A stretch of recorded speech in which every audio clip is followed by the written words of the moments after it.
Somerset and Nottinghamshire. I'd like to extend a warm welcome to the players, committee and supporters of Nottinghamshire. I hope you have a very enjoyable time with us here at the Cooper Associates County Ground. We'll have the toss for you in about 20 minutes time. Play will commence at 11 o'clock and there are going to be a minimum of 96 overs involved in today's play. The lunch interval will be taken between 1 o'clock and 1:40 with tea at either between 3:40 and 4 p.m. or when 32 overs remain to be bowled in the day, whichever is the later. The close of play will be either at 6 o'clock or when 96 overs have been bowled, again, whichever is the later. Now, whilst at the Cooper Associates County Ground, we ask that all members and supporters adhere to our spectator code of conduct. Discrimination of any kind will not be tolerated at the Cooper Associates County Ground. Smoking is not permitted in any of the stands or buildings. This includes e-cigarettes. Designated smoking areas are situated behind Block 5 of the Somerset stand, 12th man area, and also in the St James Street car park. Exits to the ground are the same as the entry points, plus in an emergency, the Joel Garner gates between the Somerset stand and the Marcus Scottish stand will be opened. In the unlikely event that any unpleasant situation should arise, please draw this to the attention of your nearest steward or text SCCC steward followed by your message to 66777. That's SCCC steward followed by your message to 66777. This will alert security and a steward will be dispatched. Texts are charged at your standard network rate. Please help to keep the Cooper Associates County Ground clean by putting all your litter in the bins around the ground. We're delighted to say that today's match is sponsored by Virtu Motors. The Virtu Motors Group recently expanded its presence in the southwest of England with the acquisition of 28 sales outlets from Helston Garages Group. Virtu Motors retail brand holds a variety of partnerships across sports, including Sunderland Association Football Club, Middlesbrough Football Club, Burnley Football Club, Nottinghamshire County Cricket Club, Yorkshire County Cricket Club, as well as the Newcastle Eagles basketball team, and name rights for the Eagles Virtu Motors Arena in Newcastle.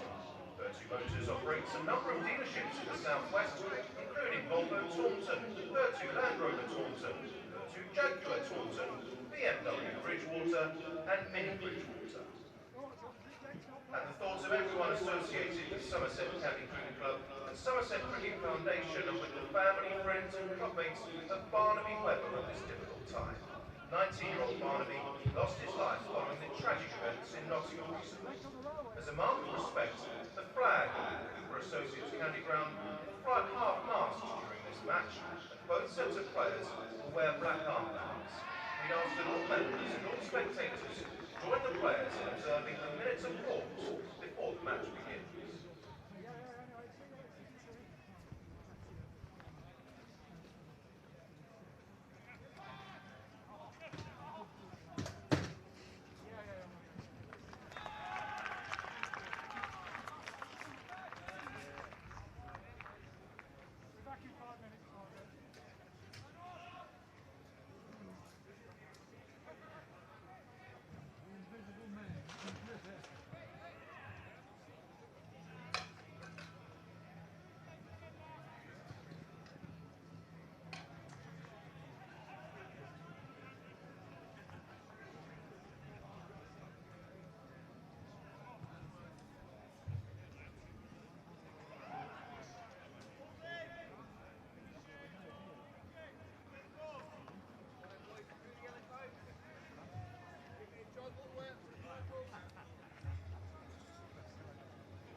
Right, let's go look at this picture then. What are we saying? What are we saying?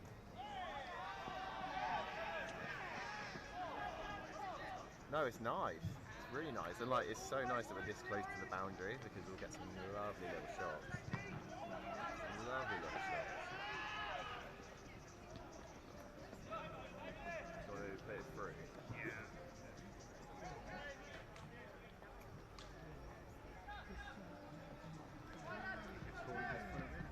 Yes.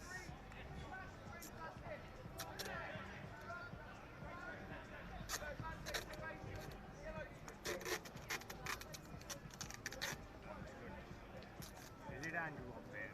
Yeah. Yeah, we weird working for the game, won't it? Yeah. We always see him around. No, I thought it was a white t-shirt, so I thought, is it Ben Right. setting up the camera? Let's try to make sure first of all. Testing. Yeah, it works. Just cool then, just to... I can hear his, I can hear his, it's very...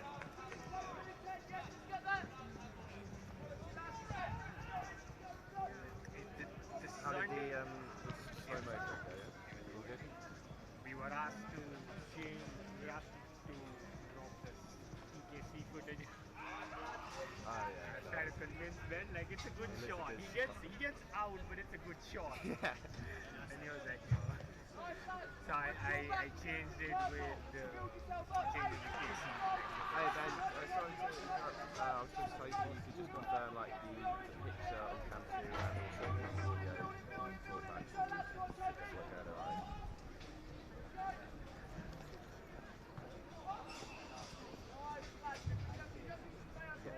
Hang on, let me just hang up the call for a second.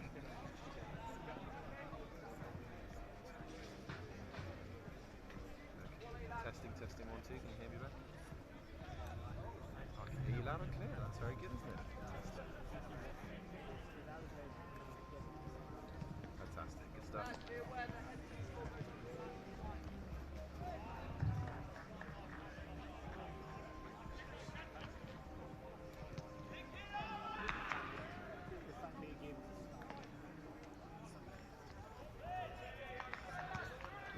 Yeah, I didn't realise it was so.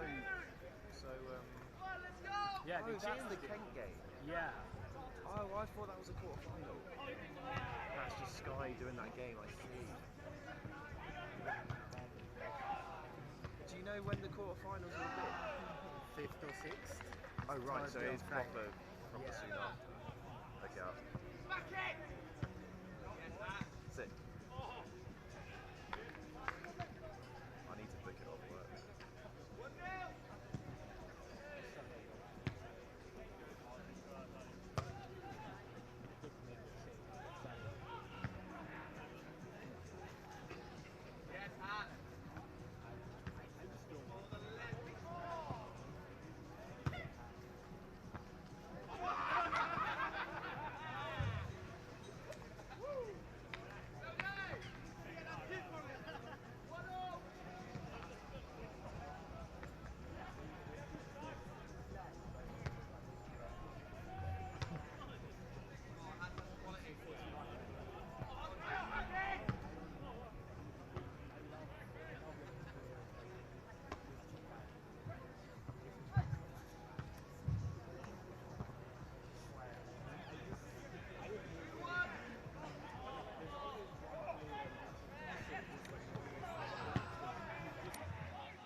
prepare for the toss. I can tell you that this match has been designated as our annual inclusion match. During the interval of the first 3 days of this fixture, there are going to be on-field demonstrations from Super Ones cricketers, Somerset Disabled Cricket Club, Somerset's Visually Impaired team, Somerset's Walking Cricketers, the Community Disability Project, and street cricketers. Now, due to these demonstrations, spectators won't be able to walk on the outfield during the lunch interval. To give you a bit more information about what we've seen today, the Super Ones, that's a Lord's Taverners community programme that gives young people with a disability aged between 12 and 25 a chance to play regular competitive cricket while improving confidence and independence.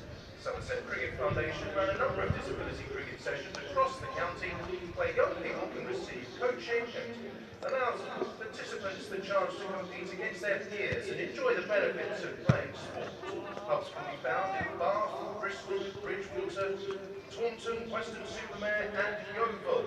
All sessions run weekly and are free to attend. Street cricket also on show today. Chance to Shine Street Cricket is a national project that aims to inspire young people aged 8 to 12 years old to access cricket while promoting social cohesion and creating opportunities in diverse communities.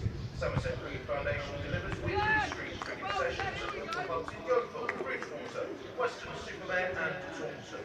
These sessions are free for young people in school years 4 to 7 who traditionally face barriers to getting active. They use cricket as a tool to increase aspirations, mutual respect and enhance relationships with others. If anyone would like to find out more about street cricket or Super Ones, please see Steve Gatz after the demonstration. Steve will be located in the We also have Medquip here today. They're displaying on the St James Street car park. They provide the Somerset NHS service for community equipment, toileting aids, mobility aids, specialist beds and specialist equipment, and wheelchairs as well. Today, we can give advice on how to get assessments and alternatives might be available to help people live independently despite disability, illness or age.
Turnover!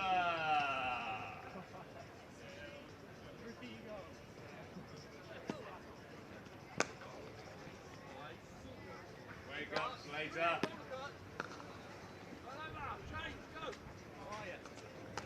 You all right, mate? Yeah, man.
Now confirmed that Somerset had won the toss and had elected to bat first. To confirm the team news, the Somerset 11 is as printed on the official scorecard right now. So Tom Lammonby, number 15, number 58, Sean Dixon, 28, Tom Avon, 14, George Bartlett, 32, Tom Colin-Cadmore, 55, James Drew, Casey Aldridge, number 5, number 7, Craig Overton, number 38, Josh Davey, 21, Matt Henry, and 13, Sean Bashir.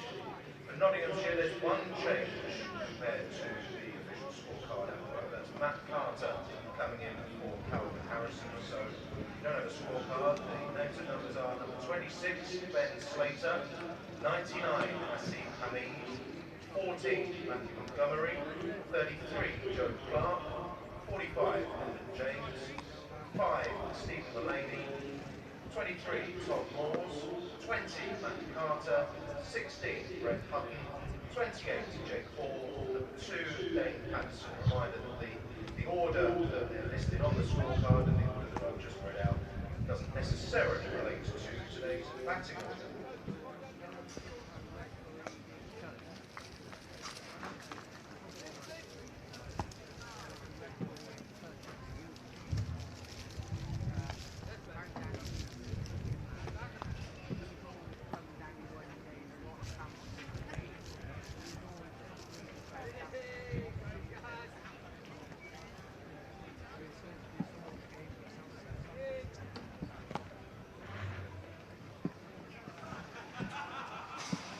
Association referred to voters, Somerset County Cricket Club, providing radio earpieces to enable members and supporters to enjoy our live worldwide match commentary today. These are available to purchase from reception in the Marvellous Scottish affiliate. They cost £12 each, but these earpieces will last for the whole season. Now, a special sponsored 10k walk, which is raising funds for St Margaret's Hospice, will conclude at the Cooper Associates County Ground. Those taking part in the event, which is sponsored by Broctech, join us for the match free of charge. St Margaret's Hospice are on site here today, raising funds for the charity. And in order to keep Somerset members up to date with everything that's happening at the Cooper Associates County Ground, once again we're holding a number of member forums throughout the season. The next of these will take place 20 minutes after the close of play on day 2 of this fixture. That's Monday 26th of June tomorrow. And the SCCC CEO, Paul Collins, Director of Cricket, Andy Curry, with the speakers at this event.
St James Street car park, the Salton North Bishop Bar in the Lord Botham stand, and the Botham Bar also in front of the Botham stand. Hot and cold options, all tastes, and please remember that members receive a 10% discount on concessions in the Cooper Associates County Ground. Very much like to thank our principal partners for the 2023 season, Cooper Associates Mortgage Advice and Financial Consultants, WPA Health Insurance, Bradford Building Supplies, Trade Nation, House Insurance Services, and Virgin. Don't forget that our Brown Wi-Fi network is fully operational. Wi-Fi is completely free of charge and to connect. All you have to do is select the option We Are Somerset _ We Are Somerset settings and enter a valid email address. Subscribe at any time with unlimited Wi-Fi. You can browse the internet around the Cooper Associates County Ground, which means, for example, that our match day live stream is accessed without using your data. Instant replays, all the action on the field are available at no extra cost. So basically I was with Andy, who was age 18, and everybody else in their 20s. And so I was along at the back, you know, and I sort of come coughing up. And everybody said, well done, you're doing really well. Come on, we're off now, you know, and you just catch up, and you think, oh, you know, and then we say, right, we're off. But always before, I've always just done, I've never enjoyed doing that, I've just done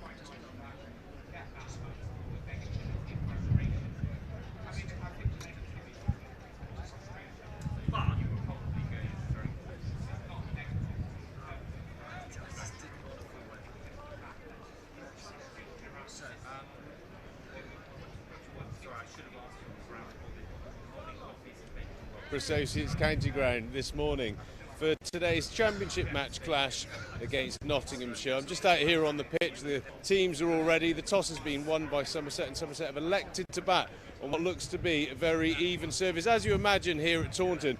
But one thing that is quite apparent is there is a nice live green grass coverage. So I think the first session will be a good battle between bat and ball. Let's see who comes out on top.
Good morning and welcome to the Cooper Associates County Ground. Myself, Harry Everett, and Pete Trigo are here for Somerset against Nottinghamshire in the County Championship. Of course, it is the Pete Trigo derby, so we'll have plenty of insight from both camps for you this morning. Somerset have won the toss and are opting to bat. Really importantly, we must mention soon there is going to be a moment's applause for the victims of the terrible terror attacks in Nottinghamshire. Barnaby Webber, of course, being a local boy, Taunton School, played for Bishop's Hull. Also Grace O'Malley Kumar, who was also a keen sports player, hockey and cricketer, and Ian Coates, who were terribly stabbed to death in the early hours of Tuesday. Just a terrible, terrible situation. So the fans that are already in this morning will be giving moments of applause. That's coming up in the next minute or so. So we will pause for that. But there's been a bit of warm-ups going on down in the beautiful sunshine down below us. The players are all set. There's going to be black armbands, the flags at half-mast. Do join us on the YouTube stream and the Facebook and try and just have a moment to reflect. We'll go quiet for probably about a minute or two. The faces and names of the three victims are on the screen now. We'll just leave it for a minute. Thank you.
Welcome back to the Cooper Associates County Ground. Thank you for that impeccable moment's applause here for Barnaby Webber, Grace O'Malley Kumar and Ian Coates.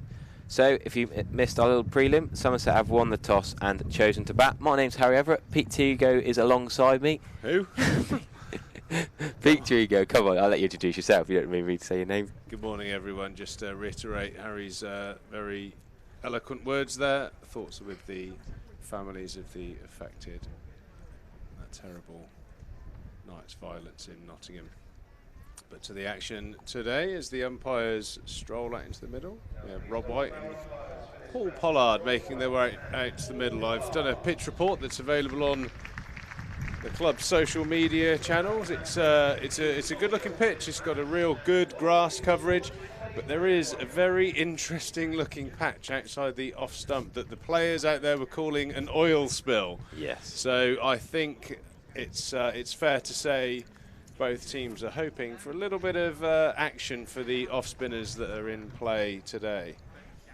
Obviously, from a Somerset point of view, Shoaib Basha, and Nottinghamshire will be having Matthew Carter toiling or twiddling a few into that oil spill, as it's been called. Very high skilled bowling attack from Nottinghamshire. I think it's going to be a fascinating battle this first morning. Certainly looks like a batting day, but Brett Hutton in particular has been in fine form, taking wickets at high speed. Not necessarily with the speed of his bowling, but in terms of balls per wickets. Very, very good bowler. Very, very, very skillful. So I think if you're tuning in, you're going to be watching some very, very good county cricket this morning. Yeah, I feel like Hutton and Patterson are sort of underrated county seamers. Do the job, put it on a spot, tear through lineups, like you say, without sheer pace, just a bit of wobble, accurate line and length, and we'll give batters nightmares, won't they? Yeah, well, you've got Jake Ball. I would imagine Jake Ball will take the new ball, but it could be a bit of a toss-up. But Dane Patterson, while I was at the club, he signed, and he just has a great knack. He bowls a brilliant length, very in the Andre Adams mould, the Nottinghamshire bowler of the past. As Brett Hutton looks to start us off here from the Trescothick stand end, and as you imagine, straight on the money. Well met by Tom Lammonby. Yeah, he sort of bustles in. He's not a particularly tall bowler, but he's got a strong set of shoulders and just hits that hard length relentlessly, and just has that knack of just nipping the ball both ways. So, yeah, Somerset will be tested this morning. It's good to see the last game Sean Dixon get a nice score, carried his bat for an 80-odd.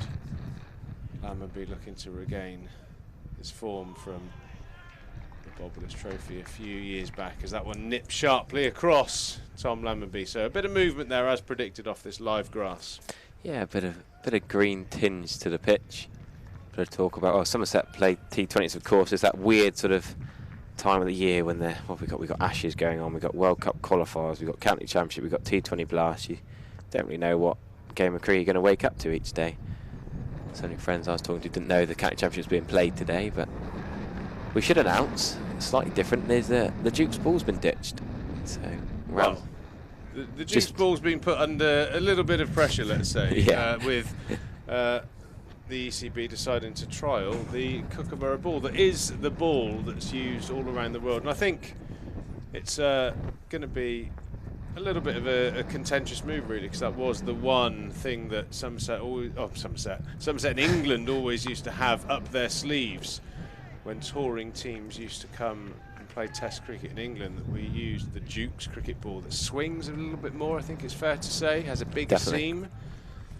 And my personal opinion is that having bowled with the Duke's ball and the Kookaburra ball in the different parts of the world, I personally think the Duke's ball is more suited to English soil. Personally, I get the feeling that the Kookaburra ball, once you get through that first initial spell, will become very, very docile.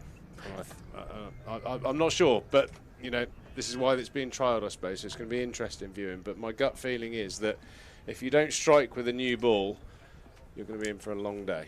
I guess when you're playing for Central Districts, you use the Kookaburra, did you?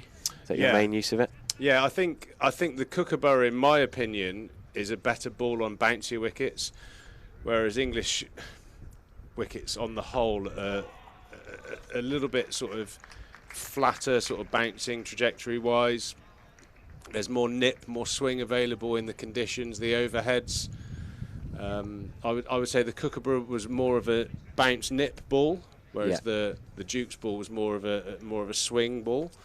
So it'd be interesting to see how it goes, because we know that when a ball doesn't swing in England, it's a batting paradise, isn't it, in most parts of the country. So it'd be interesting to see how it goes. But some interesting shots there. That first over, Brett Hutton just bowling in towards the stumps, getting a bit of nip away from Tom Lammonby.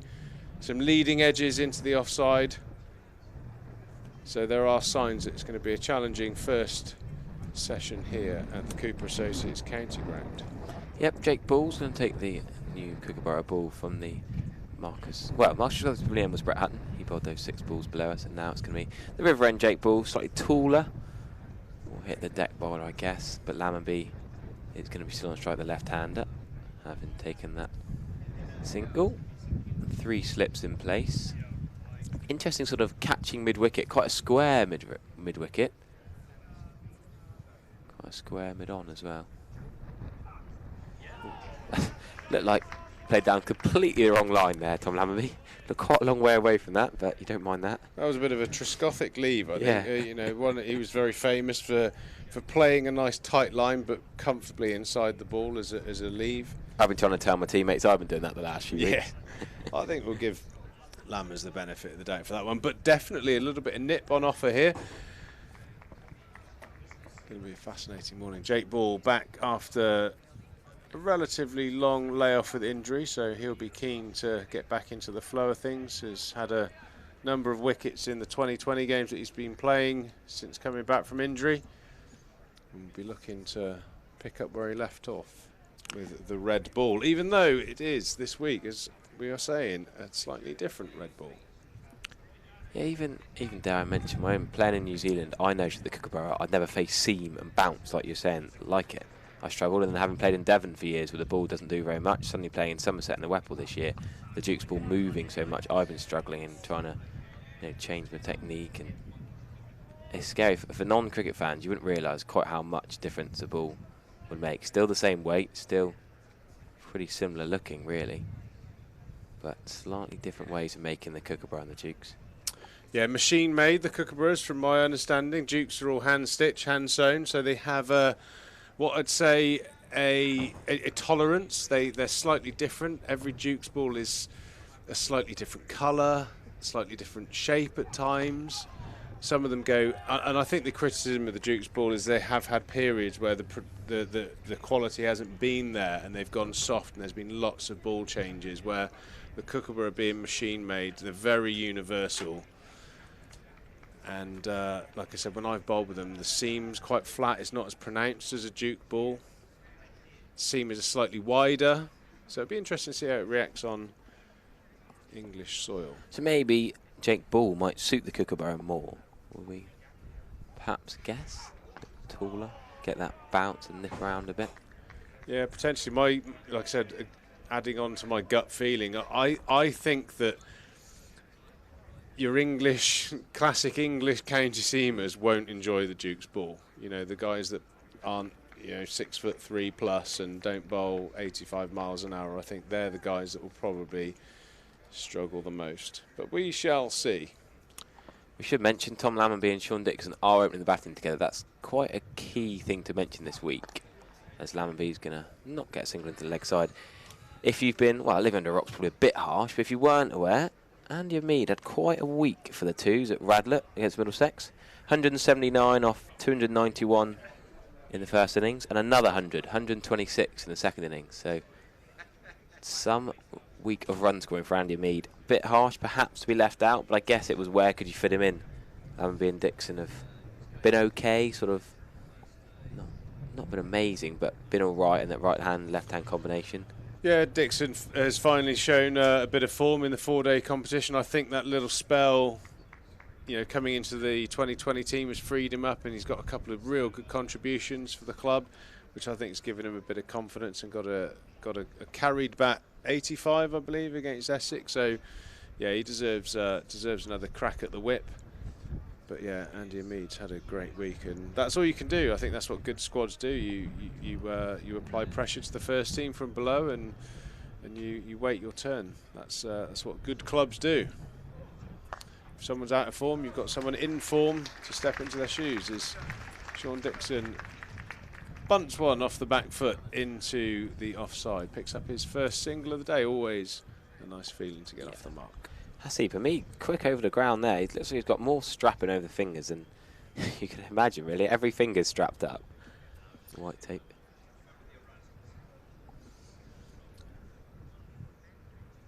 Yeah, they had Haas has had a few issues with his hands. A couple of really nasty broken fingers that have had surgical procedures on them. So he definitely has to protect them. But from an athlete point of view, he's absolutely rapid across the across the deck, no doubt about that. And he's going to have to Here be we go. now, as Lammers clips one into the offside, and we get to see. He's lost his hat and his sunglasses. He's run so fast, the wind that he's created has blown his hat off. As Lammers picks up a 2. It's funny because you think of Hasib Hamid as a slow, solid, well, baby boycott they used to call him. I know he's opened up a bit of this game, a bit more aggressive, but don't often associate that kind of bat with being really quick between the wickets. Or yeah, he's a brilliant athlete.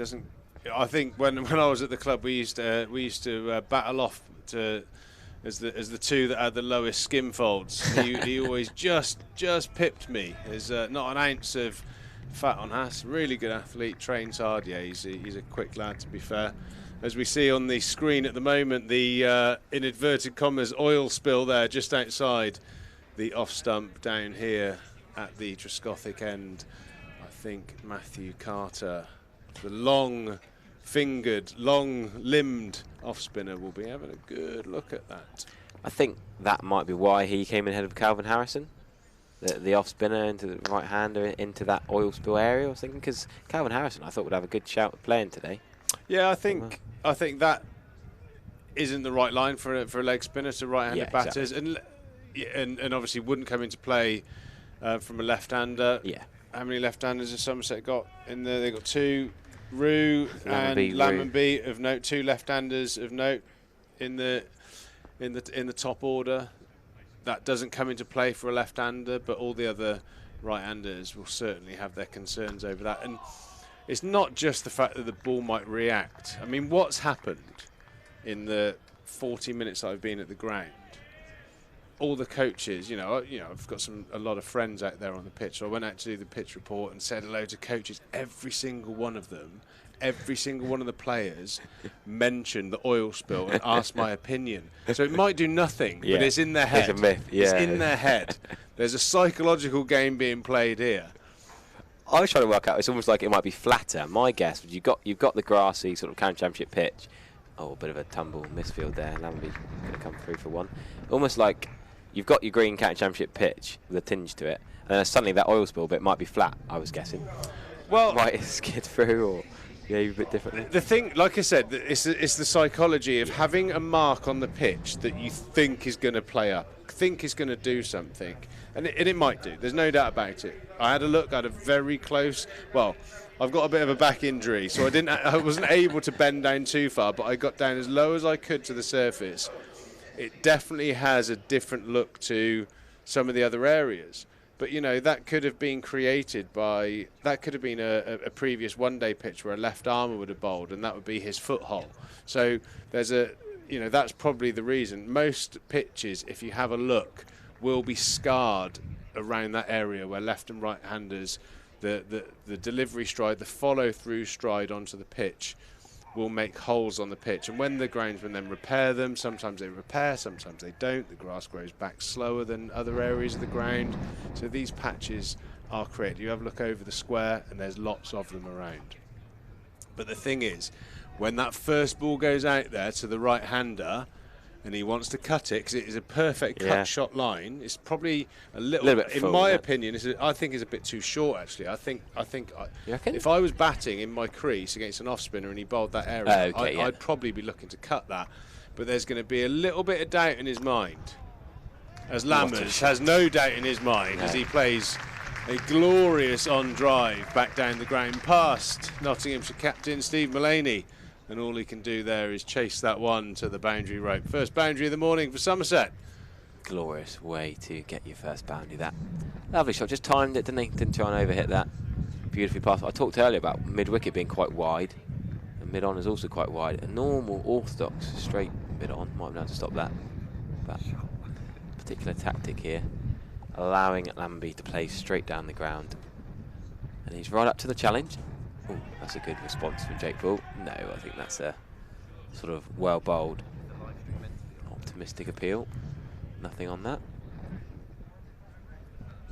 Good delivery there from Jake Bull, just running that one across on the angle. Maybe a bit of nip, maybe a bit of back thigh on it or something, or like you say, just a bit of excitement that there was a play and miss. People talking about the balls. Want the Somerset Saturday League to go back to Readers' balls. says Adam on the YouTube chat. He's joining The old reader ball, the bat breakers, as Yeah. I used to call them. Like, I remember them as a kid. oh, like hitting a Woolacombe Bay pebble. They were horrendous things. Massive, great big seams, made out of made out of like partial leather and concrete. The Kookaburra ball, like I said, it's the ball that everyone else in the world uses for international cricket and the white ball cricket, even here in England. There's been a couple of occasions where the Duke's company have been put under a bit of pressure, yes. I suppose, in some way, shape or form. About 6-7 years ago, a ball called a Tiflex was used that was equally terrible. And normally the reaction is Duke's balls improve. The quality control, the production of the balls just goes through the roof. I remember there was one year where they were being changed literally every 10-15 overs. They were just turning into hacky sacks. So hopefully that's the case. My personal feeling is no matter how this ball behaves, the Duke's cricket ball is one of the little special idiosyncrasies of English cricket. So we'll see how it plays out, but it wouldn't get my vote. No, shipped over from Australia, and you're not the only one who's a little bit sceptical about it. Sussex head coach Paul Farbrace came out and spoke quite openly about it.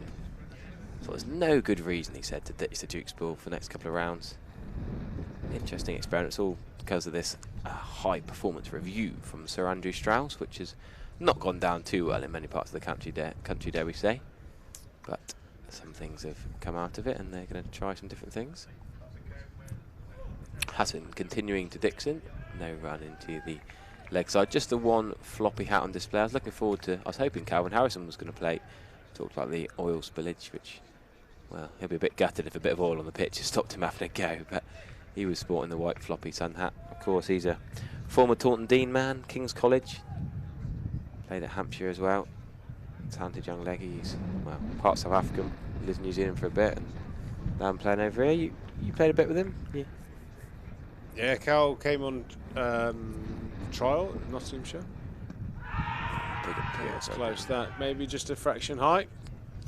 Yeah, we played against him. He was playing for Cambridge University. We played them in a warm-up game. He didn't bowl great, but he scored 100 and played really nicely. And I remember saying to Morsey, he's actually a pretty decent leg spinner. And fast forward a few weeks later, I was captain of the second 11, and he was in the team. And yeah, I can remember having numerous conversations with... Oh, that's the first wicket of the day. Brett Hutton, bowl, Sean Dixon looking to leave. The bail's gone quite a long way back towards the river, and Notts are on the board first. 9 for 1, Somerset, and Sean Dixon has to go for just one run, having been persevered with head of Andy Mead before this game. Brett Hutton, the master of the nip backer, and you got to say that is... risky leave. I think... very, very tough guy to leave. He's not a big swinger of the ball, Brett Hutton. He shapes the ball, if anything, but his danger ball is always stumps and pads. Always got to protect your stumps and pads against guys like that. I think that's a real misjudgment there by Sean Dixon, and yeah, it's not come back that much, has it? No, it's far too tight to leave. Yeah, and I think the fact that the bails are on the floor is testament to that. But not an easy job opening the batting, but Sean Dixon departs for a one run. Single run, unfortunately, as Championship captain Tom Abel and standout batsman over the last few years strides to the crease. Brett Hutton, yeah, I think he's always in the game. He's a very tough guy to leave. He just has a real subtle ability to just get the ball darting back into the right-hander. Like I said, I always, you watch him play, I think he gets a lot more LBW bowled than he does nick-offs. Probably, I don't think that would be a huge difference between those two, but I think if I was playing him, that would be the ball that I would fear, the nip-backer. And that's the one that's undone for Sean Dixon, and Brett Hutton's fantastic season continues. Worth mentioning the slight psychology that Tom Lammerby had faced 23 balls, Dixon only 4.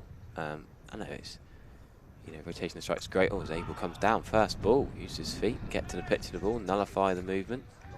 Doesn't get a 1 through Hasib Hamid at point, but I guess Dixon a little bit frustrated, not faced much of the strike. 4 and a bit overs in, he's only faced 3 balls before that wicket. But has got some runs for Clevedon, has got some runs in the T20. Dixon picked ahead of Lammerby, so slightly interesting really when you've got an opening partnership in the county championship and one's picked ahead of the other in the T20, and there's plenty of chat that Hamid could have been picked ahead of either of them for today. But Abel, what a glorious stroke. Second ball on drive, whipped through mid-wicket, wide mid-on. Hasn't got his head in his hands, but that's a class shot from England Lions. Captain was picked in the England white ball squad to play in Bangladesh before he got injured. And Tom Abel is a class act. If you've not watched him back before, settle down and have a watch for a while. Tom Abel is beautiful to watch. Yeah, interesting. He's quite advanced in his positions. He's, again, I think, you know, it shows that he's really thinking about the opposition and who he's playing. He's way out of his crease. You know, Brett Hutton, one thing he doesn't have is an enormous amount of pace, so that's not going to be the danger. So he's just trying to get as far forward as he can to negate the movement that he gets. As he gets one to nip back again, bounces too high. It's Tom Abel in around the inner thigh pad area. As you see there, Somerset captain almost out to that no-go zone. I think it's is it 4 yards? 4 yards from the stumps, that line there, and Tom Abel's front foot was right on it. Be interesting to see where Sean Dixon was when he got bowled. Be interesting if we could get a replay of the I think it was quite the two. Quite deep traps in the crease, but I think it's quite different tactic. Abel, well, probably learning from Dixon's mistake. Yeah, something I talk to my boys about when they play league cricket. I mean, what is the challenge of the day? That's always what I say to them when I'm sort of discussing or trying to coach. When I coach a player, whether it be at my club side or when I've coached professionally, what's the challenge of the day? Who are you facing? Ask yourself that question when you think about your game plan. Are you, for me, the questions I would ask striding out to bat against Brett Hutton: is Brett Hutton going to bounce me out? Highly unlikely. Is he going to hit me on the shin? Highly likely. So the best thing for me to do is to negate the one that is what I perceive as the highest risk. And they're things I think smart, experienced cricketers go through. And that's one thing that I always try and pass on to younger players. Think about who you're playing. So if it was Sean Tate bowling at the other end, do you want to be down the wicket bowling at 95 miles an hour? No. You want to play deep in the crease, play late. Someone that's bowling at 75 miles an hour, you want to get down the wicket like Tom Abel's trying to do. So captain looking like he's got the brain engaged this morning. Jake Ball just firing that one down the leg side. Yeah, good take from Tom Moores, tumbling over to his left. Won't be too happy with Jake Ball firing it down the leg side, but doesn't save him from being 4 byes. Got a fine leg in place. Well, Hasib Hamid's for 10 yards off the boundary down here. A fair amount of ground to cover. Dane Patterson, of course, ready to come into the attack whenever required. Another shot from Tom Abel into the leg side, just the 1 run, mid-on, tumbling across. Lyndon James, of course, Steve Mullaney, plenty of Matt Montgomery, plenty of bowling options for Notts, and that's just the seam options. Then we talked about Matt Carter earlier, so I think in this heat as well there'll be rotation of the Notts bowlers once we have 10 or so from the openers. Poor Rob White's having to run quite a long way from square leg to square leg to be in the right position for the right left-hander at the moment. Hamid up at backward point now with the left-hander on strike. Shot from Tom Lammerby, that's 4 runs. Even Hasib Hamid won't be able to catch that. Back foot punch, cut for 4. Yeah, no value for that length on this wicket. Just a bit too short from Jake Ball, giving Lammers that opportunity to rock back and free his arms, and smartly played through backward point, or just in front of point, wasn't it? Yeah, for 4. almost dispatched it nonchalantly, saying that you're not quick enough to bowl there. whacked for 4 in front of point, and yeah, Jake Paul's not express, but probably the quickest bowler in this Notts attack. Quicker than Patterson Hutton, I guess. More the medium pace wobblers, as Lamberby's going to get another single to leg side. We'll be scoring fairly freely here for a county championship morning. Yeah, Bawley often, I've always seen him as a rhythm bowler. He can have these, you know, sort of overs that just don't look quite right, and then all of a sudden he'll click and take a couple of wickets in a very short space of time. Almost, got a little bit of, that Lewis Gregory sort of characteristic where he'll go, go a bit searchy for a few overs, and then all of a sudden he'll hit that length. He finds his rhythm, and then bowls those sort of devastating spells. So you've got to stay on your mettle against Jake Ball. There's a reason he's pulled on an England shirt a number of times. He's a very, very fine performer. Overstepping though, can't do that. 2 runs against the old bowling figures. The bowlers hate those. The captains hate them. The coaches go mad. Yeah, interesting. I mean, talk about him playing for England. The last time we played for England was in Brisbane, of course, with the Kookaburra ball. A few years ago now, back in 2017. Just the 4 test matches he played. Good leave by Tom Abel. Don't need to get near that. Jake Ball batted 10, of course. But yeah, Jake Ball got David Warner in the first innings of that game. Not a bad scout to have. Didn't get any wickets in the second innings, but A replay of a couple of Somerset boundaries this morning. That one of Tom Lammonby. Beautifully played. Always a nice confidence builder when you can get one crisp off the middle of the bat like that early on in the innings, just to get the run rate ticking. Get yourself into double figures. Somerset 20 for 1 after 6 overs. 3 apiece for Ball and Hutton. Hutton with the end column, that wicket in the end column that all the bowlers strive for.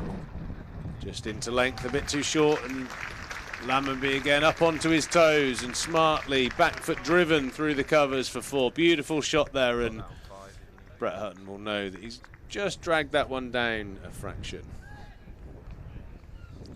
yeah, runs plenty for Tom Lammonby actually. Not quite. The first couple of overs were decent on the money, but a little bit ragged by the high standards of Hutton and Ball, just the last couple. Jake Ball probably more of a white ball bowler for England, going back to 18 ODIs, only 2 T20 internationals, but here with the Kookaburra ball in tandem, and Hutton's going to go for another few runs here. That's probably going to be another 4, Tom Lammonby. Can it get there? Diving stop. We give him that good bit of work. Dane Patterson, I think that is. Yeah, good bit of diving. He's done all right there, I think. The great Dane reeled that in. Lammonby picks up a 3, runs on to 21 now. Nice little start from Tom Lammonby. And one of the things interesting about Lam is once he gets these starts, once he gets that feeling, he's a good run scorer. He puts on the scores once he gets in. So hopefully this will be a day for him. Tom Abel on strike now. Good 8 inches out of his crease, looking to press forward to the very skillful Brett Hutton. Interesting at some stage. I might try and sneak down at some stage in the lunch break, speak to a couple of the Nottinghamshire bowlers, see how they're feeling about the Kookaburra ball, give our listeners a little bit of context of how the players out in the middle are feeling about things. It's always good to hear their side of things instead of just my theories and your theories, Harry. Yeah, great idea. You still in touch with them generally, the few of the Notts lads? Yeah, we have the occasional message, stay in touch from time to time with the lads. So there's a lot of them are still there from when you, was it a couple of years ago now, he's still? Yeah, it's pretty much the whole squad was around. Montgomery was signed the year I was, my first year I believe, or maybe even my second year. All the other players were pretty well established by then. Yeah, exciting talent, isn't he, Montgomery? Excited to see him later on. Yeah, good cricketer. Very very talented batter. Bowls a bit of off spin as well. Yeah, he's nuggety, gritty. Got a good head on his shoulders. Hasim Ahmed, I think, is a fine player. Joe Clark's super exciting. Yeah, 100 in the last round, didn't he, Joe Clark? Big 100. Yeah, Ben Slater, I think highly underrated. Mm-hmm. I think he's a very, very good player. Always my sort of nemesis in the nets. Just couldn't ever find an angle to slats. It was always. I think he's very good at positioning himself on the crease to make it hard for each bowler to bowl at him. End of the 7th over. Somerset on 29. Runs are flowing here. The only negative is that 1 wicket from a Somerset perspective. Looks like Dane Patterson's going to come on early enough. I said that there might be a fair rotation between Ball, Hutton and Patterson, but do have a look at these special shirts laid down in memory of not just Barnaby Webber, but all 3 victims of the Nottinghamshire attacks. Of course, being Somerset Notts, Barnaby being from Bishop's Hell, Taunton School, Grace O'Malley Corner, Kumar and Mr. Coates. It's poignant. It's been an emotional morning. Barnaby's family are here in the Oval Suite reserved for them for the day. Watch the cricket and talk to many people here who've got memories of Barnaby. What a lovely shot that is from Tom Lammonby. Straight down the ground. Not timed it 100% to go for 4, but still going to get 2 for his endeavours. In between the stumps. Pretty close to the stumps, really. Patterson couldn't quite get across there. Yeah, all the players wearing black armbands. It's a sign of respect. Bit of a tribute. Flag at half-mast. Also, the disability inclusion match today as well, so they'll be on the outfield at lunch, days 1 to 3. So won't be commentating, but we'll leave the YouTube live stream on at lunchtime, so you can have a little look at what's going on there. Another straight drive from Lammonby, more of a Yorker sort of overly pitched full length. Lammonby can't quite dig it out to get it straight between the wide mid-off and the stumps. Dangerous bowler, Dane Patterson. Has a knack. His strike rate since he's joined Nottinghamshire has been incredible. Picks up a lot of wickets. I think the reason for that, he does, his first 2 balls, they're erring on the fuller side of things, and I think that is his super strength. He's always bowling quite a full length that challenges the outside edge, challenges the pads, always looking to hit the stumps. He's at you. I always think Hutton and Patterson are quite similar bowlers, and when they're in tandem, you're not going to get much respite. It's just unpleasant to face this. I just think of them in that category of sort of a Rushworth or an Onions, and that wobble it around and love a bit of green tinge to a pitch. Love their red ball cricket. Abel noticeably out of his crease again. So a good 8 to 12 inches outside of his crease. Oh, as Dane Patterson bowls an absolute beauty. So, if Ben Folkes was keeping, do you reckon he'd be stood up right now? No. Just not worth the risk, not worried too much about him being 8 inches out of his crease? I think you'd give it a period. I think the one caveat to standing up is if, those edges that would go to first slip would likely hit you on the thigh as a keeper, because you cover that angle. I think with it being a new ball and so early on in the game, I think you just see how it goes. But yeah, it would certainly be an option at some point if you were a real confident keeper. I know.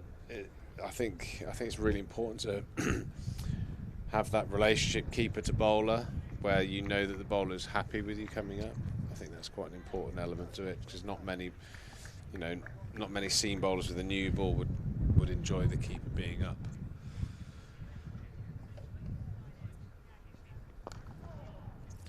Another slight misfield, tumbling across mid wicket. Abel's going to get at least 2 here. It was a good shot, nailed through the leg side, but could have been saved. The standard field in these days. Patterson not quite right on the money, going for 5 of his first over. He'll settle into a line of length soon, I'm sure.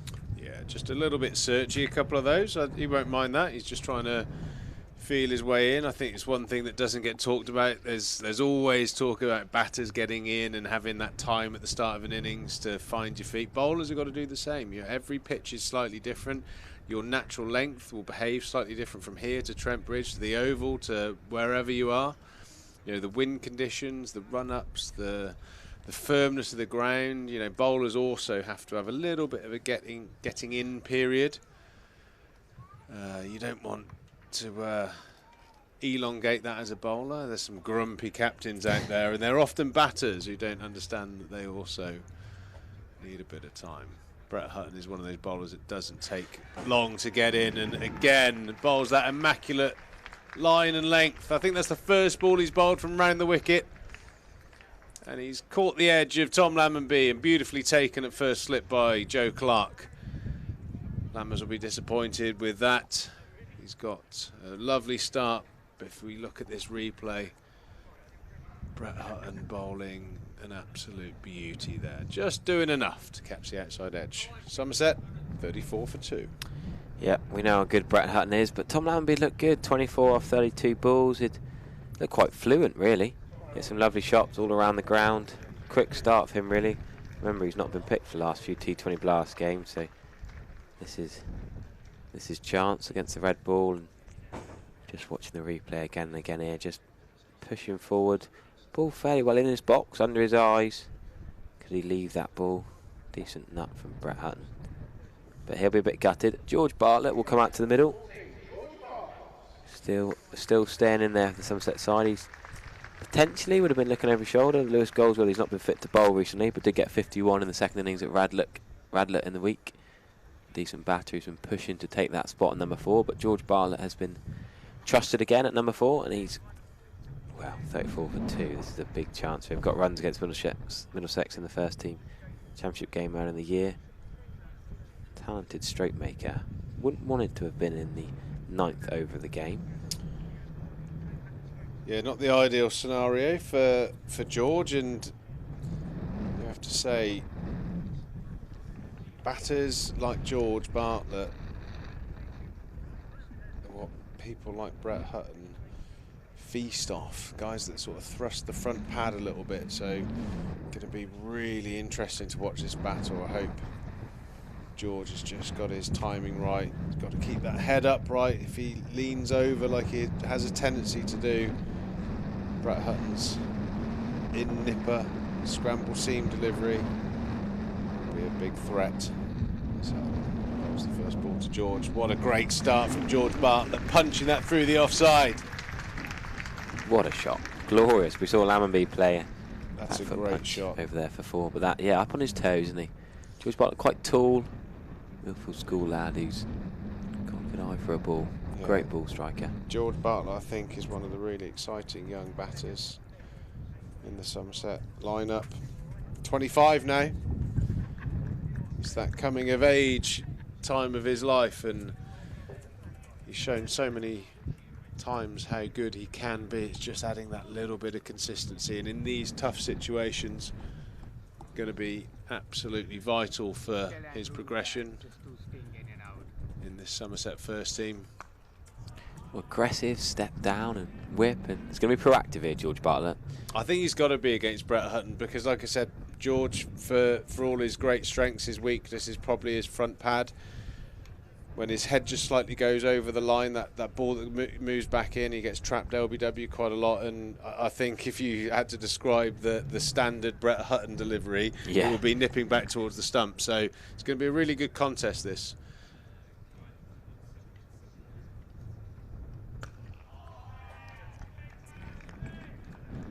Brett Hutton animated there. George Bartlett, 185 runs at 26.43 after 7 county championship matches at a high score of 121. Strike rate of 56, which is one of the more aggressive of the Somerset order. As you well know, him and TKC, the aggressors at 4 and 5, really.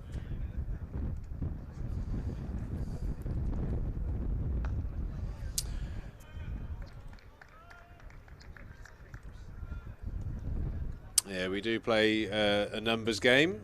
We do love a numbers game, and you know, I think as a non-bowler, you've got to have that average in the mid to high 30s to be classified as a first team regular. Yeah. think George has got a bit of work to do, but like I said, from an ability point of view, you know, fantastic player to watch when he's on song. And I think if he comes through this little spell here, it'll be a big confidence boost for him as he takes on Stephen Mullaney. Picks up a single. Could nearly have been buzzers and then thrown at the other end. Well backed up. Yeah, Bartlett been bowled twice, LW twice, caught in the slips twice, and caught in the infield once. Just looking at his dismissals in his 7 innings. 30 boundaries. No, a lot of his runs come smashed along the ground. And sometimes aerial. We know he's pretty aggressive against spin. Whacked a few off Giant Yadav, the Indian test spinner at Edgbaston last September, and we're whacking through a few at Lords early in the year. Once he gets in, he's pretty dangerous, George Bartlett. He's going to keep the strike here for the next over, the 10th over of the match. Dane Patterson, just his second. Very much the same.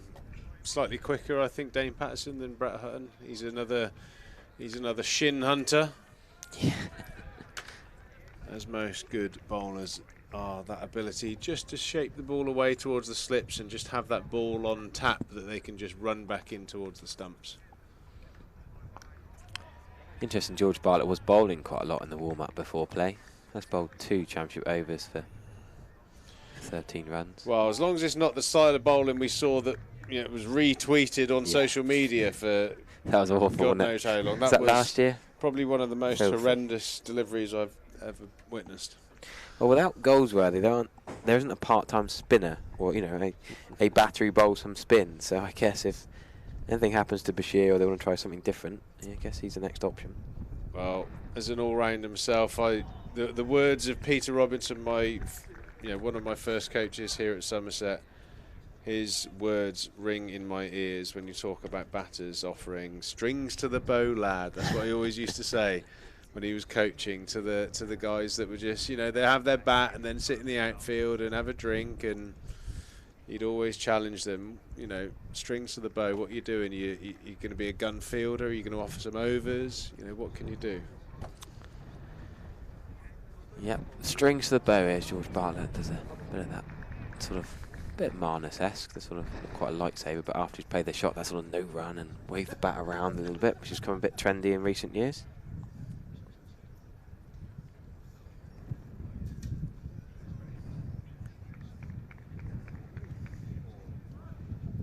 Yep, do join us. Do feel free to tweet me, however, _14. And what are you, Triegs? Triegs 140. 140. What's that? Is that your top score for something or other? Surely not. I think it was my first class 100, and somehow Joe Clark has not reacted to that slip catch. Didn't move. George Bartlett has fished at that one. A genuine nick, looked like a regulation catch to the slip cordon. And he's picked up 4 runs for it. There's a bit of confusion between Tom Moores and Joe Clark. It looks like he could probably split them in 2. Very, very unusual scenes. Be interesting to see a replay of that. Oh, genuine edge. Wow. Left it for each other first and second, didn't they? I think it was Joe Clark's catch. Apologies to Tom Moores. He played no part in that one. It was just Joe Clark just not reacting. George Bartlett again he's just get himself into an awkward position here. He's sort of crabbing himself across the stumps, which brings in LBW, and then I mean the reason to get outside off stump is then you leave, but obviously he's shown he's not going to leave either. So for me it's, you know, what are you doing? I think this is a conversation I've had a number of times with co-commentators about George and his sort of game plan. He's on to off stump. He's on to off stump, which should kind of take out the outside edge, because, you know, if your front pad's on off stump, you know that anything outside your eye line is going to be a leave when the ball's moving around, and then your mentality is to play the straight ball. Whereas if you're going to fish at that as well from outside off stump, you're bringing in a lot of dismissals. He's lucky he's got away with it. We move on. George Bartlett's on 9, Tom Abel 7, Somerset 43 for 2. Yeah, we're going to see Hutton continue into his 6th over of the morning. fine leg is more of a deep backward square leg, really, in front of the Trade Nation temporary stand that's still here for the T20 Blast. This weird time of the year when, well, Somerset are playing Kent in the white ball game next year. That's another good line of length from Hutton. Not far off what Sean Dixon left and bowled him. A little bit wider there, Tom Abel. I'd say it was quite a bit far off. It didn't a bit wider. Bounce Or didn't move stuff. back in. See, this is, you know, it's probably a conversation we've had a number of times and I will continue to have. And, you know, irrespective of what happens today in this innings, Tom Abel is undoubtedly the most consistent batter across, you know, most of the formats, but in particular in Championship cricket. When I watch Tom bat, there's a relatively sort of generic way he goes about his business, which shows that he's got a game plan, shows that he has a way that he likes to play, or he's found out that is his best way of playing, and that has resulted in relatively consistent and high performance. I would throw it back onto the rest of the batting lineup that are averaging in the low 20s. I don't see that. I see a lot of movement. I see a little bit of chaos in terms of the way that they're trying to play.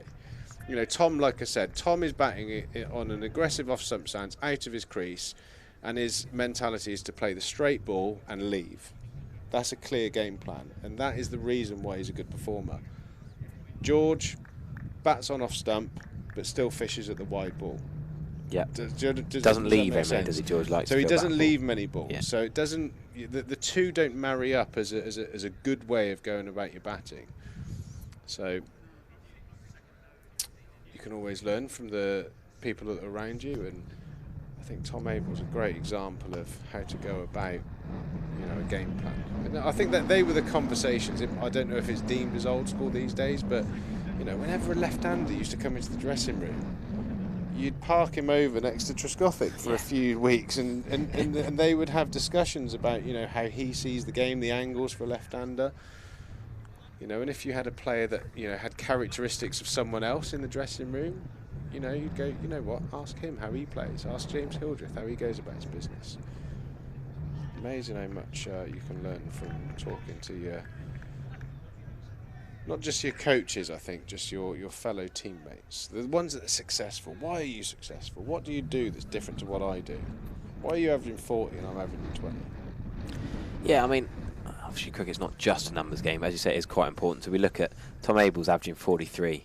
Casey Aldridge's 48 is, well, let's mention the 101 not out at Old Trafford against George Bell and Dane Vilas. We've got to, you know, have a caveat of an asterisk on that one, but he is a quality bat, as we saw on Friday night in the T20.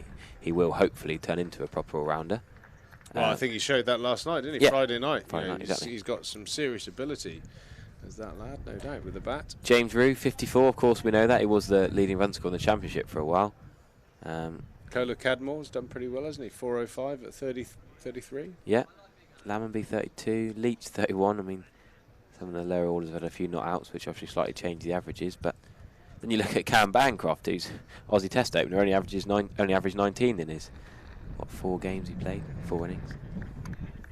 So, well, 4 matches, 7 innings, but yeah, it's no doubt. You know, it's pretty obvious where, you know, the players in the squad, you know, to get Somerset from a good team to, you know, championship winning team, you've got now still concerns over the opening pair. I think Lamb has performed okay. Sean Dixon struggled, apart from 1 innings. So you've got 1, 2. I think 4's been a bit of an issue. Tom's been very good at number 3. Kola Cadmore's played pretty well. And the rest of the lineup, you know, you're all rounders. I still think Lewis has done pretty well. He comes in with some fantastic contributions. lovely shot that is. Can you add a little bit of consistency to that? Great shot there by Georgie Bartlett. Belting that through the offside. Another confidence-boosting boundary from him.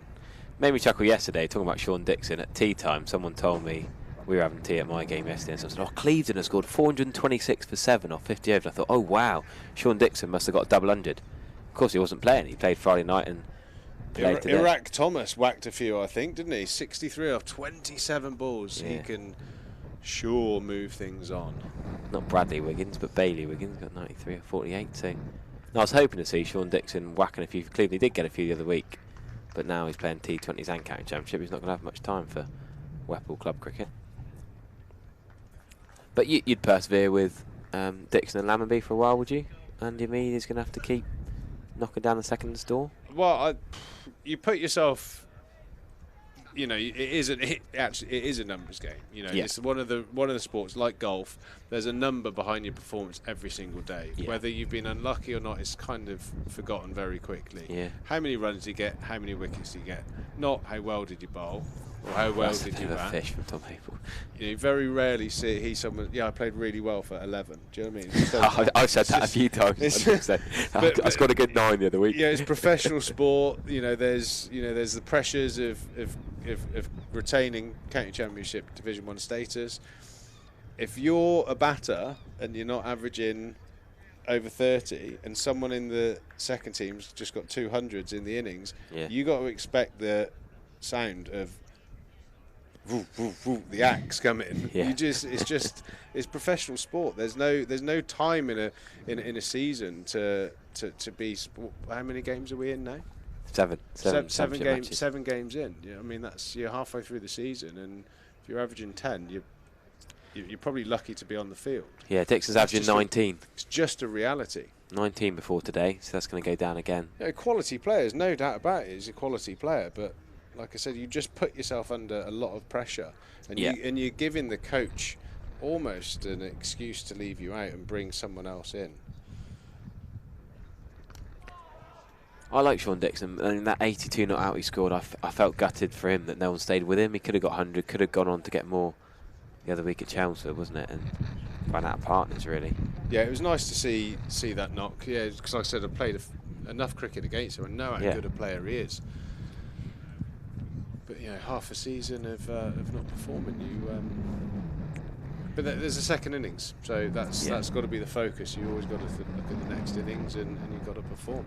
Brett Hutton got a couple of poles this morning. He's got a hatful of wickets so far this season.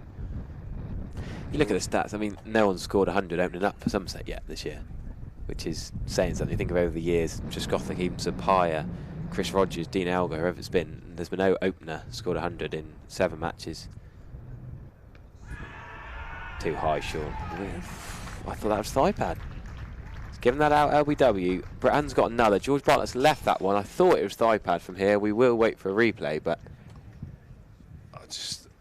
What is that? I think that looks too high to me, but you're just giving yourself, the umpire, to not offer a shot to that ball. It's crackers. I think that's it looks outside off stump and high, doesn't it? Doesn't look the greatest decision, to be fair. I think George is hard done by there, but he's got himself into a bit of a tangle there.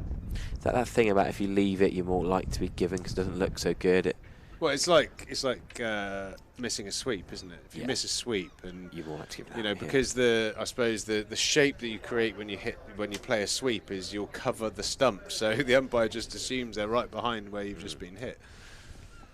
Cola Cadmore striding to the wicket. Big innings for him. Great player. Is in top form. He's carried some brilliant form through the T20s onto the Cooper Associates County Ground pitch now. 48 for 3. Somerset are in a bit of bother. 3 for the relentless Brett Hutton. 3 for 21 off 6.1 overs. Bit of work here to do. Tom Abel looking assured but needs a bit of support. Partnership required here in the first hour this morning. Yeah, it'd be interesting to see the. I'll try and get some social media reaction up to that dismissal. But nothing that can be done about it now. Bartlett has to go. Tom Kohler-Campbell, how aggressive will he be? Still remember that 100 for Yorkshire when he'd already said he was going to join Somerset for this season. Whacked it around here in a Yorkshire shirt. Has scored 130 here in the Championship, 100. Again, he's run down. Big appeal, but I don't think he's got any bat on that. Same as Tom Abel's first ball, down the track. Brett Hutton is a naughty bowler, isn't he? He stands that seam up, bolt upright, and that one's just nipped away. The one to Bartlett just nipped in. Very, very impressive to watch. I mean, from the neutral perspective, if you are watching here on the live stream, you're watching a classy operator here.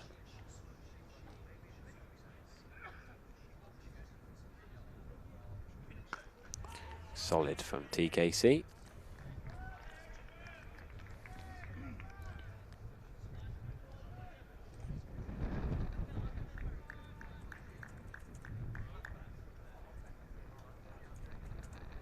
Field's fairly similar, really. Not much different for Tom Cadmore. I guess him and Bartlett both aggressive players. Still going to be 3 slips, but the rest of the ring fielders are giving themselves a few yards sensibly. No one's too close in a dangerous, silly position. Running down this time with intent. Cadmore almost look like he's batting by numbers. Run down, stay in his crease. Run down. Will the next one be a stay in the crease kind of ball? Steve Mullaney's not happy with that throw. He's had to back up at mid-on, bend down, and then apply a bit of sweat from his forehead. Yeah, Gordon Avery agrees with both of us. Very high, but gave the umpire a decision because he left it. Thigh pad high, George Bartlett, but they don't like it when they don't play a shot. Oof, that's a play. Yeah, it's a shame, George. I mean, he's just got. I mean, the boundaries he hit, his first ball in particular, just looked immaculate. The cover drive a few balls before, absolutely immaculate. And then I think he just, you know, if you could just give him that little bit of clarity in his game that Abel seems to have about, you know, play, leave, the positions, and stick to it. There's a lot of movement going on. You see that when he's hit, he's got his legs apart, his arms are all in the air. There's just so much going on. Yeah, very unaesthetic. Whereas the boundaries that you hit, that's just a cheeky single. Well, we saw Matt Henry Gloucestershire fans thought it was controversial, getting in the way of a run out. Now, Brett Hutton was in Tom Cadmore's way there, running through, but Steve Mullaney couldn't quite throw the stumps down, and TKC does get the single to keep the strike. Sorry, carry on, Pete. Yeah. Well, it was out, that run out, wasn't it? I mean, Matt Henry's, he wasn't looking at the batter, he wasn't trying to obstruct, and like the commentators rightly said, he's as a batter, you've got to find your way to ground. I'd have gone for the full length dive through the legs. Yeah. Head butted him as you go through. Take out the Premier bowler, get yourself in. And you're within your right to, yeah. Yeah, it would have been a proper sort of Chopper Harris for those football fans of the 60s and 70s. The old great Chelsea footballer who used to take chunks out of Georgie Best. I think Brett Hutton's just gone off the field. Yep, Calvin Harrison, sub-fielder. Now that's unusual for the sub-fielder to come on at third slip. Well, you've got your extra floppy hat that you were I like that. Pining for. It's one of those days, isn't it? Floppy hat kind of day. Calvin Harrison, young spinner we said, played for Dean and King's College. Straight in the third slip, but Cadmore was never a single there. He did get 5 yards down before saying no. Great intent being shown here by Cadmore. Tom Hill was a willing runner, but well sent back. That's Ebermead at extra cover. A bit deeper now for Cadmore. Not quite catching. Give yourself a chance. There's not going to be many blocks into the offside from Cadmore, I wouldn't have thought. Well, at the end of this over, Harry, I'm going to leave you. Shep's going to join you for a bit as Cadmore plays solidly into the offside for one. That's Hamid running round like a gazelle, cutting off the second run. And I've never been so keen to take a break because I have injured my back and I'm going to be going straight to the Somerset physio room, and I'm going to beg Jamie Thorpe to do some treatment on me because I am in agony. So your new cricket club with the longest name in the West Country, what is it? Eastern Burbage Royal, whatever. 4.4 overs, and there was an explosion. No physio there, I suppose. Of the lower back. It was actually one of the brilliant. I think it was one of the things that makes me realise why I love playing cricket, club cricket in particular. So the game was on a bit of a knife edge. We were playing one of the top of the table teams, a bit of a top of the table clash. We were doing well. My back went. I literally could not move. And one of our supporters, Jamie, who's a prop as a rugby player, 4 pints of cider deep, got his whites on and replaced me as our sub-fielder. Wow, what a bloke. And did an immaculate job as well as Dame Patterson bowls. A beautiful delivery. So he did all right in the field, did he? I spent the 4 pints deep. Well, he's a solid lad, do you know what I mean? If the ball was at him, it wasn't going past him, if you know what I mean. But where did he field? He fielded in the usual positions where you'd hide a fielder. You know, fine legs, third man. But he did a grand job, and he was buzzing. But yeah, I was upstairs with ice packs and chugging painkillers like they're going out of fashion. But yeah, for the next half an hour, I'm going to be begging the Somerset physio to do his magic. Dane Patterson bowling an immaculate line here to Tom Abel. Go on then, I'll do it for you. You haven't tipped me for this, but you've been very modest. Pete did score 100 in his first inning, so we'll give him a club cricket 100 Centurion shout out as well. Yeah, it was my demise. It's a bad place to be when getting runs is your demise. Yeah, I know what you mean. I only scored 50 yesterday, but I'm knackered. Oh, we have another guest in the commentary box. That feels like an Chave hug from behind that I can recognise. We're going to have a few guest commentators on throughout the day. We'll give you some different voices than just me and Pete going on about our club games in the Whipple yesterday. Great over there. Nottinghamshire are on top in the first hour here at the Cooper Associates County Ground. Somerset have moved on to 50 for 3. Captain Tom Abel and the other Tom, Cola Cadmore, at the other end. I'm going to depart. Like I said, I am going to be on the slab getting some treatment for the next half an hour. Shep's going to join. Take the camera with you. I'll physio face. I will send you a little video of what's going on. Brilliant. And more free Pete Trigo will be back in the box probably after lunch by the time he's had his omelette order and physio.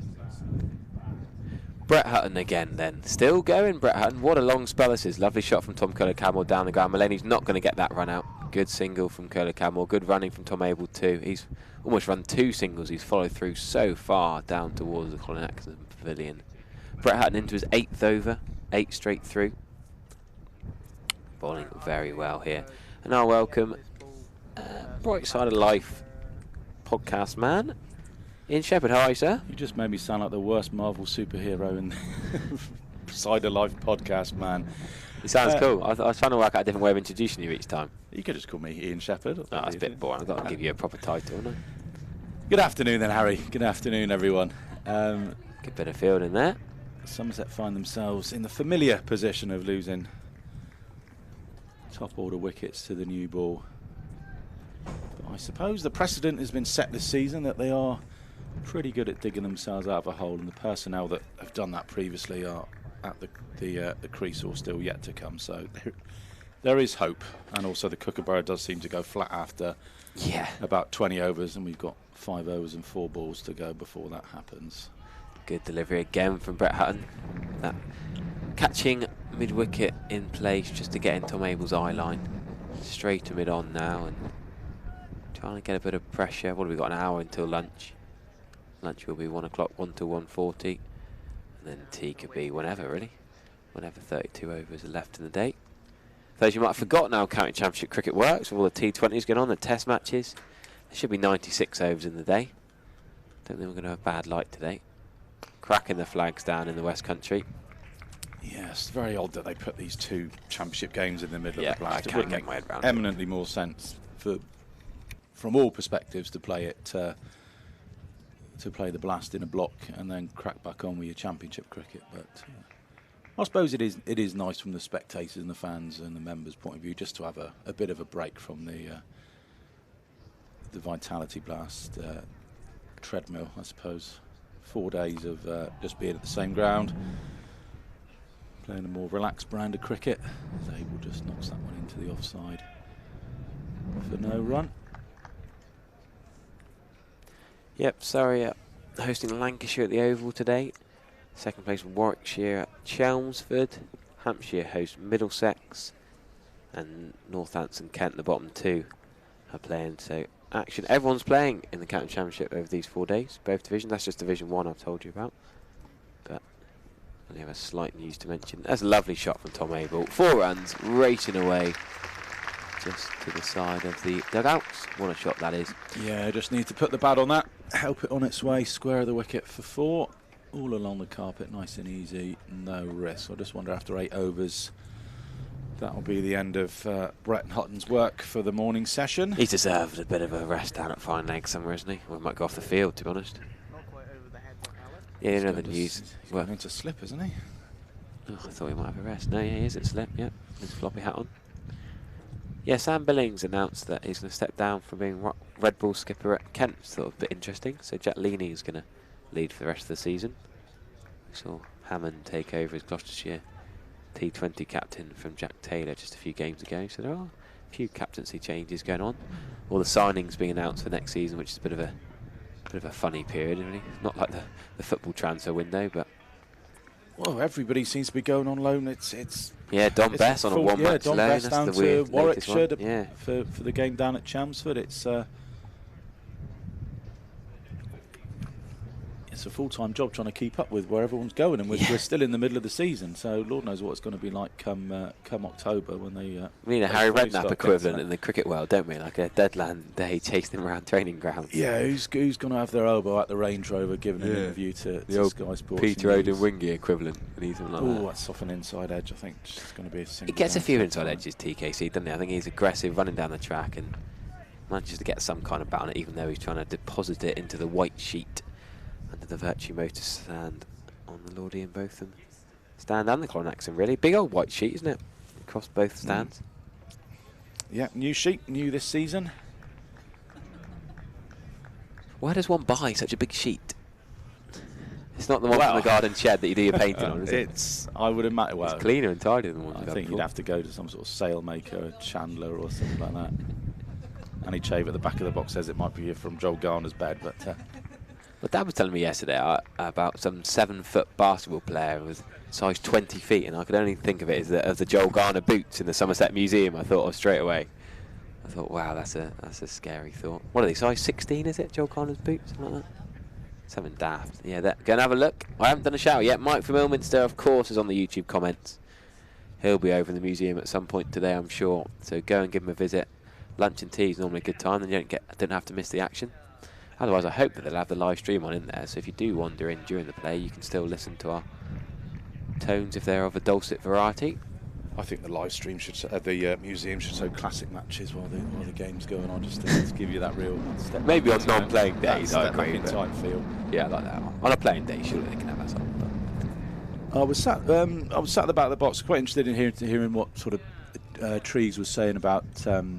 Players like sort of using Tom Abel as an example about how he's kind of set in his ways about how he bats. He knows his own game. At the Surrey T20, I went to say hello to Anthony Gibson in the whatever you call it down there, the barbecue, the barbecue shed down there on the Thatcher's Terrace here. And Aaron Spy was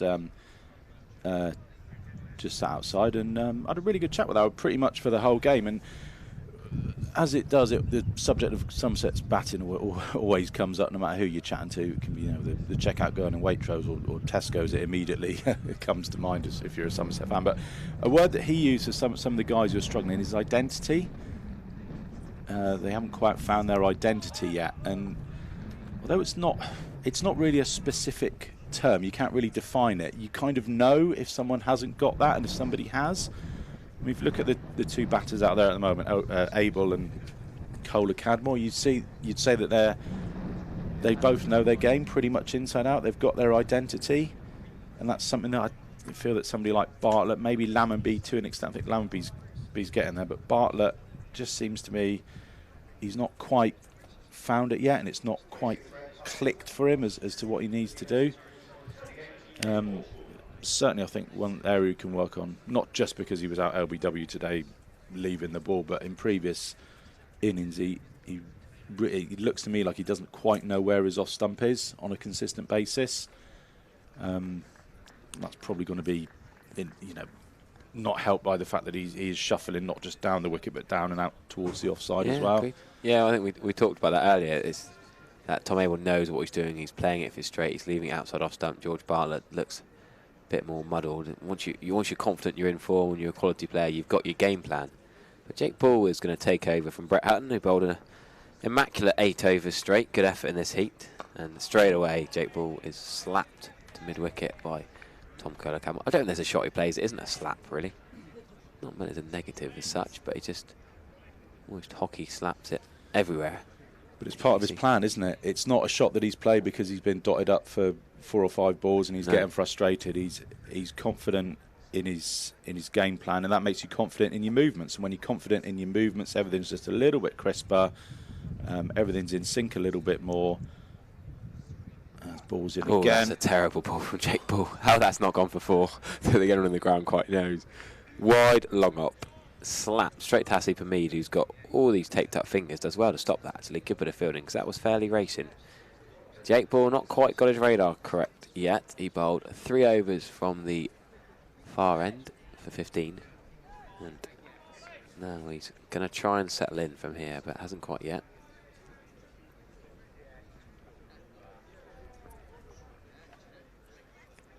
And that's leg side. Gosh, Jake Ball doesn't look happy. Not quite got it right. I say he's not been the bowler he was 2017 playing in the Ashes. The last few years he's had injury worries. You've had Luke Fletcher, Stuart Broad. Of course, we've now talked about Hutton and Patterson playing today. So many not seamers. And then Montgomery and James, you've got other options, Mullaney. That he's not always been picked for the first 11 for Notts in recent years, even when he is fit. So he'll be desperate to prove a point, to get back in, to be that frontline opening bowler again. Yeah, he's just kind of fallen off the radar a bit as that's a better ball. Only 32. Can't write him off yet. Mansfield-born did have a stint with Dubai Capitals and Sydney Sixers. Has played a bit of franchise cricket around the world, but I think now probably concentrate on his Notts career. 21 ODI wickets is not a bad effort. Strike rate of 45. And then inside edge again from TKC this time. I think he tucked that rather than an inside edge. Oh, he went to tuck it. It's into a gap. I think he anyway. went inside more than he realised. But yeah, It's into a gap anyway, and he's off strike. Quite a square deep fine leg, more of a backward square. Is Patterson out trawling around the Trade Nation stand, slightly shorter side over there. Very deep is our square leg umpire at the far end, Paul Pollard. Got a little stat for you on Paul Pollard. Leave you waiting for it. You like this, Shep, I reckon. Go on then, Harry. The record opening partnership for Notts versus Somerset in county championship history was Paul Pollard himself. So you could, I mean, if you're being sceptical, you could potentially say, why is a guy who played for Notts umpiring on Notts v Somerset? But we trust umpires these days. Well, I think the amount of games that Ian Blackwell's done down here. Exactly, yeah. I don't think people worry about that too much. Paul Pollard and Tim Robinson put on 233. Record opening partnership, so there you go. So that's going to be what, late 80s, early 90s? Probably? Yeah, I was going to leave that. That was my next thing. I was going to leave that for listeners. Guess the year. Well, I'm going 88. 88, okay. Well, we'll give it, I don't know, we've got no time frame on this. Give it at least 10 minutes. See if, when were Paul Pollard and Tim Robinson making hay while the sun shone here? 233. Yeah, Paul Pollard, and then we got Rob White from Northants opening bat. Leggy is the other umpire on display today. Yeah, Blackwell was here Friday night, wasn't he? For the West Country he was derby. at the end with the Henry Roloffson collision, wasn't he? I watched that back on the TV. He was very specific. Asked Somerset captain, standing captain for the night, Tom Abel, if he wanted to appeal. Sure, Tom Kohler-Campbell. Emphatic. Is 4 runs. Might not have got 4 runs if that was the previous over, because Jake Ball had 2 men out, a sort of backward square leg and an orthodox mid wicket right on the boundary. It kind of looked like a power play field with having the 2 men out in the first 6 overs of a T20. But, Dane Patterson has dropped short, and Tom Kohler-Campbell needs no second invitation to smash that to the boundary, and he moves on to 9.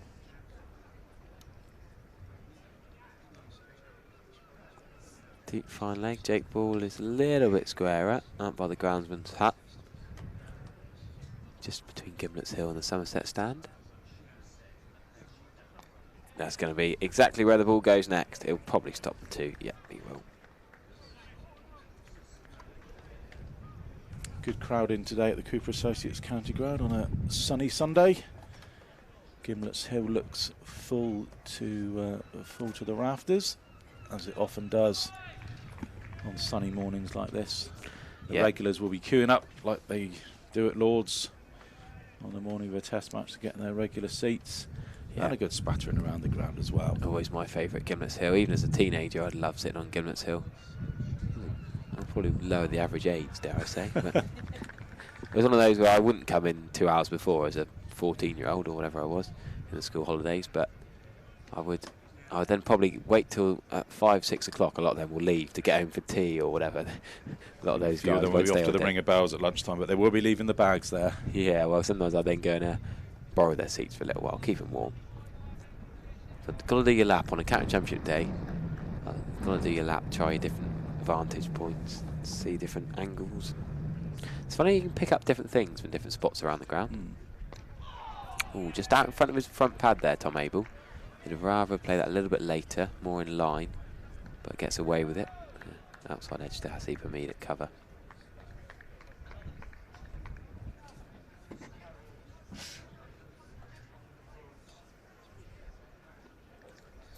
Batting's just looked a little bit easier these last 20 minutes. Hardness and the newness is beginning to fade away from the Kookaburra ball. Somerset will be hoping to make it through to lunch. Oh, that's a jaffa, isn't it? As I nearly put the mockers. Won't be the first time. Make it through to lunch without further mishap.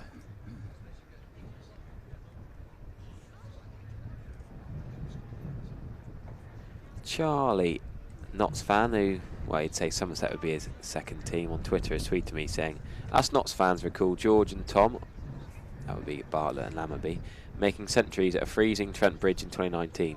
Surprised when he wasn't selected to play against us earlier in the year. This is talking about Bartlett. And he says he always loves watching Tom bat, the technically correct timer of the ball. And Joe Clark is similar. Yeah, thanks for Charlie. I can't disagree with that.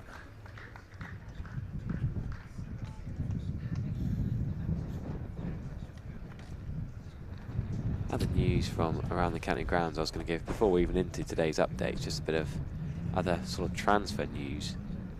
Paul Nixon, 6-year tenure as head coach in the Running Foxes, Leicestershire, is ended. And Callum Parkinson and Colin Ackerman are both going to go to Durham, which is a bit interesting because Durham are 32 points clear at the top of Division 2, playing third place Leicestershire, who've been bottom for years, and Leicestershire, the perennial losers, as harsh as it sounds. So many games without a championship win and done well to be third. Great to see Leicestershire doing well. Sean Jarvis has done a wonderful job at Leicestershire, getting more engagement, more variety of fans, different people from different backgrounds into the game and through the gates and watching cricket. But yeah, a bit of change at Leicestershire, losing, well, having started to do so well this year. It's a bit gutting to lose 2 key players such as Parkinson and Ackerman. And of course the other Parkinson, Matt Parkinson's going to Kent, isn't he? So all change in the championship, all the county personnel. Just looking through some of the scores as well, Harry. There's plenty of wickets flying about this morning, which you wouldn't have expected with the Kookaburra ball. I presume the weather is set fair over most of the country. Yeah, Essex are 2 down, Hampshire are 2 down, Northants are 3 down, Somerset 3 down, Lancashire 2 down, Glamorgan 3 down. Obviously good batting pitch at the Upton Steel County Ground. Durham 103 without loss. Durham play aggressive cricket, don't they? They do have a whack. Even Alex Lees now goes so hard. Lovely shot from Colour Camel, no run though. And yeah, Yorkshire 3 down at Headingley. Just thinking, there's a little break between Ashes tests. You know, Marlins could have had a little go for Glamorgan. Steve Smith could have go for Sussex. Well, you know, they could have played Sunday and Wednesday and then gone and join the Ashes again for the next test. They probably would have done in the olden days. I'll say olden days, 90s. Well, it's not like many tests go for the 5 days anymore. You know, definitely not without rain, so it's not like they're doing 5 times 90 overs. Great bit of field in there. A single. Great stop. Fielded by Lyndon James at mid-off. Yeah, important stop that.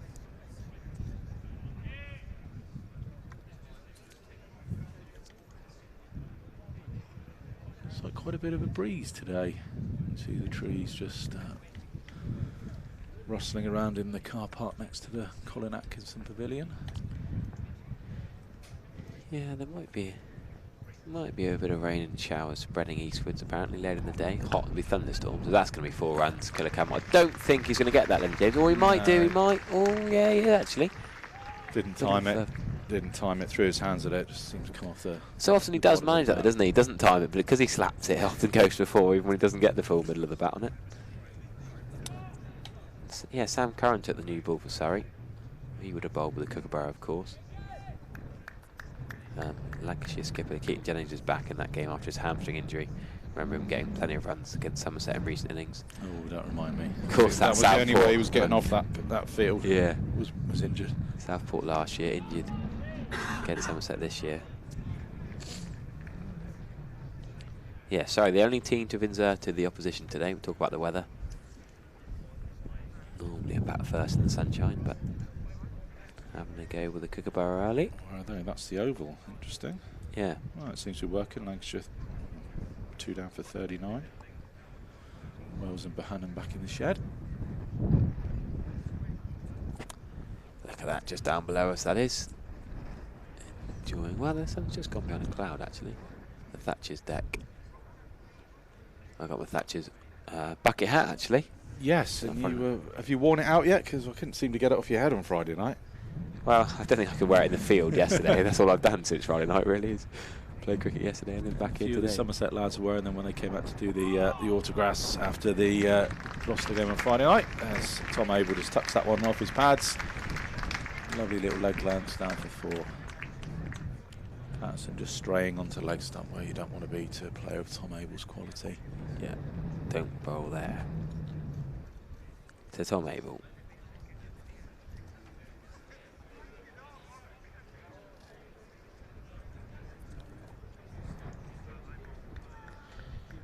No real urgency here to get back in. It's a bit of a faff around between balls. We've got the leisurely pace of red ball cricket here. Not quite sure what Dane Patterson's doing here, just stood at the end of his mark. Are they going to tinkle the field? I don't think so. Now Mulaney's going to have a chat.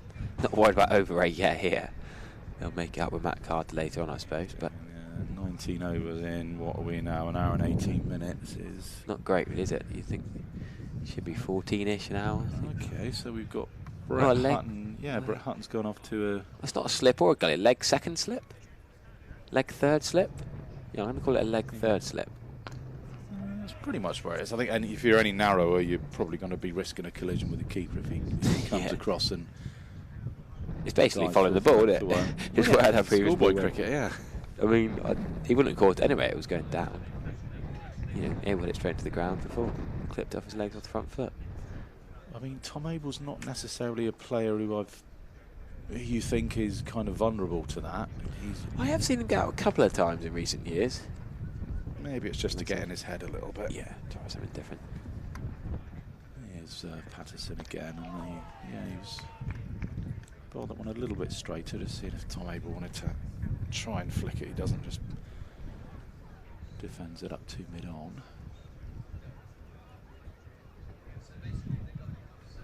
We got anything going on in the YouTube chat, Harry? Any? Quite quiet today. Yeah. Go for it, TKC from Calpat as the last message from a little while ago. Actually, a bit of a leisurely Sunday morning. What's that one there from? What's that? Oh my God, it's Dan. Can someone ask Triggs how big his biceps are? I wasn't going to read that one out, chat. You've missed the memo there. There's certain comments you don't read out. We don't need to talk about Triggs' biceps on here, do we? He won't be listening in his physio bed, will he? Oh, I don't know, he might be. He'll be asleep or having us on, I suppose. He'll report back. He'll definitely have heard that comment if he is listening. I'll get a text from him in a sec. When he went into the Andy Caddick Pavilion to get his treatment, just didn't try and collar one of our cameramen to follow him, just for watch Jamie Thorpe do his magic. Is he going to go for the full elbows in, or is it more of a... He'll come back in even more pain. Here's Patterson again then to Abel, who just leaves this one alone. So away a bit. Like, yeah. Almost in front of first slip. Bit of wobble after the bat. So maybe there is life in them dark Kookaburra balls for a little bit longer. Just going back to that Surrey thought of taking the new ball? Well, they got Worrell and Abbott. So the one team who've chosen to bowl first is the two who've got Aussies. Yeah, I mean, I was thinking that as well. Obviously, before Siddle's injury was ruled out of today, we would have had Siddle and Matt Henry, who he would have been bowling with a Kookaburra in domestic cricket and obviously home test cricket as well. So there'll be two experienced proponents with that Kookaburra. And you think about how many bowlers we got injured who might have had more experience. We got, well, I look at the treatment table. You got Siddle, Leach, Van der Merwe, Gregory, Goldsworthy, Baker. Of course, Siddle, Leach, and Gregory have all bowled with the Kookaburra. New Zealand, Australia, so in Big Bash or New Zealand. You know, they've experience of playing with different balls around the world, and none of them available. Kate Shelby wouldn't have had much time bowling with the Kookaburra. No, not even in domestic white ball cricket, really, would he? No. Sure, Bashir wouldn't have thought would bowl much of the Kookaburra. So.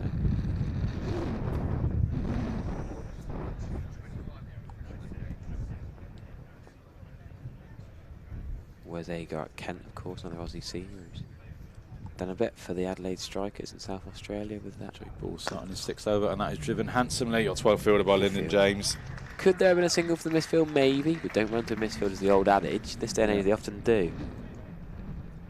We're running twos to those in the closing stages of the Gloucester game on Friday night. Brilliant running from Casey Aldridge and Craig Overton at the end. Well, if there's two lads who are going to be able to run those twos, you know, two of the younger, fitter members of the squad, and they're both what 6'5", 6'6" each, so 2 or 3 strides, and they're down the other end already.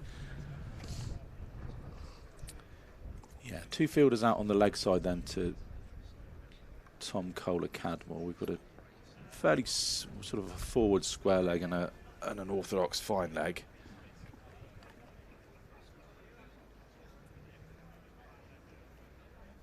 I just wonder what the plan is. Now we've got Brett Hutton in at a short mid-off.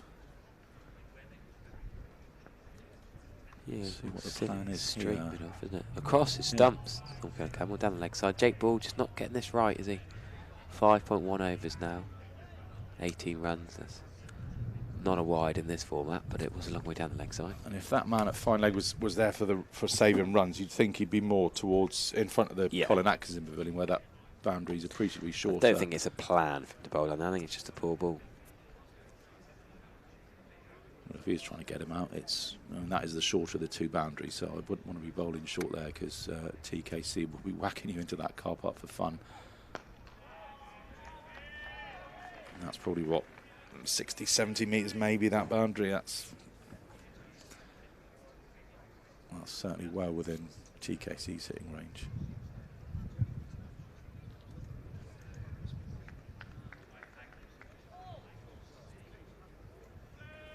Not quite as funky a field as we saw with as Ben Stokes sent to Usman Khawaja with the sort of the umbrella the ring, 2 was it? cordons. Yeah, that's what a shot. He does pierce the gap this time. Lyndon James will not cut that off. There wasn't really a gap there between mid-off and the silly mid-off. There was there was the gap somehow between the bowler, silly mid-off, and actual mid-off had no chance. I think it just went to Mulaney's right, didn't it? And they are almost sort of stood one behind another. So I just wonder if Mulaney hadn't been. It is Mulaney, isn't it? Not Mulaney, sorry, Hutton. There's there at short. Hitman Hutton, yep. Short mid-off. He just wondered if he was unsighted James a little bit, and if he wasn't, he would have been able to get across to it. But it was a real lovely bit of placement, as is that. I don't think he's got enough on this. No, come back to the second. I think they'll settle for 2. Not really a circle, it's more of a, I don't know, dodecahedron, weird shaped boundary down there in front of Gimlet's Hill. Big part of the ground to run to. Yeah, I think to stop the boundary rope is kind of cleated down in every one of those little corners, just so it doesn't change, the rope doesn't wander around, and it's there's no arguments as to the rope coming in or going out over the various sessions of the game. Which is why we've got this, as Harry says, slightly, that's what I feel by Hamid and Gully. Non-circular, I suppose we'd call it. If anybody does want to count the straight sides of Go the for it, boundary. be my guest. Work out how many sides the boundary has today. Do let us know, and then we'll work out the official name for the shape. It'll be an irregular something. A gon. Isn't a hedron is a solid shape, isn't it? So it wouldn't be a. A gon would be a decagon. Octagon. Hexagon. Yes. Septagon. Dodecagon would be a. Yeah, that's about as high as 12. I can Yeah, go, decagon. Yeah, dodecagon is 12. Don't think I can do any higher than that. Ah, is Matt Carter going to have a bowl? No. This is a big early call if it is. Yeah, we've got the helmet coming on. Yeah, I think it is Matt Carter. A big early call. I like this. I like it when they bring spinning early. So Tom Moores with his blonde locks is going to cover them up with a helmet. We've got a short leg in place. Hasib Hamid is like a straight mid-wicket. Jake Ball is still pretty much the same, deep backward square. Hutton's going to come to the 45, which was basically what was a leg slip to a seamer. Mulaney's now going to move ball in front of square on the leg side. Now this is going to be very interesting. If you're just joining us, if you're late, well, where have you been? For one, there's an oil spillage. The roller has left a funny circular mark, which you might be able to see, which is on a good length for an off-spinner to a right-handed batter. So Matt Carter's going to aim exactly for that. Big lad is Matt Carter, Lincolnshire and Notts off-spinner, and he's going to aim for that spot. Tom Abel forward in defence, but I'm guessing that this little spot is going to bounce slightly differently to the green tinge the rest of the pitch. If it doesn't, it might just be a psychological issue for the batters. It's kind of like those two have played okay. Or it could just behave completely as normal and yeah, just getting their heads. And it's just in your head. It's a short leg and a Steve Mulaney's at slip. Matt Montgomery's under the lid as Abel just plays this straight. Mid-on's quite deep. Could potentially be a single to Lyndon James. Mid-on. Yeah, it's a deep backward point as well, just in front of the Ondaatje stand as Abel sweeps, doesn't connect. And the ball just dribbles down to Brett Hutton. It's squarish 45 or yeah, backward square. Solid from Abel there. That sweep, he's probably only got one for it if he'd connected with the middle of the bat anyway. But a bit of a scuff to 45 for none. Oh, reverse sweep. Wow. Tom Abel, what a shot that is. Deep point was there, deep backward point. Mulaney's thinking, oh, I thought that was the man was back there for. But to play it in the first over, out of that area, off spinner, brave, bold shot from Tom Abel, sorry, and well rewarded for 4. Yeah, he didn't quite get it. It was a little bit balloony. If he had connected with it as he'd liked, I think it would have gone straight to that man at backward point. But it was maybe a little bit top edgy, which is why it went a bit finer. There it is, the oil spillage circle. The most talked about thing at the Cooper Associates County Ground this morning. All the players and coaching staff, fans in the ground who, well, might not have noticed it straight away, but obviously if you're out there warming up, it's pretty obvious. And now you can see it on the stream. I'm just trying to think. It's quite difficult to work out where it would be. You can just see those. It's on a perfect, as I said, it's on a perfect length for the off spinner outside off stump to then come in. A little bit too full, maybe. No, I think it's where Tom Abel was lunging forward to. Obviously, well, what's too full is different for the size of a batter, but Tom Abel's fairly standard height. That was absolutely nailed by Tom Kohler-Cadmore. That made a lovely sound off the bat, but Lyndon James is in the game here. Tom Kohler-Cadmore rather is targeting straight off of Jake Ball.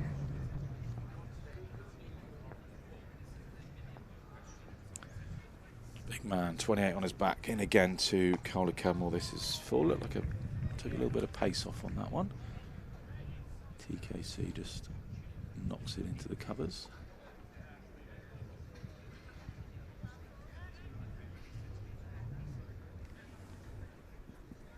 So 29 minutes remaining until lunch.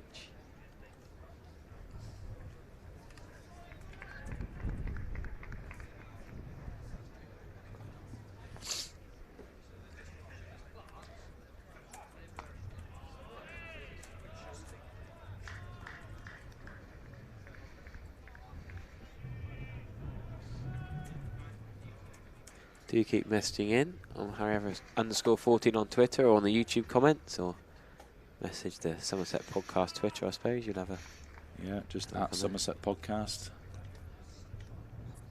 Join in with where you're watching from. I know people are enjoying cricket on a Sunday from different places across the world with family, some people working. Some people here, that's going to be for Tom Cadmore. That hockey slap, really. It's not a textbook cover drive like a George Barlow or a Tom Abel. He slaps it square of cover. Yeah, looked like he just waited a fraction of a second just to get it squarer. Big press back. And then there, just waits a little bit, gets it squarer. Didn't middle it, but whacks it. Yeah, swings so hard, the bat speed. Went across the square, which is obviously going to be a lot quicker than the regular outfield. And the square here at Taunton pretty much goes to that cover point boundary with not just the match wickets but the practice wickets as well. TKC onto 22, then he's overtaken his skipper, and that is a little bit cleaner, a bit crisper. Yeah, a bit cleaner, a bit finer as well, and goes more backward point, but back-to-back boundaries for TKC. He moves now on to 26, and just maybe a sign that probably this could be Jake Ball's last over. He's not really asked many questions in this, 4 over second spell of his.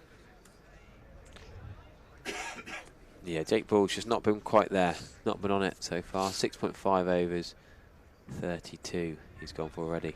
Yeah, change in the field. Hasib Hamid is out now, sweeping in front of the Somerset stand.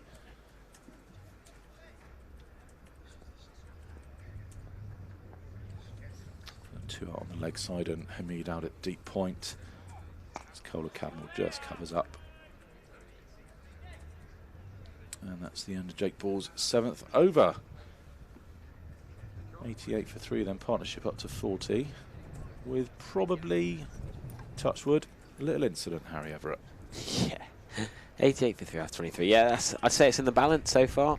You say Notts dominated the first hour, but these two, little partnership, Jake Ball bowling some nice, well, half volleys, a couple of long ups, getting two toms going here is helping them. Matt Carter has not looked too threatening early on. The fact they've gone to him so early, maybe it's partly the oil spillage, but maybe it's partly because Ball's not been quite on it. I thought they might go to Lyndon James potentially. Stephen Mullaney doesn't bowl as much these days as he used to. Oh, there we go. Stephen Mullaney caught at slip comfortably. Matt Carter just said he's not been too threatening.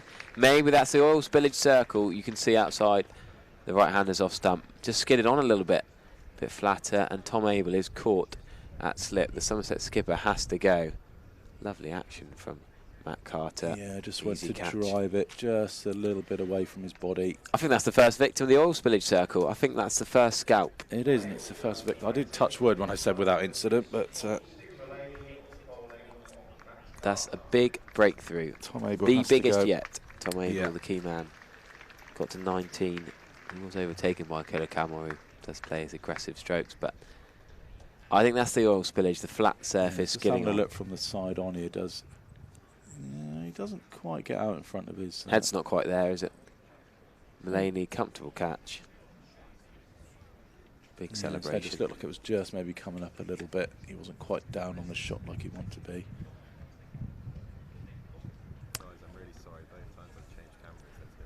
Victim or the oil spillage, I think. FSM, the dog, is asking. I don't think it's psyched him now. I think it has literally skidded on a little bit. It's not turned.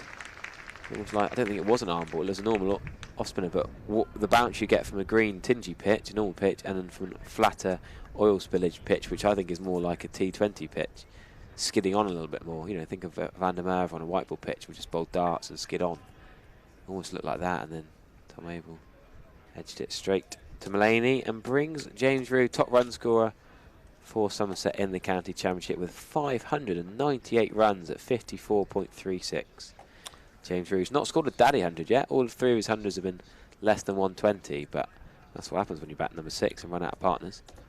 Matt Carter's now got a left-hander to bowl at, which I'm sure he will relish. Well, will he relish it so much that normally you would as an off spinner, but it doesn't bring the oil patch I into think play. all off-spinners would rather bowl at left-handers. I just think they're obsessed. This morning, I think before you got to this morning chat, they're obsessed with it. There's so much chat. I've never heard so much excitement over a patch of, well, it's not really grass, is it? Patch of ground. So when did this happen exactly? I presume it was when the pitch was being rolled this morning? Yeah, I think first thing. So it was out with the big heavy roller then, not a mower or anything like that? No, I think it was. Then once they've committed to the wicket, they put all the prep in. They can't change anything else, and they can't suddenly go to another wicket. Well, you'd have to move the sheet for starters. Well, it's big enough to cover 3 or 4 wickets, but yeah. No, I mean, it's the same for both teams. So as much as it's a problem for individuals, it's not a problem for the fairness of the match. It's not unfair for anyone or fair for anyone else. And if it was unfair, I think the umpires would have had to step in because let's get the game on. But if something's clearly wrong with the wicket that makes it unplayable, the umpires would not have let the players be out there, and they would have made Scott and the team prepare a new deck as Rue just back cuts that one. He's good on the back cut, isn't he? Good shot off. He's good everywhere. Wow, yeah. Especially between the ears, which is why he's got such high hopes for young James Rue. Experience, be it. There you go, another image of that poignant moment. Shirts laid down, tribute to the 3 victims of the terrible tragedy in Nottinghamshire earlier in the month.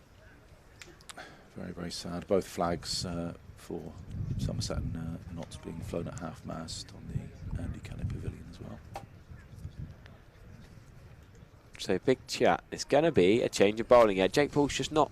You can't set a field to what he's bowling. It's quite sad to see. I like Jake Ball, liked him for England, and it's a bit sad really to see a bowler struggling. But big call from Stephen Mullaney. I quite like this. I said earlier, I'm surprised he hasn't bowled yet. Lyndon James is an exciting youngster. Decent length run up for well, not occasional bowler. He'd probably call himself an all-rounder, but he wouldn't be in the bowling attack every game Notts play. Medium pace, right arm. I think he's a good option, especially when Jake Ball is struggling. Mullaney wouldn't have perhaps wanted to turn to him so soon, but let's see what he's got. Montgomery might get a bowl later on, but Lyndon James is going to try from. It's just got the pavilion end and right on the money. Tom Cadmore defends that, but almost plops up onto his stumps. Could have gone anywhere. Yeah, Oakham School in Leicestershire, pretty posh school. I had a friend who worked at Oakham School, good for their cricket. He a Notts Academy graduate from Worksop, but only 24 years of age. Probably better with the bat than with the ball, but I'd still say he's an all-rounder, Lyndon James. I think if you're bowling on the first morning of a championship match, you are definitely an all-rounder. He's in again then. 45 on his bat to TKC, and this one does come off an inside edge. It's picked up by Dane Patterson down in front of the Trade Nation stand.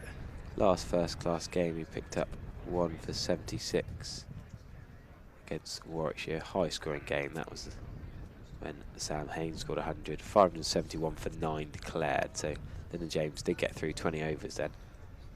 He got the wicket of Sam Hayne on 100. Main man, really. To bowl Sam Hayne on 100 is some effort, really. But most people got runs for Warwickshire in that game. Switch to around the wicket to the left-handed Rue as 2 slips for the new batter. And Rue just lets that one go. Yeah, too far outside the off on that one. That can be comfortably left.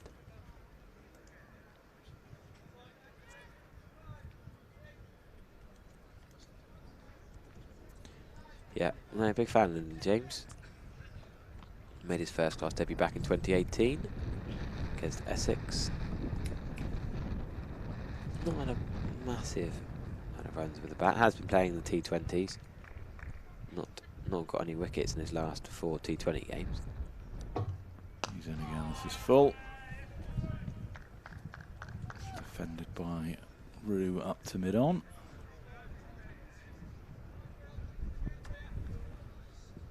Just the one man out on the leg side. Fine leg in front of the James Hilder stand. Nobody out on the offside. So Ringfield 3 and 3. Although Matt Carter is at quite a shortish mid-wicket catch, and you would think a couple of slips 3 on the offside. There's James again, and that beats. That's a beauty. Yeah, that debut I talked about against Essex at Trent Bridge. The first day he got Murali Vijay, Indian opener, who played at Somerset, of course. Dan Lawrence, Essex, who's just joined Surrey for next year, and Tom Wesley, of course, Essex and England. 3 proper scalps as his first 3 victims, and he wasn't picked again. That first class. That was 2018, that was. So he was internationals on debut. It's not bad, bad, is it? Makes you think of Will Williams, doesn't he? When he got Sibley and Hayne and Davies. Think of these bursts, these seamers who come in and start really well. Surprised not something used him more since, really, but hopefully plenty of years in his career left. 18 minutes to go until lunch. Well, it might be a couple of minutes over, depending on who's bowling the last over before lunch. They might think they give Matt Montgomery a go before lunch, but James and Carter pretty early in their spell, so no real need for a change yet.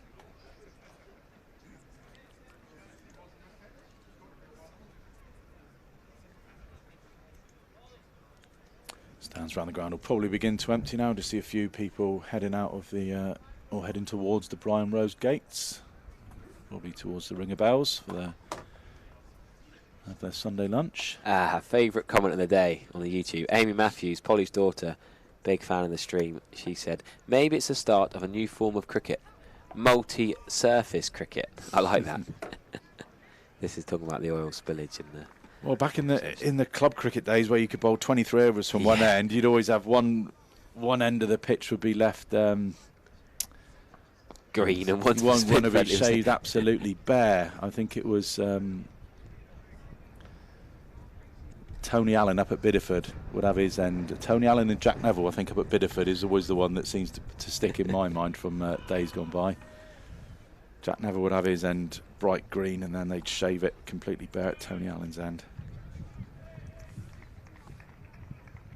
And I'm sure many, many other clubs would have been guilty of that as well. Big shot from Tom Callum. Well, that's going to be 6 into the Colin Axon, putting on the roof, over the roof. What a shot. Matt Carter just bowling loopy, lollopy sounds harsh, but normal off-spin delivery, really. Tom Cullenham's eyes lit up, and he's absolutely belted that. Timed it and swung hard. Now it's been fielded in the top tier. The Colin Axon didn't quite go over the roof. On the top tier, the long room. Good arm from the long room. There's a waitress, I think, throwing the ball in a black outfit.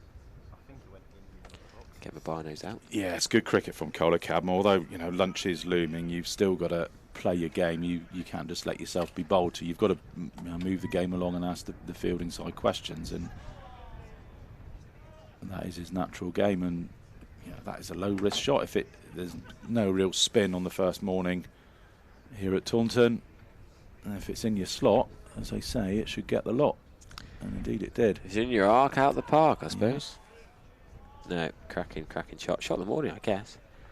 Yeah, it was an easy shot as well. He wasn't, dancing down the pitch. He wasn't trying to hit it too hard. You just see, saw on the replay, it was just in the slot, nice and easy. It's probably the shortest boundary on the ground, I reckon. There, down at sort of mid-off towards the CAP, and no challenge at all for one of the biggest hitters in the game.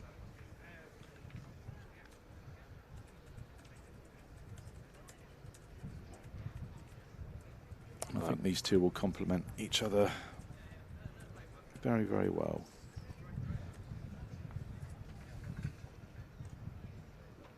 Lyndon James is going to continue then to James Rue.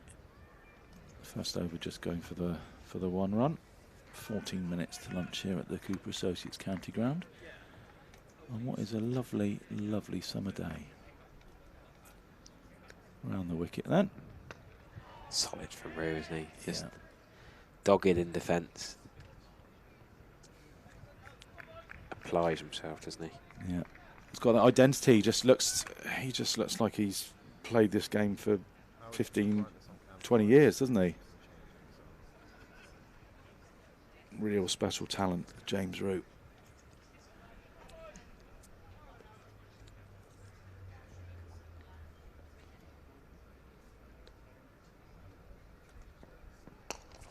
What a shot that is. That is James Root. At his best, James Root. His brother Thomas been playing for Somerset twos quite a lot. Was also cleaning up St Andrews in the youth age groups. But James Root, a talented sporting family. Lovely cover drive to get off the mark in style. Yeah, it was just a half volley from James. All Rue had to do was just lean into it, make sure he kept his shape, and as long as it was anywhere near the middle of the bat and he beat the field, that was going to be 4.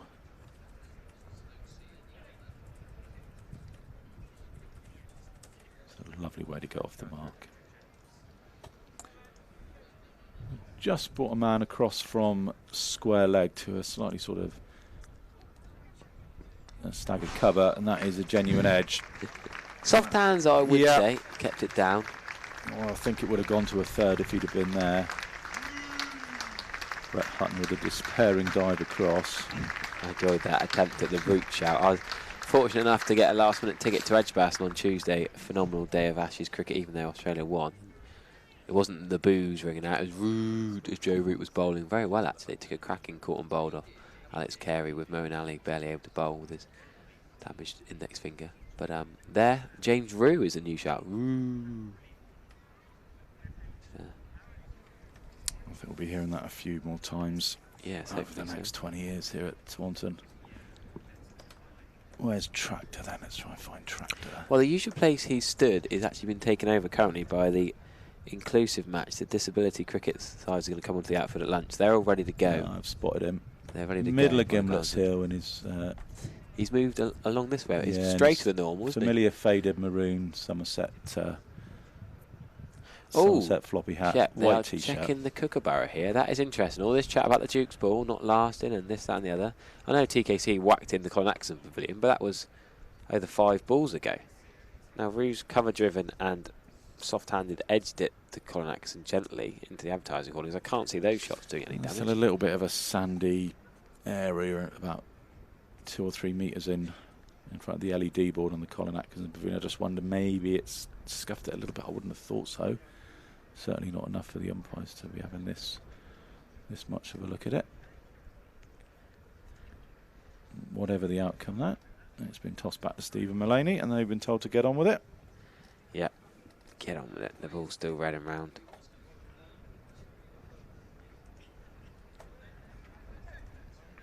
$103 for 4 then. That last boundary from Rue has brought up 3 figures for Somerset in the 27th over.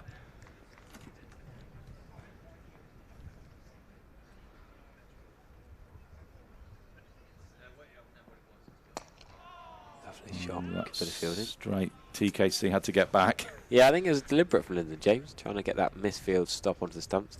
Makes me laugh when people do that and then give the batter a couple of extra runs by sort of misfielding. Oh, I think it's a chance worth taking. Yeah, if you say it's a 50-50 for 2 runs, you've got to take it. I think in the Red Bull game, yeah. I think in White Ball it's slightly different if it's going to come down to a 2-run victory or something. But TKC's got long limbs, he got back simply enough.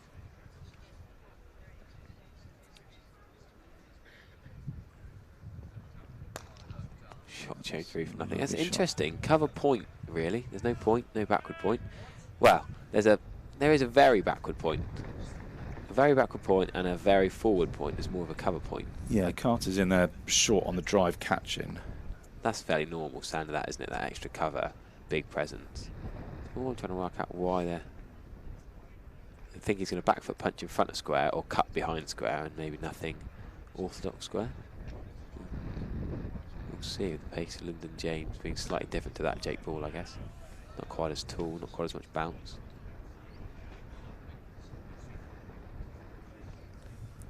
Talked about the Parkinsons earlier. So Matt Parkinson is a Lancashire player. He's going to Kent next year, but he's currently playing for Durham because they've got so many injuries.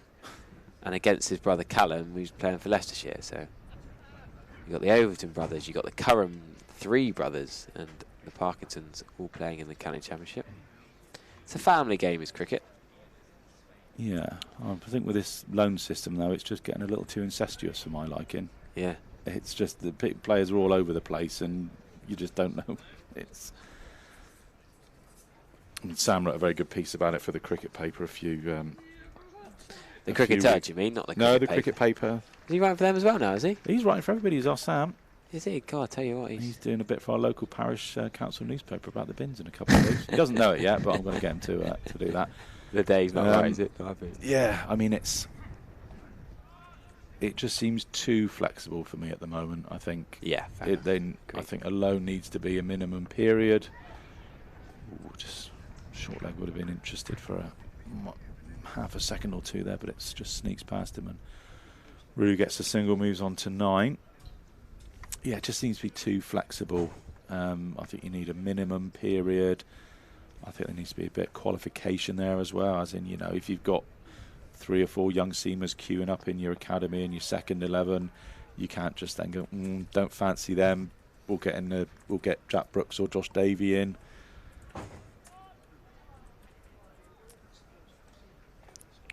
And people are always going to push the rules, but if you haven't got a set rules, no rules to kind of push. Oh, that was a freebie. TKC missed out there. If that had been a T20 game, a ball like that, yeah, he just looks to rehearse the shot. He probably would have walloped that over deep backward square. Just went for the more restrained option. Lunch is looming, only 7 minutes away. And Carter's in again.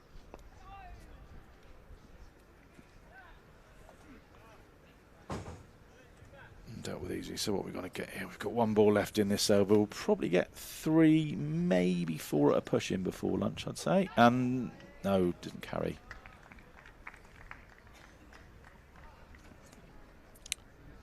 Yeah, we're going to get a couple of overs. See from the replay, while we're behind the batsman here at the in the Marcus just Gothic Pavilion, so didn't quite see what happened there, whether that was glove or pad. The Wurzels. How about that? See, I want to know, if we do win that game against Sussex, where are they going to sing Blackbird? Are the players going to... Oh, yes. Are they all going to go on stage together, or do the Wurzels get invited up to the dressing room? How's that going to work? It's in the One Day Cup, Friday, August the 11th. That'd be cool, wouldn't it? If the actual Wurzels singing Blackbird, that'd be awesome. Memory to remember for the Somerset players. I can smell lunch behind us. Yep, it's getting to that stage. Smelling like a shepherd's pie or a cottage pie to me. Yeah, something of that nature. Lyndon James with the same feel as the last over.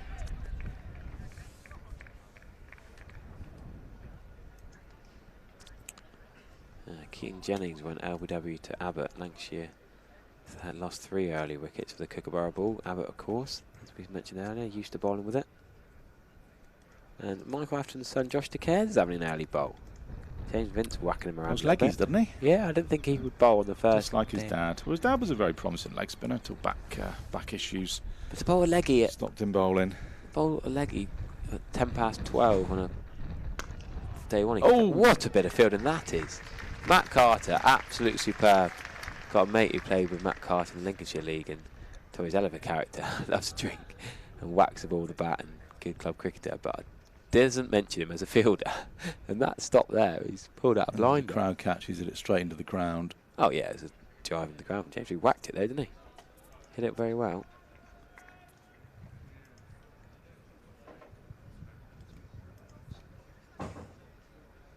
Knots want to get as many overs in as they can before lunch, so there should be. Lyndon James should be getting back to his mark fairly quickly. Not quite, just a bit of a leisurely stroll. Perhaps a morning in the dirt. They just fancy getting their feet up. A few nutrition drinks and protein shakes and whatever they have at lunch. I don't think they'll be going for the full roast in the Andy Caddick Pavilion today. Bit off for that.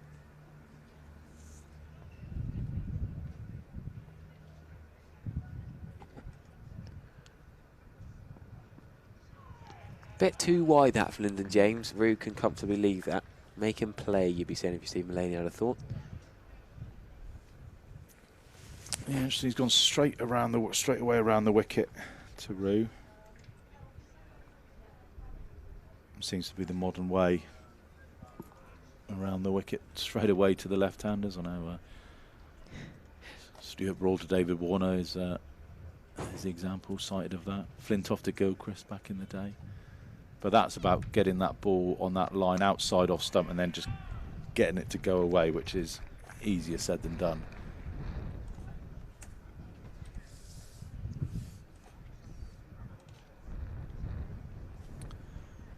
Hasib Hamid is just going out to the boundary in front of, or he's going 3/4.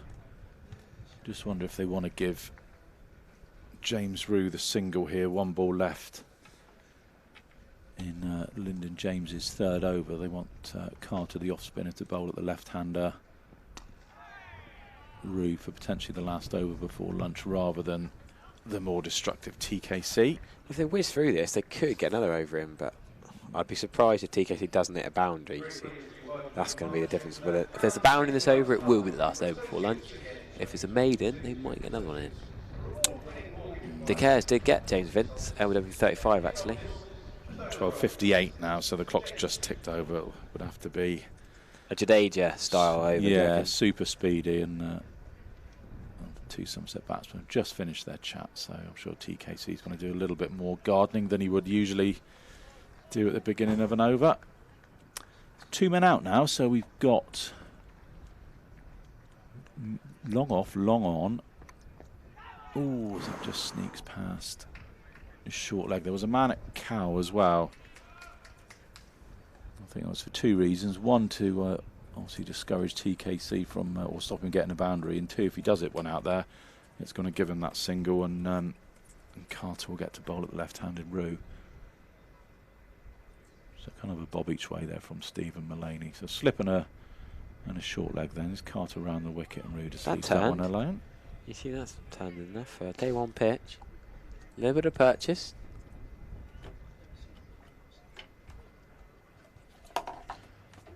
Ooh, that one was a little bit straighter and a little bit quicker. It was slightly more risky leave there from James Root, but there's 2 types of leaves, and that was a good one. Yeah, Sean Dixon knows about that. George Bartlett too, and that's that back cut from Rue. Plays that.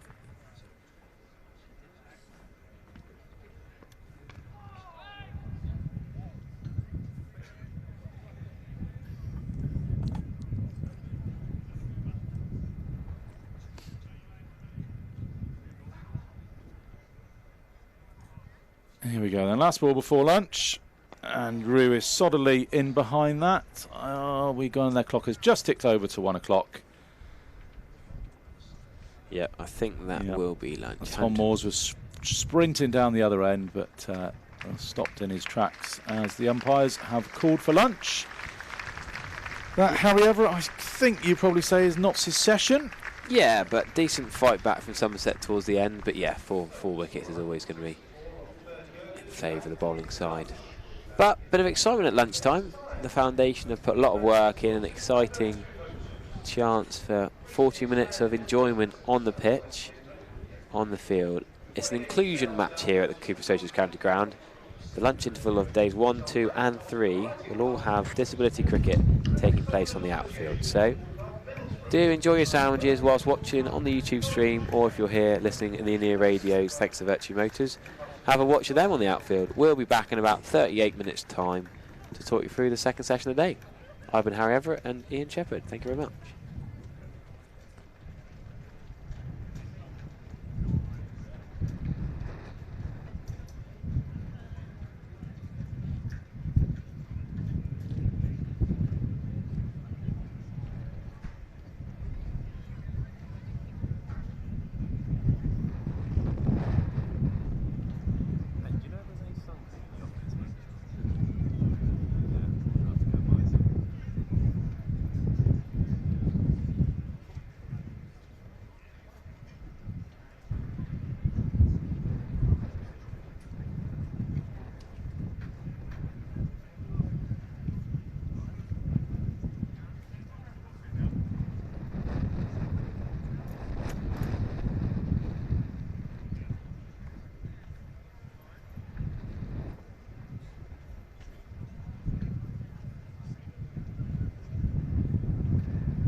plenty to keep you occupied during this lunch interval. On the outfield right now, we've got the Chance to Shine Street Cricket Participants, a national project that aims to inspire young people aged 8 to 12 years old to access cricket while promoting social cohesion and creating opportunities in diverse communities.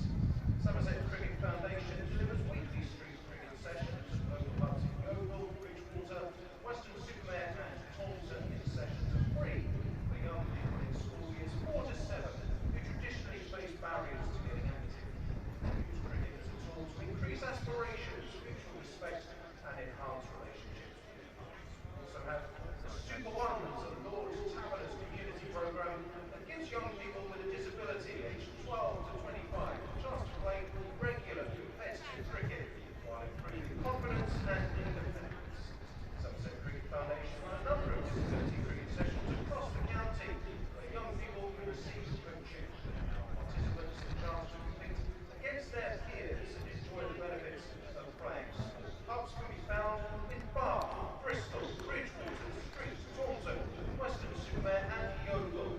All sessions run weekly and are free to attend. If anyone would like to find out more about street cricket or the Super Ones, please see Steve Gass after this demonstration. He can be located in the indoor cricket school. And once you've thoroughly enjoyed these demonstrations, please do make your way to the Somerset Cricket Museum. It's open again today during the lunch and tea intervals. There are new displays about the history of cricket in general, including England women's cricket and Somerset cricket in particular. There are also new interactive TV displays, including a welcome to our visitors today from Nottinghamshire. Even if you think you know the museum well, I do recommend you visit to see what's new this season. There's also a sale of cricket books at lunchtime, including wisdoms and yearbooks in the museum office. Literally hundreds available, all at very low prices. The museum is separate from the county club. It's operated entirely by volunteers. Entry is free, but a voluntary donation towards the £9,000 a year run costs would be gratefully received. The museum is in its 500-year-old stone barn. Its offices as well located behind the Ondarchi. There's also more offerings for you book lovers out there. The North Somerset Area Committee holding a second-hand book sale at lunch and tea today. That's outside the SCCC shop. And if you're looking for some refreshments, there's a wide selection of hot and cold food and drinks available from the following outlets: Stragglers Coffee House, the Botham Bar in the Royal Botham stand. You'll also find the Salt and Malt Fish and Chip Bar. There's also the Bolting Horse Concession in St James's Street car park. Please remember too, that members receive a 10% discount on concessions throughout the Cooper Associates County Ground.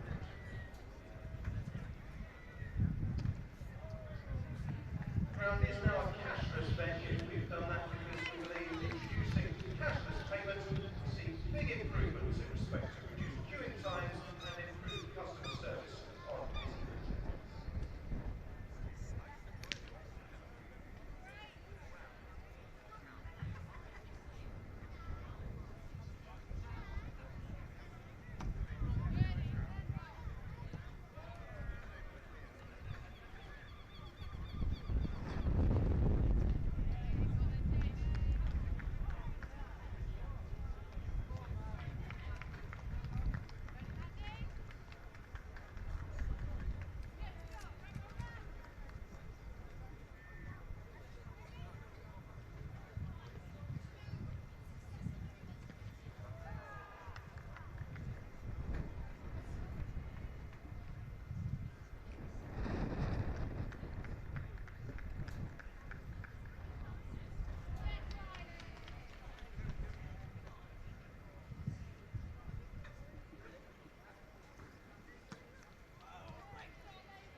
Welcome back here to day one of the County Championship match, Somerset versus Nottinghamshire.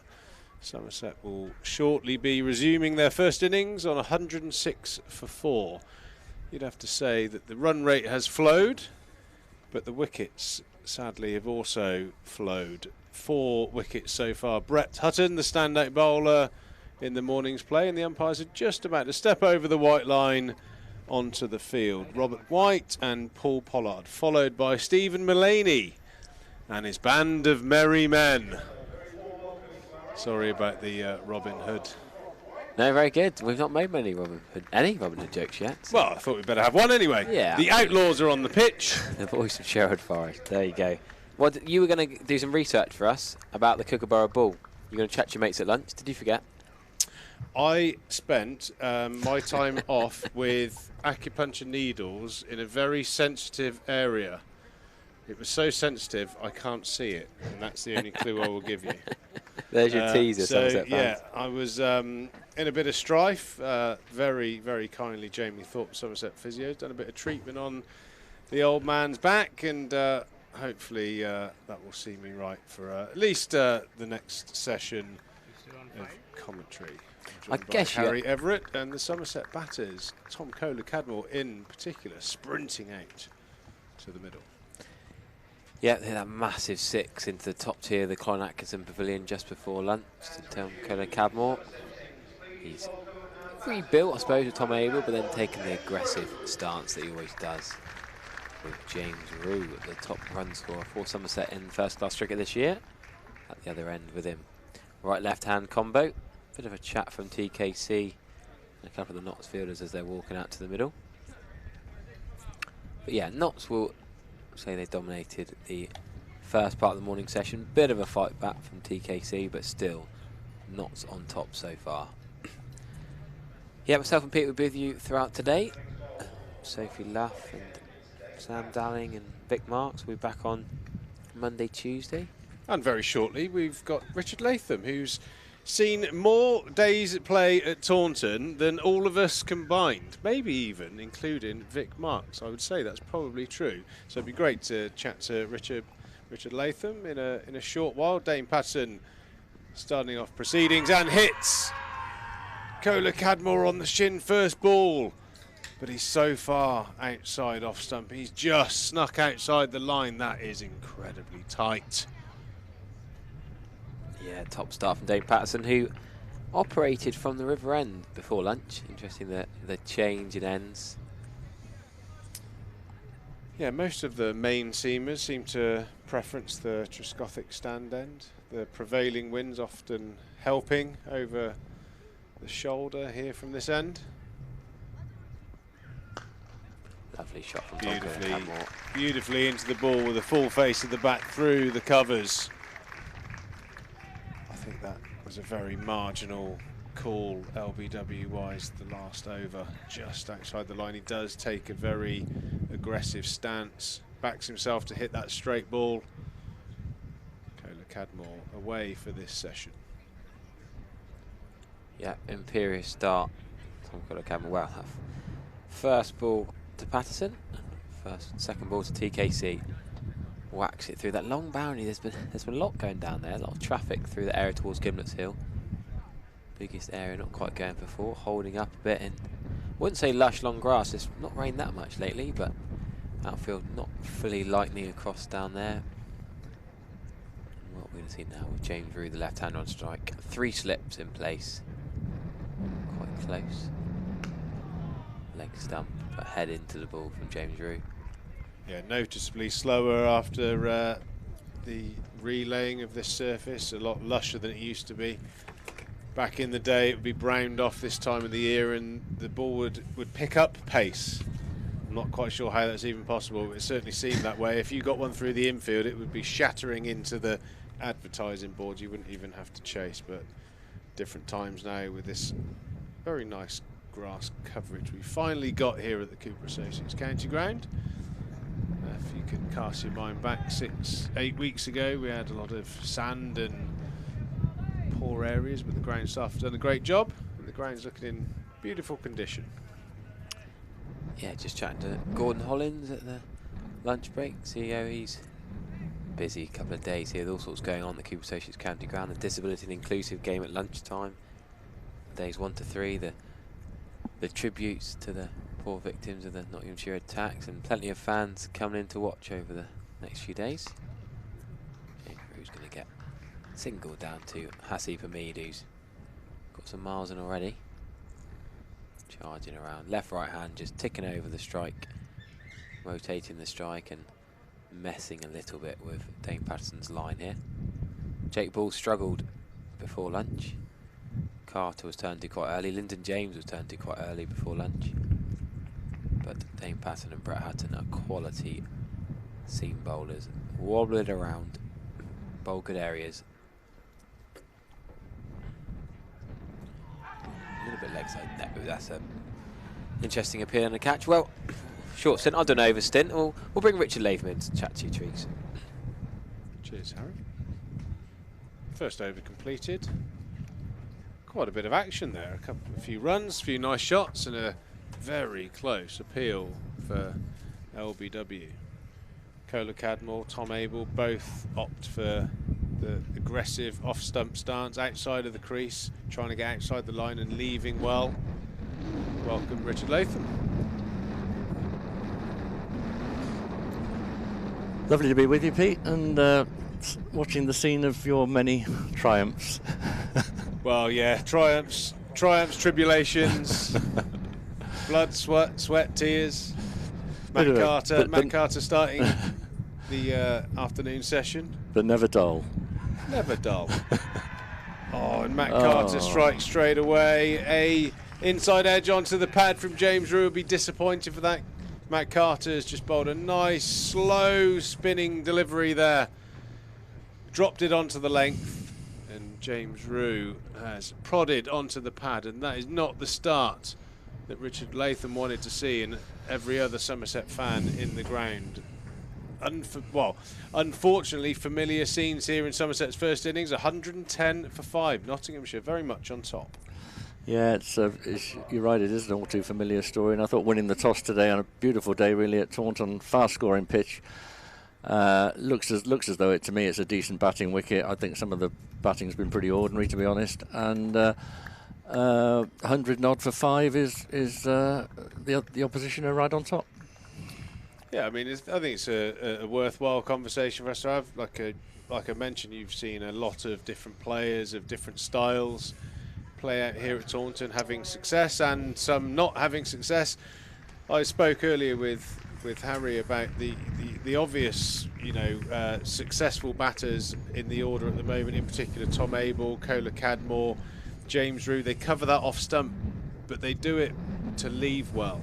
And then we've seen a couple of dismissals where, the Bartlett dismissal, the Dixon dismissal, where they've still got that sort of, they look like they're setting up for, getting outside the line, but then they still fiddle at those wider balls. Bartlett got away with one that he nicked and passed first slip, and then eventually, left that straight ball. Probably unlucky to be given out LBW, but again, not offering a shot to a very, very straight ball.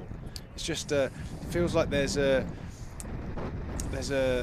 unsureness about a few players' game plans. They don't seem to, it looks a bit chaotic from my eye. Well, I think that the best Somerset batting lineups I've seen over the years for the county championship certainly have been ones that have had players in that you feel that once they get to 20 or 30 they're going to be very difficult to get out. And I think that one of the problems with Somerset's batting lineup in the last 2 or 3 years is you get players getting to 20 and 30 and getting out very, very often.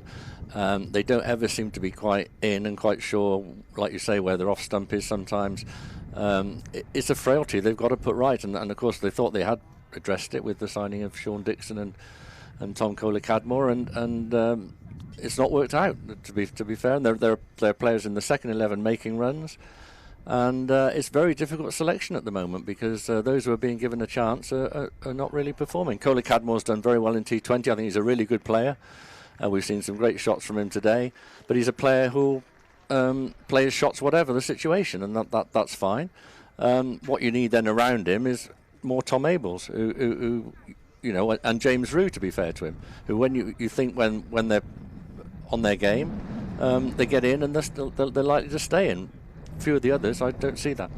Yeah, I think. I mean, there's no doubt about it that when you see the players, you know, playing the T20 and the One Day Cup previous seasons, and when they do eventually get those scores, they're such good talents. But there just seems to be a softness to a lot of the dismissals and a lack of intensity in the defensive. I mean, you know, that's out. That is the danger of the aggressive off-stump stance. If you miss that straight delivery, you are on your way back. And unfortunately, I think the Pattersons, the Brett Huttons of this world are just going to find your shin when you're playing in that way. I'm not convinced it's the most robust of game plans. And this is turning into a very ordinary score on what looks to me a reasonable batting track. I'm sure they thought that because the decision to bat first when you win the toss, which Somerset don't always do. I think they saw runs there to be had today, and as I said, there's been some pretty ordinary batting, and again there, was that a wicket-taking ball? I don't think so. I think the decision at the top toss is surrounding the, in inverted commas, oil spill. Yeah, there's an area of rough outside the off stump if you're batting from the Marcus Trescothic stand end, and there's no doubt that there's been a preparation in mind to making the pitch turn, and that's absolutely fine. But there's live grass as well, so I think all bowlers are in it, especially with the new ball. So I don't think it was we'll bat because we think it's flat. I think it's we'll bat because it might be hard to chase. So I do think that was probably more the decision from the toss point of view. But Graham Rose once said, always stuck in my mind, the toss determines the order of play, not the order in which you play, and the order in which Somerset are playing at the moment is not great. It's just they're straight balls effectively, aren't they? Yes, they are slightly offering back towards the stumps, but you don't expect high quality players to miss balls that move fractionally. There's not a lot of movement going on at the moment, and I just think there's an indecision of game plan. A number of players, like I said, I think we'll give Kohler, Cadmore, Rue, Abel a pass. They can't do it week in, week out. The guys around them, I think, need to find some form and find some form quickly. But then again, we're into Game 7 now, and it hasn't turned round. So I think it's really interesting that I think that disparity between standard of first and second team cricket, I think, has been a problem for 5-10 years now. It seems there is an enormous gulf. Actually, I've watched a bit of it and been involved in some of it in recent years, and it's almost. If I cast my mind back 20 years ago, you'd say it's probably sort of more academy standard. Very, very young players playing second team cricket now, and to step up from there to the first team is a tough ask, even if you are piling on the runs like Andy Hamid has done this week. It's always a question mark in the selector's mind. Yes, he's got a couple of hundreds, but were they worthy? I suppose you can only get the runs there. I agree with that wholeheartedly. I think that there is a big problem with the disparity between second 11 and first 11 cricket, but it's the same all around the country. And I think we've all got our players that we'd like to see selected, and I think if you get runs in the second 11, you've got to be given a chance at some stage. I'm not saying that Andy Numid is the answer, but if he's making runs, he makes runs consistently. I'd like to see Tom Banton given another chance in the Championship, simply because I thought he worked hard at it last year. Didn't have a lot of luck when he batted, and I think he was really trying to make himself into a red ball player as well as a white ball player. Obviously a great talent, and I think he deserves another shot now. Yeah, you could be right. You could be right. I don't dispute the toss today, Pete, at all. I think I'm an old-fashioned. I think if it's a lovely day under blue skies, and you win the toss, you bat. Unless the wicket is green as it can be, and you think your seamers are going to run away with it on the first morning. But here at Taunton, if you get through the first hour, usually things become easier. And the fact is, Somerset can't get through the first hour. I think you've got to also, in fairness, credit the visitors this morning as well. I thought Brett Hutton was exceptional. But again, from a preparation point of view, Brett Hutton's going to take the new ball. That he's not going to rush you in terms of short balls. And I thought Tom Abel's approach looked like he was negating it. But then you've got a number of the other batters who are playing deep in the crease, not getting a great stride forward, and almost playing into Brett Hutton's hands. So I suppose, we all have our ways of playing, but I just feel like the old-fashioned mentality of, right, who am I facing? How am I going to counteract the challenge? Just doesn't look. I'm sure those conversations are happening, but it doesn't look like it's being applied from my point of view. A couple of players just moving around the crease, offering the front pad to bowlers like Patterson and Brett Hutton. It's just a matter of time until they get one to pinch back and hit you on the pad. And if you are batting aggressively in that aggressive position, you're gone. I think the other point to make is we're playing these championship matches in amongst T20, which a lot of coaches don't like, I know. And it's a case of trying to adapt your play from one sort of cricket to another sort of cricket. But I think that's the key. You've got to adapt to the situation you're playing in. I hate this term, play your natural game, because that to me eliminates the thinking involved. You play the situation. I think whatever form of cricket you play the situation. And if you're under pressure with 3 or 4 wickets down, your defensive technique's got to come into it, and you've got to bat a bit of time and get yourself in. And a 4 or 5 has got to make 100 in that situation. Sure. And so you've got to build an innings. And I don't think there's enough building of innings now, primarily because the players are used to playing T20 where they go in and play a shot or ball. Great shot there. Nice shot there from Casey Aldridge, using his levers, sweeping smartly against the off spin of Matthew Carter. Casey Aldridge has really come to the fore on a number of occasions with the bat now. First class 100 under his belt, great innings on Friday night. Yeah, I think there is an issue scheduling wise. It's a shame for Sean Dixon. Real battling 85. Showing us what he's capable of against a very, very strong Essex bowling lineup, and then he's played since then 3, maybe 4 T20 games. Does that disrupt the cadence of how you're going about your batting? Almost certainly.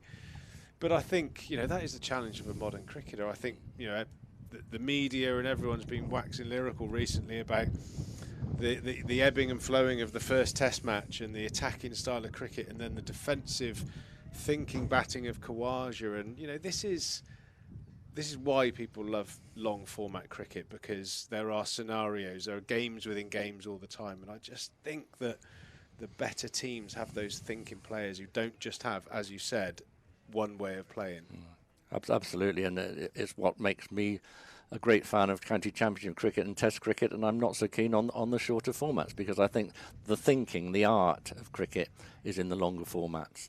You get more spin bowling, you get more different types of batting. I'm not a great fan of going in and hitting every ball, or people who just want a wicket or a 6 every ball. That's not how I like to see cricket played. I want to see now from these two, bat some time, try and get in, and build an innings. We know Casey Aldridge is capable with the bat. Craig Overton certainly is.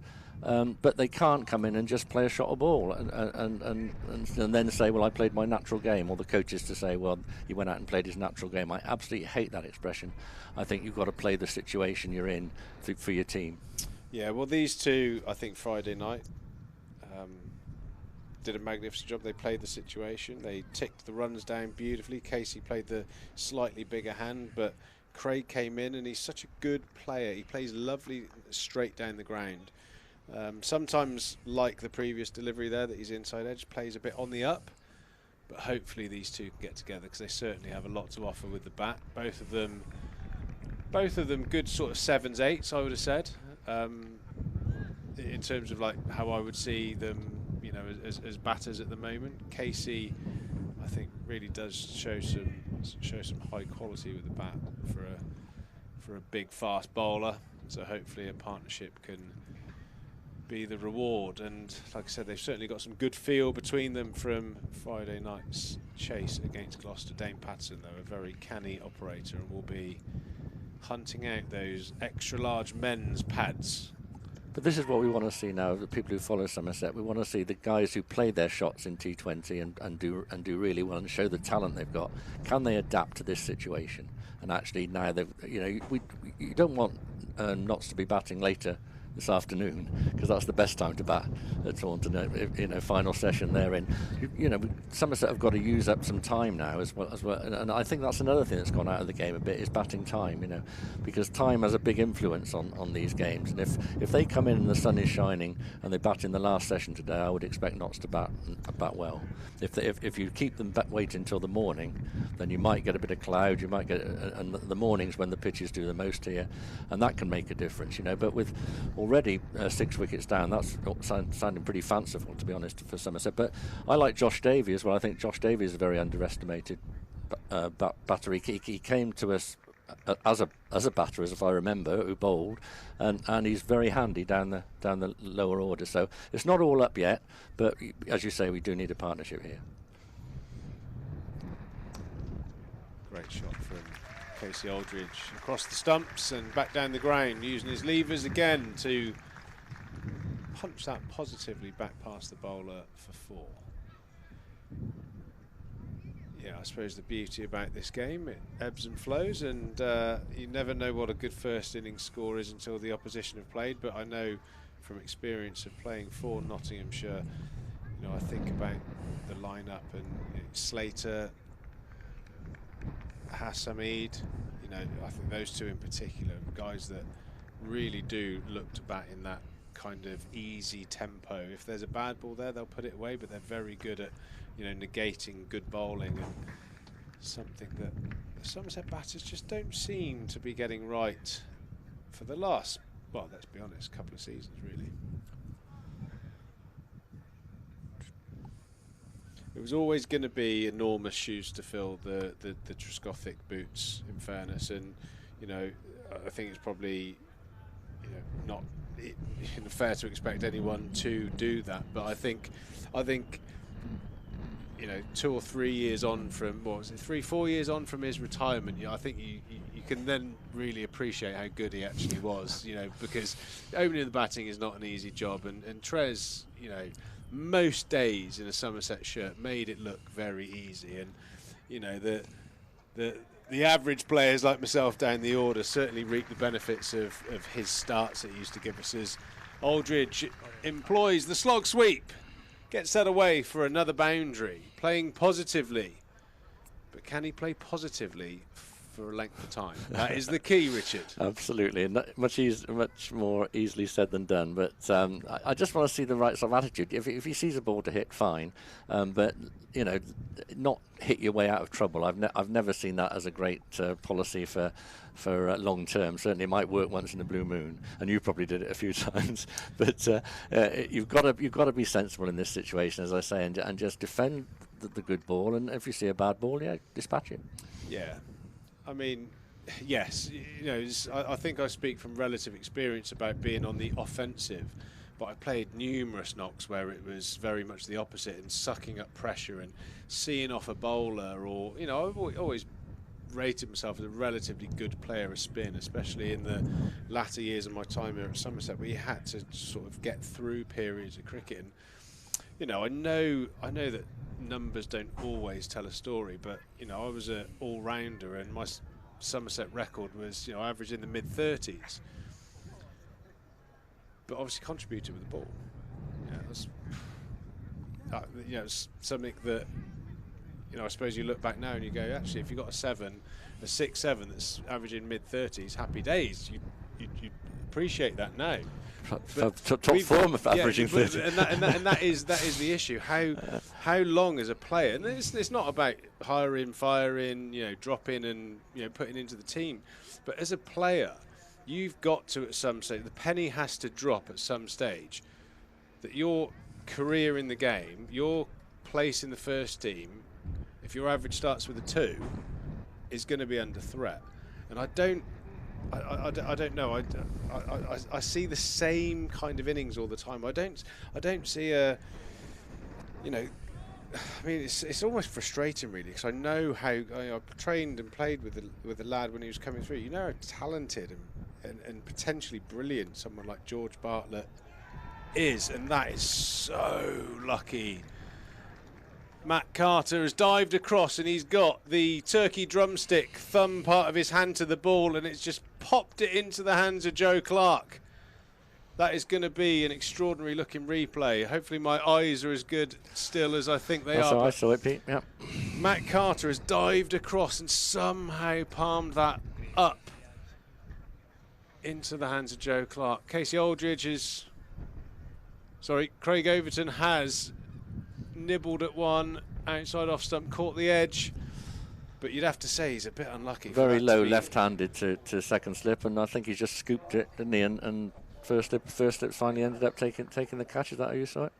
I think it was just I think he's just offered a hand and he's just popped up off of the thumb area, but unlucky there. Somerset in a lot of trouble now. 124 for 7. So yeah, I mean, what I haven't seen in this, my period of commentating for the club, which I adore doing, and you see your George Bartletts and they score those runs, and you're like, oh, this kid can play. Oh my God, can he play? But the records are the records, and the runs are the runs. I haven't seen him in the sort of last 2 years come in and noticeably be more nuggety, more intense in his defence. I haven't seen an attempt to change the way he plays, which kind of leads me to think that he's going to keep relying on this natural ability, and that clearly isn't quite getting him over the line. I can remember umpires saying it about a couple of shots that I used to play early on in my innings. Oh wow, that's a big shot early on. Didn't think much of it. And the shot George Bartlett played first ball, I mean, there's a select few people on the planet that get good enough. So he's got the talent, but then it doesn't seem to correlate into these consistent performances. That's the word, consistency. You desperately need. You've got to have some consistency from your top 4, haven't you? It's no good having a 100 1 minute and then 4 or 5 low scores and then another decent score. Somebody or more people in the top 4 have got to make runs regularly, and that was what the 2 signings were meant to do. Sean Dixon and Cola Cadmore.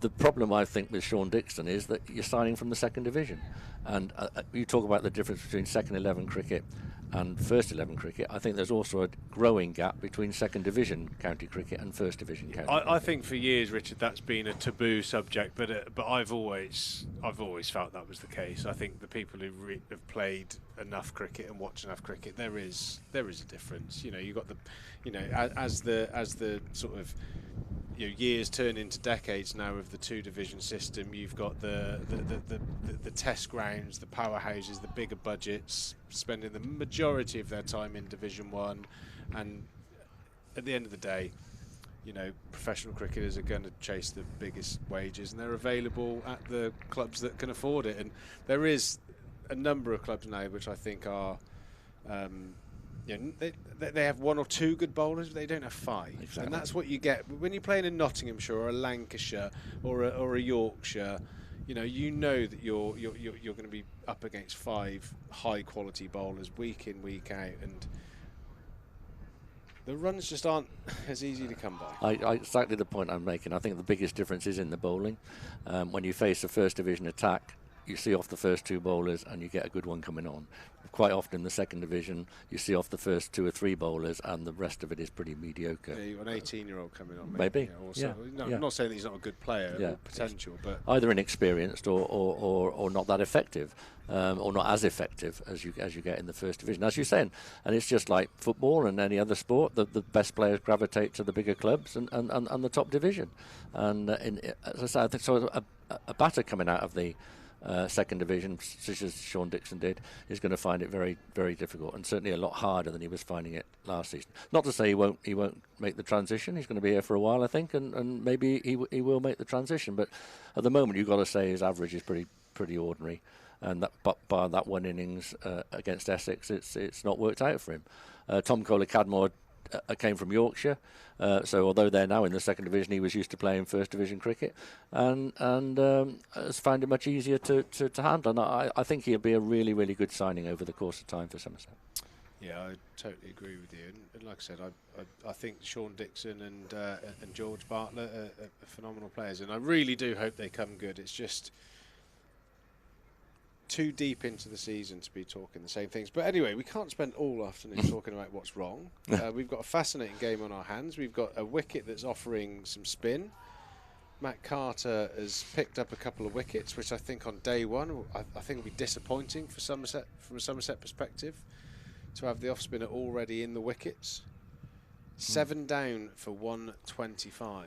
What will be interesting to see how Shoaib Bashir bowls on this. And it's, I think a number of times he could have come into a team at Taunton this season and not had very much help from the wicket. This has obviously, as you said earlier, been designed hopefully to spin as it goes on, and is already showing a bit of turn now. So he could be a very important figure in the game. But having said that, you've got to have some runs on the board, and this is, we say again and again and again with Somerset, what they used to call scoreboard pressure. Put a bit of pressure on by getting a good first innings total, and put batting points on the board as well. And too often they're simply incapable of doing that.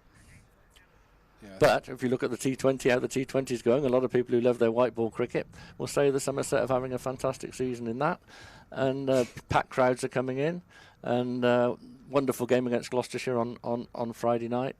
It's certainly not all doom and gloom here by any means, and we also ought to remember that Somerset aren't one of the bigger test-playing counties, so they've got to compete extra hard to be in the first division at all, and certainly towards the top of it. So it's not all doom and gloom, and I'm not complaining. It's just that this batting frailty has been around for too long now, and it's stopping them becoming a really effective side. Yeah, I'd like to. I don't know. As you get older, I mean, I've done a volume of coaching in that senior player role now, and spoke to a lot of players. And it was something that, in my 20s, maybe early 30s, I wouldn't have had any interest in, really. But when you get a bit older, one of the great things about becoming a senior player is you start to almost enjoy the youngsters' performances more than your own, and that's a great place to be, especially when you transition into the coaching side of things. And it's just, I find a lot of conversations about batting fascinating. Like I said, in my 20s, when I was probably at the peak of my performances, I just maybe played on instinct, didn't delve into the details of the game. But yeah, it'd be really interesting to have conversations with the players that are going to struggle if they don't come up with a different way of playing. You, like I said, it's old, is it Einstein's definition of insanity? Keep doing the same things and expecting a different result. I mean, that's kind of, we're in those realms, aren't we? That is a fact. I think the other thing we've got to put it in context, Somerset have never won the county championship. Okay, we've had some wonderful players here, we've had some wonderful bowlers, some wonderful batters as well, and never have Somerset won the county championship. And it's my dream of all my sporting dreams, and I cover football as well as cricket. I want Somerset to win the county championship in my lifetime, and just start to think, is it ever going to happen? Well, I felt we had two daylight robberies with fudged games in different parts of the country on the last day, and I don't pull any bones about thinking. Well, you're talking about 2010 when I went up to Durham, hoping we'd get a result at Durham, and then Notts took those wickets. Yeah, and scored 400 and took 3 wickets in one day, which would never normally happen unless people are playing silly. And then, of course, the Middlesex, was it, when we were all down here hoping we'd. And having to watch underarm bowling at the home of cricket. But anyway, very difficult. But the point I was going to make is, why did Somerset do so well that year? Because we had a definitive way of playing our cricket. We had Bess and Leach. We prepared a wicket that spun, which suited our game. The ECB, I think, their narrative around that was pretty average. I think, when Durham won the county championship, they had Harmison, Onions, Callum Thorpe, a number of high quality seamers. You went up there and the thing was bright green, going up and down a little bit, and they won the county championship because they played to their advantage. We had a couple of years when it was spinning. Occasionally it would be on the edge of sort of what would be deemed as acceptable, but ultimately we were playing to our advantage. Opposition were turning up with 2 spinners, but our 2 spinners were class, and our batters were playing spin well. And that actually, produced Jack Leach, which I think was brilliant for English cricket, and we nearly got over the line a couple of times. Yeah. The hammer came down from the ECB, and now we're restricted in the pitches we can produce. We also lost Don Bess in that process, because we then had to produce a pitch that could only really warrant 1 spinner. and so on and so forth. And so there are no spinners developing around the country, and that's the other thing about, I think, why it's wrong to condemn turning wickets out of hand. It produced some really great cricket here, I thought. It was some of the most enjoyable cricket to see spinners operating at both ends and batters having to combat it. I thought it produced wonderful cricket. It was obviously in Somerset's interest with the two lads they had. Don Best certainly developed very, very quickly as a result, and Jack as well obviously benefited. But overall, you look at the England team, and we lose Jack Leacham, so Moeen Ali becomes our main spinner, and Moeen is a brilliant batter, and has been for years. But he's a batter who bowls, in my view, and there's not you can't look around the country and say, well, they've got a good spinner and they've got a good spinner who's English, and they've got a good spinner, so we've got plenty to choose from. We haven't, and one of the reasons is bowling spin on the sort of pitches we produce is pretty unforgiving, isn't it? Yeah, you got Essex have Harmer. I think there are places. Warwickshire were brilliant with Jeet and Patel. I think you have to have surfaces that offer some assistance. Otherwise, a young spinner's just going to get clouted out of the attack and not really get the opportunity to develop. As we have a look at that LBW, and you kind of think that he has to have hit that. Another very straight-looking delivery from Dane Patterson there. Somerset scrapping at the moment. 127 for 7. I'm joined by Richard Latham. We're in hot debate at the moment about various things, and holding out to point, reverse sweeping at 127 for 7, I think would have finished Richard Latham off for the day. Thankfully, that was on the one bounce. How well you know me. We're having a great time here on Somerset's live stream, supported by WPA Health Insurance, all of our sponsors out there. Virtue Motors, I think we've got some headsets in the crowd, hopefully. Give us a wave if you're listening to us in the crowd today. Not a soul. They're obviously too expensive. But this is a very important stage of the game now, all joking apart, Pete. Somerset have got to eke out another, well, they've got to get a 200 for one thing. It's got to start with a 2, that's for sure, or we could be in a spot of bother, that's for sure. But I think the point about spin bowling is really valid, and why should a seaming wicket that darts all over the place and as lift and everything and bounce for as you said, the Durham seamers when they had such a strong seam attack, why is that okay? But if you've got a good spin attack and you produce a wicket for that, which to be fair Essex have been doing for a long time now, and they seem to get it right, or just stay on the right side of borderline. But look at the wickets Harmer takes, so how many matches he dominates. And you think, well, all they're doing really is making them. Oh my goodness Lord! Me, that was a pretty average piece of cricket again. Yeah, I mean, well, we used to go up to Chelmsford, and when Danish Canary was playing there, and you'd have a 2, like it would literally be green in the middle and brown at the ends. Matt Carter's bowled what looks like an arm ball there, and Josh Davey is again batting on off stump, and you just can't miss that. That is plum, isn't it? I mean, that looks to me like he's not got very far forward. If aiming possibly across the line a bit, and I don't think he's got any complaints there. No, that's as out as my shirt I'm wearing today. Which I have to say is reserved for you. It's okay. Yeah, well, this is one of my favourites. I love the pink blazer on Friday night. That was fantastic. Yeah. Dominic Cork was not a fan. No. But when I saw his Marks and Spencer's chinos, I decided to not take fashion. I don't think he's a good model, is he? Right, Matt Henry is striding to the wicket, and I have to say, Richard, I've had a number of conversations with Matt Henry. Comes across as a fine gentleman, brilliant bowler. I think he's an exceptional bowler. One of those like proper international quality bowlers. I think he probably feels a lot quicker to face than he maybe looks at times, but even at times he does look like he's getting it through. Seems a really good competitor, so I'm hoping for a little bit of nous here, a little bit of digging in. He's got Casey Aldridge up the other end, who's got himself to 14, who can obviously play. So I have a. Well, I hope he sticks around longer than he did against Essex when we were in a similar situation. He came and had a massive swipe at the first ball, so I hope you've not put the mockers on him, Pete. But yeah, he's certainly capable batsman.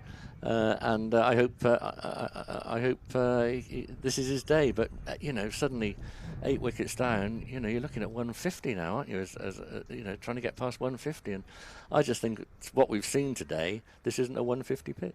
No, it's not. It's certainly, like I said, it's a 280, 300 pitch. That's how I would par it. I think the most disappointing part of it is the 3 wickets that Carter's got. I don't think he's bowled a ball worthy of getting a wicket yet, and he's got 3. So I think that's a little bit of an issue. Yeah, we've got the old James Hildreth stand here on screen. Give us a wave from the Hildreth stand. I think we've had communication that you've recharged your Virtue Motors earpieces. So thanks for that. Looks like you're having a great time. Make sure you've got your sunscreen on in the the Hildreth stand. It looks particularly sunny over there. Seriously warm. I went out at lunchtime just round the ground, and it was very, very warm. It almost seems like the weather's getting hotter, doesn't it? Yeah, it's been... It's a day for batting, not bowling and fielding, and I'm afraid Somerset could soon be bowling and fielding. Yeah, Dane Patton just in and around the business area. Bowls very few deliveries that aren't sort of cannoning into the stumps. Bowls a lot of wobble seam deliveries. But again, I think Jake Ball, in terms of the way they go about trying to get wickets, very similar to Lewis Gregory. They show the away swinger, but then they're always attacking the front knee roll. You obviously know these Notts players very well. Did you enjoy your time there? Was it a good time in your career? Yeah, I did actually. It was great. Slightly, I don't think the ink was dry on the contract when the first COVID pandemic lockdown started. So I think my first year was the Bob Willis year. So it was a little bit interrupted, and I suppose affected my, when you go to a great city like Nottinghamshire and the place, the ground, Trent Bridge. I adore playing at Trent Bridge. It was always, even as a Somerset player, I used to always perform and do quite well at Trent Bridge. Used to love the surface. Had a bit of grass, nipped around a little bit, was bouncy, so it suited sort of my game as well. So yeah, I had a bit of an interrupted first season. Second year was a little bit better, but didn't play as much first team cricket. But that first year winning the Vitality Blast was great. Didn't play much cricket apart from the final, and that was a real special memory. Great club. I had a brilliant time. Was treated magnificently by the coach and staff. Peter Moores, Mick Newell, Paul Franks, I used to battle with ferociously on the pitch. Had so much respect for him, so it was great to work with him as a colleague, and Kevin Shine as well as bowling coach, Ant Boter. Yeah, it's got a real good setup, and I really felt that they respected what I'd given. So I was very keen to give as much as I could in the short space I had time left in my career, and I feel like it was a nice period where they'd lost a few senior players, and I filled a hole for them, and like I said, they treated me with an awful lot of dignity at the back end of a long career. And where are they now, do you think, as a county and as a team? Are they where they want to be? Well, they're up there in the Blast, aren't they? Like I said, we won it in 2021. So, trophy winners, which is important for a club that plays at a test ground. I think their championship cricket is back to where it should be, which is Division 1. I think we would have gone up in the year, but there wasn't a promotion that year because of COVID. And I think they're not far away. I mean, they've always had an excellent battery of seam bowlers. Ollie Stone is up on the balcony right now and not playing. International level bowler. Luke Fletcher, brilliant county bowler, not around at the moment. So they've got the resources. They've got good depth in their squad. And Stephen Mullaney, he's an excellent captain. He's a real good man manager. I always felt that there was. When I went there, I hope I don't speak out of turn. but I felt that when I went there, it felt like there was something missing. I think they just lost sight a little bit of some fundamentals you need to have to be a top team, and I felt that number of conversations with Morsey, myself, and other members of staff. I think we got a grittiness back to the club, and hopefully, this rings true with anyone that might be listening from Nottinghamshire. I think that sort of COVID year onwards, I think the club are back to where they should be. They have a good time. They manage players really well individually, treat them like adults, give them a lot of responsibility. But on top of that, you've got to do your job. You've got to perform, and I think that's what Nottinghamshire are all about.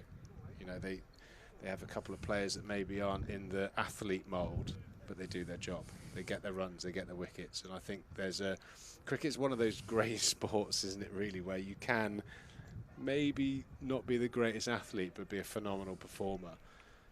I'm not going to put any names to those, but I'm sure you all know who they are.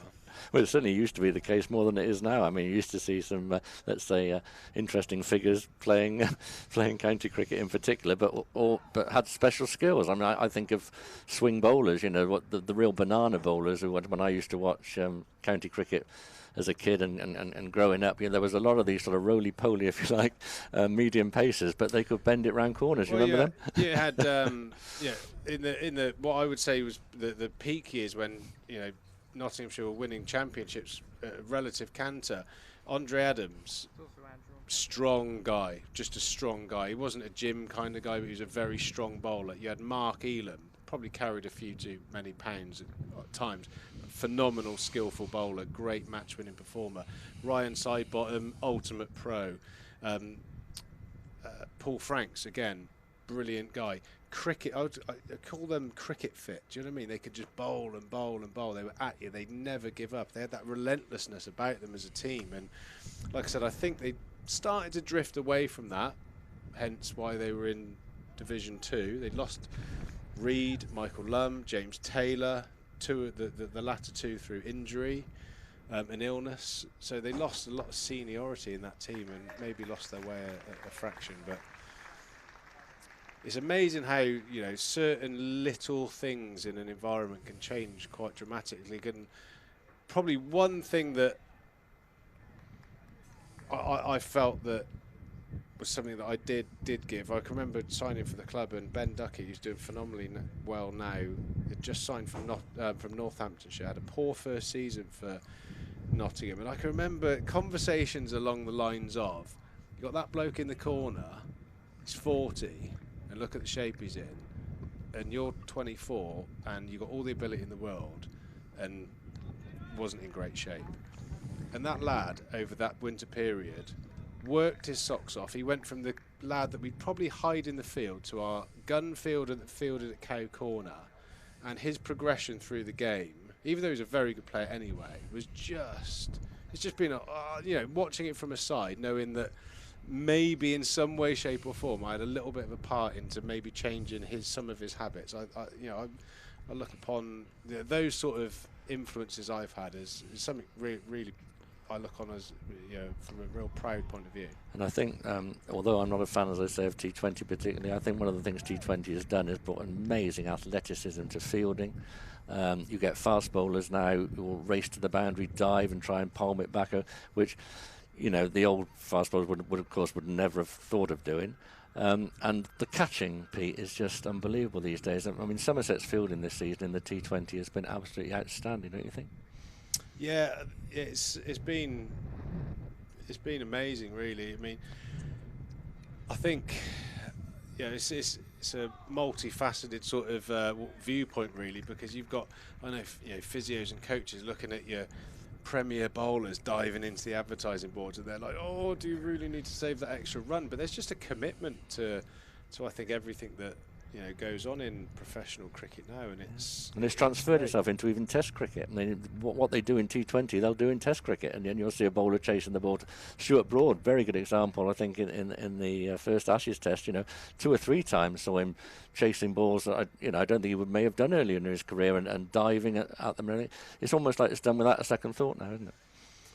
Yeah, it's brilliant. But like I said, I think, you know, to quote Maverick from Top Gun, you know, you've got to you know, write checks your body can cash, and the physicalities put on a cricketer now. You think about these guys out here now, you know, they're probably going to cover 10 to 15 Ks a day, these bowlers. They're then going to dive around, you know, saving runs. You know, the batters that are out there, you know, Casey and Matt Henry, they now got to do their batting. I mean, that is why the physicalities in the game and being as good as you can be is, you know, it's a big part of the game, because, you know, I had that eureka moment when I think I was about 28, 29. I was overseas playing for Central Districts. I was a little bit in the, you know, I was quite a rotund chap at the time. You know, I was a lot heavier than I am now, and you know, I think I bowled 500 all competitions overs in England. I then bowled about 300 in New Zealand, so getting up to 800-900 overs, and I was knackered. I was absolutely knackered. And I just had this conversation with a number of people that influenced my career. How long do you want to play for, mate? Because at this rate, you're probably done at 32. And I changed a few eating habits and did a little bit of training. Nothing crazy, but just kept up, you know, the stretching and doing a little bit of weight training just to make myself stronger. I came back the season 7 kilos lighter, and I ended up retiring at 40. I mean, I suppose these are the questions that you've got to throw to young players now, 25, that aren't quite hacking it. What can you do? What can you find in your game to make yourself slightly better? And I think that's the fascinating thing. The budgets are there now. You know, I won't tell you what my first wage was in Somerset, but I wouldn't have raised a family on it. I can tell you that now. These lads are proper professional sports people now. Enjoy it, yes, but how can you make it as good as it can be for as long as you can? That would be the question I would throw to a lot of young professionals. Just watching what we're watching now, Pete. Fascinating to see how Casey Aldridge handles this now. 22 not out off 47 balls, playing a very, very sensible innings. But he's now batting with, and look, as I say that, there's another reverse sweep that doesn't quite go to plan. But it seems to be, you know, enjoying the responsibility he's got out there, and he has got responsibility now. As we say, Matt Henry can bat. There's no reason why these two couldn't put on 50 if they bat properly.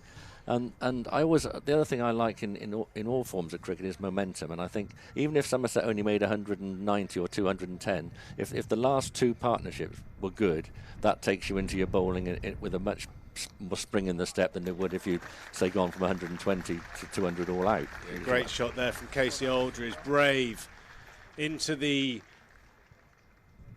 well, at least an 18-inch pizza outside off stump, and the reverse sweep using his levers. I mean, I think that is where the modern game is fascinating for both of us, really, Richard. Because if that goes right, you think, great bit of cricket. But if it doesn't go right, it just looks awful in this situation, doesn't it? And I think that's the knife edge, I think, the modern cricketer faces. The Bazball era, if you like. I mean, everyone's been going crazy about, and I find it phenomenal, those reverse sweeps from Root to Bolland and Pat Cummins. I mean, I cannot even imagine how he even dreamt that as even an option, and he's doing it in a test match, an Ashes test match. And everyone goes, you know, crazy when it's successful, but what is the alternative when he gets out doing it? What do you, I don't know. It doesn't look great, and I just think in this situation, you know, the old thing, play straight. I mean, it's almost like it's archaic now. But I always remember, even an opening batsman like Jeff Boycott used to say, "Play in the V." And when I was growing up and playing what the standard cricket I could play, which wasn't high, I used to think of first 2 or 3 overs you're facing, play in the V, and, you know, and play straight. And I always used to think that was also the case if your team was under pressure, didn't want to lose a wicket. I was never a great one, even at my level, of swinging across it. I used to get out more often than not doing that, and so even a sweep makes me still. You know, and of course it's a very regular shot now. And the thing is now, young players are brought up reverse sweeping, and it's a shot that they play all the time. Danger man Brett Hutton back into the attack, just nipping the ball at will. It seems the ledge, very, very fine bowler. And I think he's actually one of those type of cricketers that I think epitomises Nottinghamshire. He does his job and he's brilliant at it. He's a master of his skill. I mean, when he signed back from Northampton, he's a big, strong lad, no doubt about that.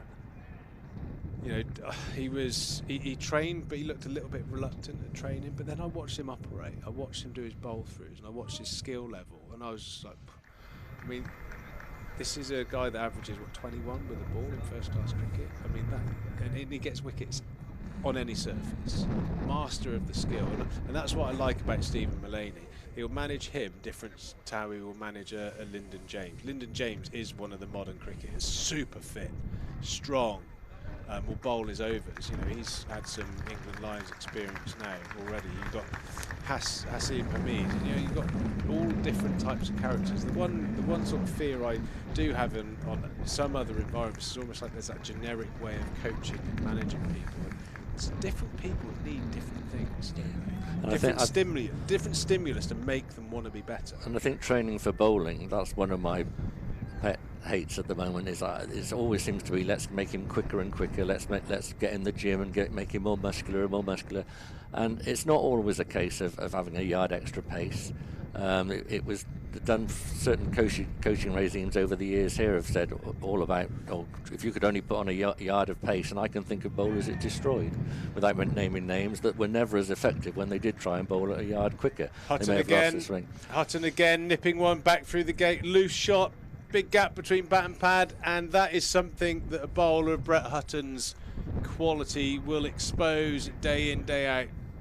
Top of off stump, the man is relentless, and he has 4 this morning. Between the two Nottinghamshire bowlers currently in action, 3 for 33 and 4 for 31 on a day 1 pitch. I think the 4 for 31 is somewhat acceptable because there is a live coverage of grass, but I still stand by the 3 for 33. I think Matthew Carter's done exceptionally well to pick up those wickets today, and the last man striding to the wicket. And again, not a great shot, Pete, when you've got somebody 26 right at the other end who can bat, and again, the old thing of holding up an end while your partner makes runs, that seems to be archaic again now. But when you've only got a couple of wickets left, and Casey Aldridge has looked pretty comfortable and playing well, I think you've got a responsibility to just play out some balls and let him get on with it. Yeah, I think the top 6, 7 should probably take the brunt of that. But yeah, I mean, there's not really such a thing as a tail ender these days.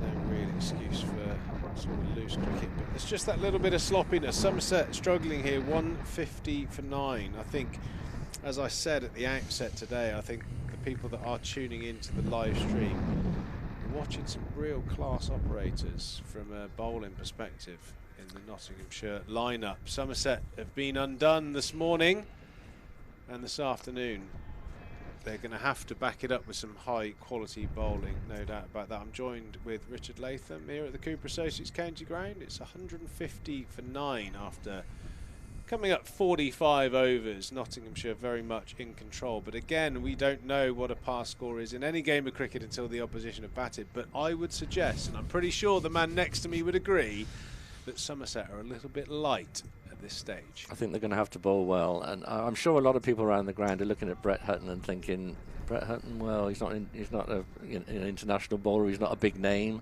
but so many counties over the years have had this sort of bowler who's always on the mark. I think something like David Masters, and people like him around the country who took wickets year after year after year after year without necessarily playing international cricket or being a big name. And all he's done today really is maintained a good line and length, nipped it about a little bit, and that's been enough to undo Somerset. And I think they're going to have to bowl exceptionally well. I think that was possibly just missing leg stump, that one, Pete. But very close. Close again. very close again. I always coach my youngsters, or I say coach, I advise, or as best a dad can do, drip feed information into decks. And I am as I found out this year doing my PGA degree, the person on the planet that's probably the least suited to any academic studies. But the game, ultimately is a game of physics, isn't it? Angles and physics. And as you said about playing with a straight bat, if you look to get in, even if you're a great player on the leg side, I always find that when I speak to someone who, Richard, what's your best shot? And you reply, flicking it through mid-wicket. And I said, do you know what? When the appropriate ball comes, you will whip that ball through mid-wicket. But what do you do to the one that's nipping back onto off stump? Because if you try and whip that one, you're in big trouble. And I always think, especially at the start of an innings, I try and coach this into my sons and players that I have the opportunity to coach, is just to, and it is old school, but you can play with a straight bat in a positive fashion, as Casey Aldridge has just done there. I do feel like the modern player that doesn't get it right creates angles that aren't there. They try and play across the line just because they want to hit them. They almost get bored of it. That is one of my favourite coaching sayings. Don't get bored of doing it well. And also try and make the bowler vary what he's doing. If you're playing straight and almost boring the bowler, he's going to start doing something different. And even a player as great as Trescothick, Marcus always used to say to me that his get off the mark shot was a dab down to third man. If that ring true with you? I mean, and he would wait for a ball that he could just do that to. And in these days, or more modern days, when there's never been a third man posted early on, which the old bowlers would never have tolerated, it often brought him 4, not 1. But it was his get off the mark shot, as he called it. And I think you learn. As I've never played the game at high level, but I would have thought that you learn about your own game as you go along, and what you can do and what you can't do, and you play within your limitations. And if you're a player who can play shots all around the wicket, well, yeah, you do that when the time's right. I think one of the things that I notice from players that are good players but not great players is I get the sense that they get funky. They get funky with the game. So I'll probably go back a generation here. If I bowled a slightly over-pitched, great slog sweep there by Shoaib Basher, picks up a couple of runs. So he's going to be positive as well. Tall lad, long levers.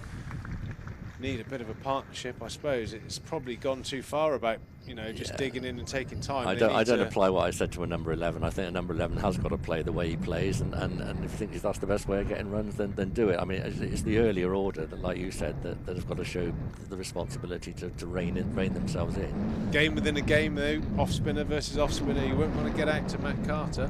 I'm sure he won't, absolutely, and the opposite will apply when not spat, but. You just look at the scoreboard, 155. It applies no great pressure, does it? And if they have got time to overcome that today, to overtake that score today, let alone later in the game. As you say, till both sides are batted, that's very true. You don't know what the pitch. You've got to put the pitch in perspective. But everything points to the fact that this is a pretty low total. Yeah, I think you're probably right. Yeah, and what I was alluding to there before that big slog sweep from Shoaib Basher was, if I bowled an away swinging, slightly over-pitched delivery to Graham Hick, he'd hit it in the same place before over and over again and not get tired of doing it. He would hit it wide of mid-off, straight back past the cover region, and he would relentlessly hit the same shots and the same ball. He was a master of his art, and he never got bored with doing that. What I see now, or what I saw towards the back end of my career, I'd bowl as I slowed down as well, bowl all away swinger, they'd hit one through the covers, they might hit another one through the covers, but then all of a sudden they try and whip the same ball through mid-wicket, and I was thinking, well, that's brilliant, because if you get that wrong, you're in trouble, Chief. And that's what I found with a lot of modern players that were talented, but not going to average the 40s, 50s like your Hicks and your Ramprakashes and your Lehmans and those players. They just didn't have that patience and enjoyment for just being good at playing, an orthodox cover drive. There's always like a, let's do it different, let's do it my way. But isn't that a result of one day cricket, and particularly T20 cricket? I think where you might get a set field for one shot, and then that's what brought the reverse sweep in, wasn't it? That people said, well, the field's set, so let's reverse sweep. But now what we're seeing now is Casey Aldridge doing the right thing, in my view. He's got to have a swing now. We don't know how I don't know how good Shoaib Basher is with the bat, but Casey's doing exactly the right thing now by taking on the bowler. But Hutton will appreciate that, and he's on for a fifer, isn't he? Yeah, he's played nicely. Don't want to give away fifers, but Brett Hutton has bowled beautifully. As we see a bit of a moody sky, and I suppose if there's any positive to be had for that, if Somerset's innings does end soon, as it looks like it's going to, with Brett Hutton mastering his dark arts of bowling here, Somerset might have a little bit of overcast conditions to work with, but Brett Hutton is just relentlessly challenging that off stump. Brilliant for any young cricketers out there that are watching, either live or on the live stream. This guy is in the battle for off stump, and he very, very rarely deviates from that, and he's taken over 280 first class wickets at about 25. And youngsters, if you can do that, you're doing all right. And he's shown that his patience applies to bowling as well as batting. And if you're putting it on the spot and the pitch is doing a bit, keep putting it on that spot. That's another thing I think you see some of those bowlers striving for wickets, Pete, and they will try something different when there's not really any need to. And this is a real lesson to Somerset's bowlers: line and length on this pitch. It'll help you a bit. I'm not saying it'll help you to the extent of 150 odd for 9, but it will help a bit. So, and there's another one, right on line and length. And that's what he's done. He's put it there and let the pitch help him when it does. And well played by Shoaib Bashir. But then, look at Somerset. Their lineup, their bowling attack, the resources they've got. Josh Davey, brilliant nipper of the ball. Craig Overton, Matt Henry, world class. Shoaib's, I think, an exciting talent, but a lot of pressure on a young man to match a Matt Carter, who's been there and been around the block, played 100 and been under a lot of pressure in 20 over cricket bowling, that power play stuff that he bowls. This will be an interesting over, because I think Casey's sure to take him on here, and it'll be interesting to see who comes out on top. Well, the battle of the 6'6". There we go. There we are. Casey's gone for the reverse sweep. But as I say, 1 wicket left. I think that Somerset's best chance is now for Casey to unleash, and nobody could blame him for getting out caught on the boundary at the moment, because there's no one left to bat with him. Yeah, I think the sort of paddle sweep fine is maybe a better option, but Casey thinks the other way round, and a reverse slog sweep, 9 down. There are many, many previous coaches here at Somerset that would literally be having a head fit, but Casey Aldridge just hit a magnificent reverse slog sweep for 6. He doesn't lack confidence, Casey, I'll tell you that. I remember the very first interview I think I did with him after we'd had some success, and he talked about wanted to play Test cricket, and he wanted, which you like to see in a young player. I think that's great. You've got to have. It borders on arrogance, but it's not arrogance. It's self-belief, and nobody had more self-belief than Marcus Trescothick, who, from a very young age, I can remember when he first got picked for England. And I said to him, you sure you can make the... Because at the time, people said he didn't know where his off stump was, and he used to get out a lot, like a lot of left-handers. He used to get out with the ball played across him. Oh, how can he play Test cricket if he does that? And he had absolutely no doubt that he could do it. Absolutely. And you think, well, he's not an arrogant bloke. He's a nice bloke. But he had that self-belief, and that was part of his makeup, and a very important part of it. Dane Patterson doing a good bit of work down there on the boundary. Another reverse sweep from Aldridge. I don't think you actually get a thing... a person or I don't think you get a professional cricketer without what other people would deem as arrogance. I don't think you can make it to the top of your sport if you don't have self-confidence. I don't remember playing against anyone successful that I felt were shy or not, pretty sure in their own shoes. But there's degrees of it, Pete, and I just thought Marcus was that was one of the great things in his armoury, was that no matter what level he went up to, he was confident he could handle it. Might just be oblivious.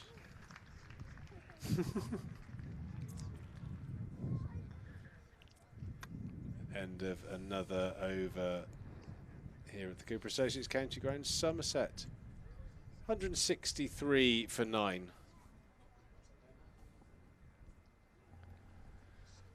We have another bit of entertainment here at Somerset during the Somerset Warwickshire game, Friday, August the 4th from 2 p.m. The Beer and Cider Festival. Over 100 beers and cider.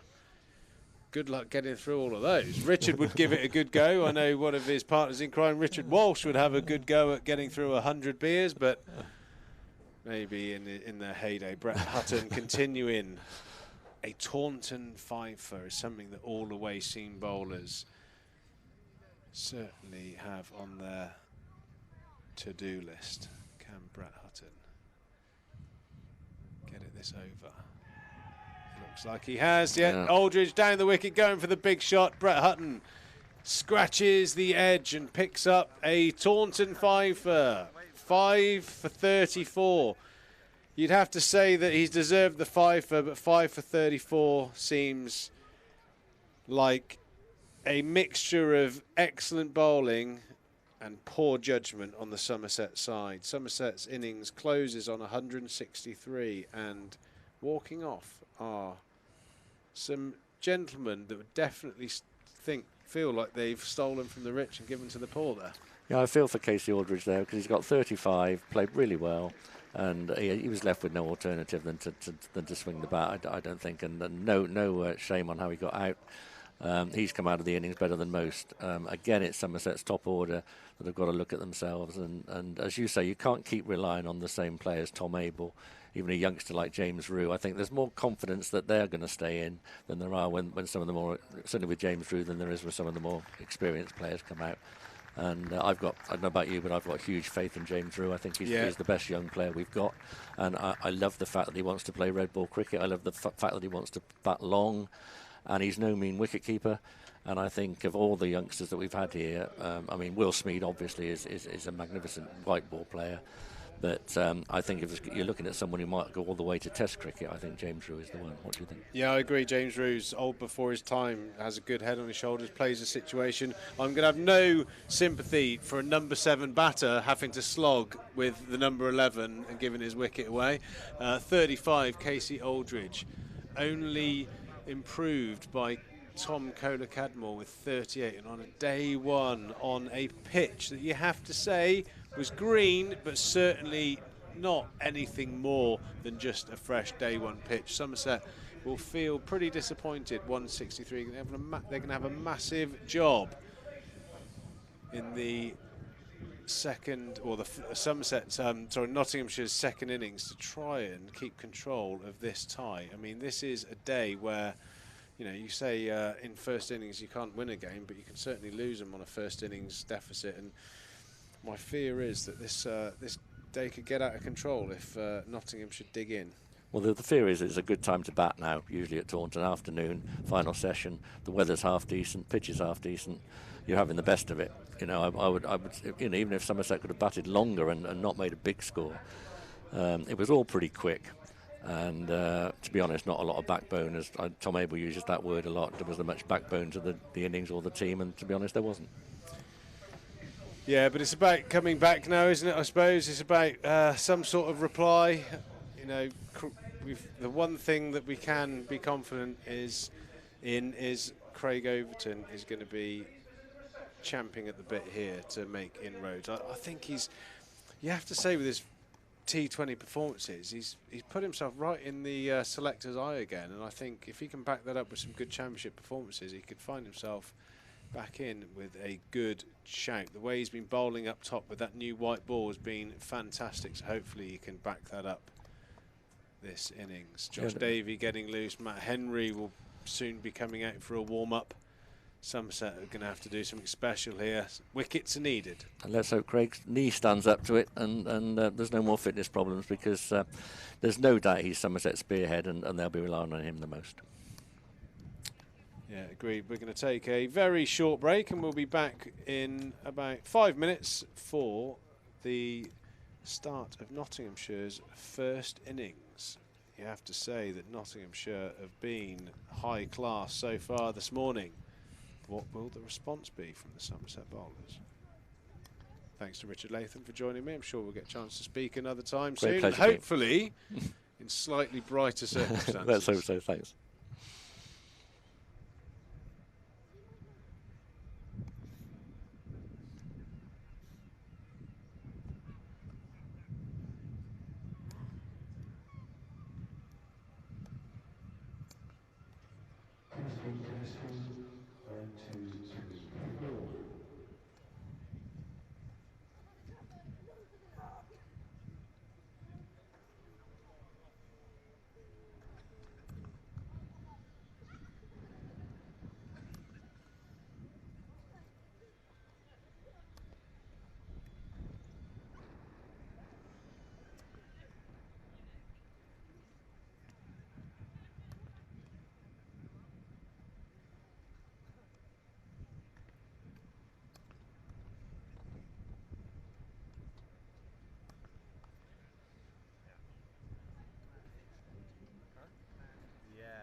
Yeah, literally, I was like, I mean, earlier I was thinking it's going to be horrible day. Now it's like the wind was so like the sort of cloudy sun with the wind was like perfect. But now it's like it's just a bit, yeah, it's a bit gloomy, isn't it? The lights might have to go on. Imagine that. I think it's coming. That cloud's coming towards us.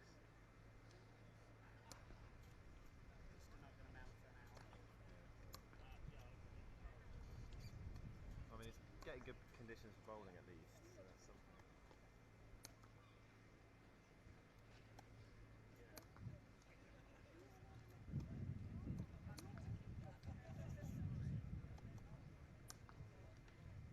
On come 5, Alex. Come 5.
Point Ben, how's Cam 5 looking? It's maybe a little bit dark. Okay, cool.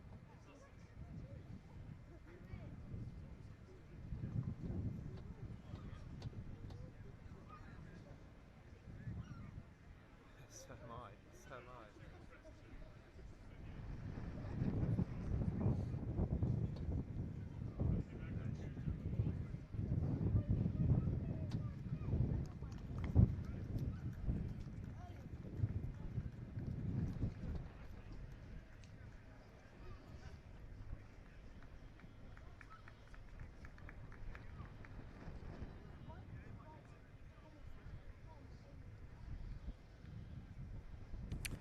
Welcome back to the Cooper Associates County Ground. We've got a little bit of cloud cover and a tiny drop of rain at the moment, which, to be honest, might suit Somerset after the rest of the play's not really gone their way. It might slightly liven up the pitch for the new Kookaburra ball in Craig Overton's hand. I'm Harry Everett. Pete Tree goes alongside me. We're trying to find some positivities for Somerset, but there's been a lot of poor shots this morning. Somerset batting lineup giving Matt Carter and Brett Hutton particularly wicket after wicket. 5 for 34 for Hutton, 3 for 43 for Carter. Patterson chipping in with the other 2, but not bowled all right, but nothing major, nothing special really. Brett Hutton was very good. You don't get 5 as easily, but a lot of wickets were gifted by Somerset all the way down. Casey Aldridge stood strong for 35. but didn't have anyone supporting him. Twice Craig Overton's delayed as Ben Slater, the left-handed opener for Notts, wants to take strike, but he's not quite ready. Then he's not quite ready again. I think now, third time lucky, Craig Overton is going to come in. Here he is, right arm over the wicket to the left-hander. Easily left.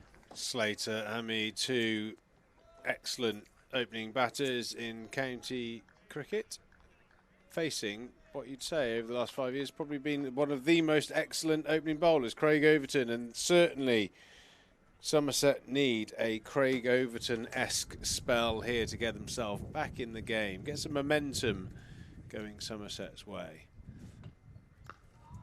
I always found Ben Slater, bowling at Ben Slater in the nets, quite a challenge. He plays a really good angles game. He lines up in a way that he doesn't.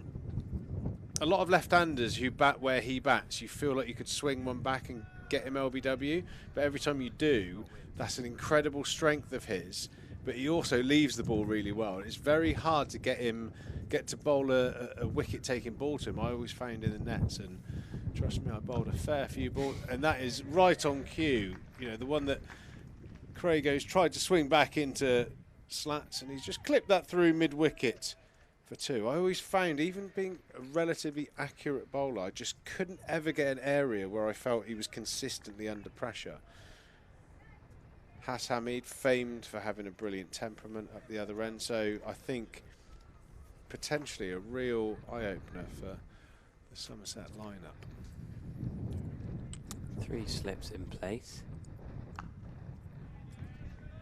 Yeah. Oh, Craig Overton, he's He's up for it. Yeah, look at him. The big man's up for it. When's he not up for it? Not got many runs with the bat this year, Craig Overton. Been disappointing. I remember a couple of years ago when he was up to number 6 ahead of Lewis Gregory, but down to number 8 now. Casey Aldridge and James Rue youngsters ahead of him in the batting lineup. Craig Overton only averaging 15 with the bat, 122 runs from 9 innings. He'll be quite disappointed with that. 3 LBWs in there. So with the ball is what he's mostly in the team for, and he's fired up. That's a nice shot from Slater. Nothing on that. Just a defensive shot for 4, really, through the covers. Not a flourishing drive, just held the pose, used the pace of Craig Overton, really. Literally defended that, prodded it. Shows the pace of the outfield over towards the dugouts. No flow whatsoever. Defensive shot through cover point. God, I wish I could defend the ball for 4 through the covers. Craig Overton steaming in, and he won't be too angry at that one, I thought. Defensive shot there, going not very far out in front of Ben Slater. We've got the YouTube comments on up here, so do let us know. There's plenty of angry Somerset fans. Are we getting a good rinse in at all, or are we all right? Not us personally, just the batters. It's so difficult to commentate, you know.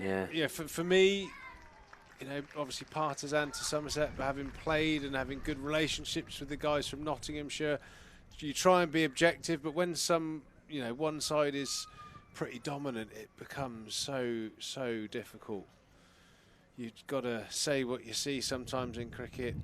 Not all the time. Matt Henry is a quality bowler. I think if anyone can do it, this opening partnership can, but the slip cordon of Abel, Overton and Aldridge away. Sean Dixon, is that? Or Lammonby, a gully area. Matt Henry running in hard. Matt Henry making his championship debut for Somerset, or first bowl on the Cooper Associates county ground. It's weird, he's been around for ages, isn't he? To that.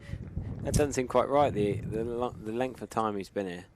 It's interesting, actually. I saw him on Friday night. He did ask me about bowling on the Taunton wicket with a red ball, lengths and all that kind of stuff. I did feel like it was very suited to him, actually. You know, he's he hits the deck hard. He bowls that sort of length that's not easy to drive. Has a good skill level, offers the ball away. He's got that wobble seam sort of back into the right-hander bowler. So a lot of positive attributes. But one thing that you do have to bowl at Taunton, or do at Taunton, is when it doesn't go your way, when you don't get those cluster of wickets that maybe you're used to, this place tests your heart and soul out as well. You've got to keep running in. This really is a test of character sometimes at Taunton. You can be very sort of frustrated. You can bowl a lot of good balls, not get many rewards, and all of a sudden you get rewarded with a cluster of wickets. And I'm sure at some stage there will be a partnership in the Nottinghamshire lineup. It's star-studded, you have to say. Slater, underrated. Hamid, numerous games for England. Joe Clark, one of the most exciting young players in this generation. Lyndon James, England A. Stephen Mulaney, quality player. Tom Moore's explosive, to say the least. So yeah, some interesting and very different styles of batting to come. So I follow Notts quite closely over the years. I love that YouTube thing they did, a bit like Behind the Wyvern, the behind-the-scenes action and the T20 Blast team. And you think, having lost Dan Christian, Samit Patel, Brendan Taylor, there's no Hales, there's no Duckett in this lineup. They've got all these youngsters coming through. It's impressive, really, the depth of a squad. Of course, they've got the benefit of hosting more internationals at Trent Bridge. The Ashes are going on there currently. If you look at the Not CC Twitter page, there's almost more chat about the Women's Ashes at Trent Bridge and the T20 Blast, and we forget that they're doing so well here in the Championship game. But they've got all sorts going on at Trent Bridge. It just shows how strong Nottinghamshire are, and they are a good outfit here. But that is good bowling from Matt Henry too. 99 on the bat of Hasib Hamid. What's that all about? Big football fan, or is it Chris Gale used to have? Was he 9? Was he 333? These wacky names in the back of the shirt. You don't know what that's about with Has? 99. Well, maybe his favourite ice cream. Flake in it. It's certainly not his top scorer. He's got plenty more than that. Yeah. No, not a clue. There's groundsman Scott having a little chat. Tractor in the background. Standing next to the bar and food sign, so appropriately placed is the tractor. Tractor driver. What a man. Craig Overton steaming in from the Trescothic stand end, getting that nice bit of sharp nip away from Ben Slater. Slater holding a real tight line, playing and missing. And I think that potentially will be the difference with this opening pair, is they have an intensity in their defensive shots. They play their lines. If it nips and they nick one, you know, it has to be a very good ball. They won't very rarely chase the ball. They play a really nice tight line, and if it nips away, they often play and miss. And you might think that's lucky. You might think that's lucky, but that's actually some serious batting there. To get a ball like that and not offer the hands to it, I think that is the difference. You're going to get balls that nip with a new ball, and I think a quality opener plays the line, holds a shape, and unless it moves the perfect amount to catch the edge, they play and miss it, and I think that's a sign of a quality player. How does he train or get coached then to do as you just said? Well, repetition and clarity of your game plan. That's the important thing. Ben Slater would have spent years and years and years playing in this mould and believing that that is the best way for him to make runs in red ball cricket. And actually, he doesn't have the distraction as much of playing the 2020 cricket, in fairness, nor Haas. So, and I think you'll probably, this will probably, this next sentiment will probably sort of ring a lot of bells for a lot of listeners that we have here. You know, you've got a multi-format lineup in the Somerset team versus a lineup that have a couple of specialist four-day cricketers right here, right now. Be interesting to see. Slater and Hamid versus Dixon and Lammerby, I suppose. Be interesting to see the end result. Yeah, no Duckett. Of course, Duckett and Hales have opened for Notts in Championship in the past, but yeah, they've gone down that red ball line now. But over the years, Notts been one of the best white ball sides around. But I'd love to get a replay of that last delivery there. Nothing amazing has happened, don't get me wrong. Quality delivery on a good line of length by one of the best bowlers in county cricket, who's also 6'6". You look at the intensity and the movement that Haas has got into that ball. He's done a lot more than just a defensive shot. He's smothered that ball. And I think that is the difference between what I see from the Somerset lineup, or opening batters, and what I've seen so far. It's too early to say. They could end up 3 down, but the point is that the techniques and the care that they put into every shot that they play. It's just that bit of attention to detail. It's almost like more effort. They put a lot of effort into a forward defensive shot. Well, you can't be lazy with a forward defensive shot. Again, I always try and, a lot of my conversations that are almost eureka moments for me. You never stop learning in the game of cricket, in life in general. And I was chatting to, my sons the other day. We talk about batting because they're trying to be as good as they can be when they play for their club side or whoever it might be. And I always said the question, your defensive shot looks a bit lazy. As soon as it's defensive shot, kids don't want to practice a defensive shot. They don't. Yeah. They're very turned off by a defensive shot. But I always throw to the question: why have you defended that ball? Because you've perceived that in your brain as a good ball. Why wouldn't you give that more attention than you would a bad ball? That's the question that I would ask. So a bad ball, anyone can cut a bad ball, a drag down, or a half volley.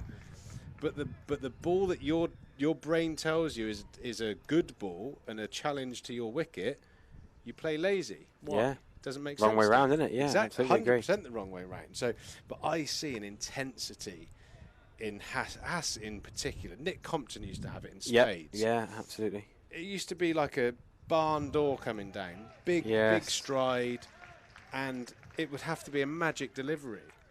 Matt Henry and Craig Overton are capable of bowling magic balls. Very good bowlers, but you're going to have to bowl a very good ball to get one of these two out. Yeah, I like that comparison with Nick Compton. That's a cracking comparison. Him and Hassie, for me, the way they step forward, they lunge, they commit. Yeah.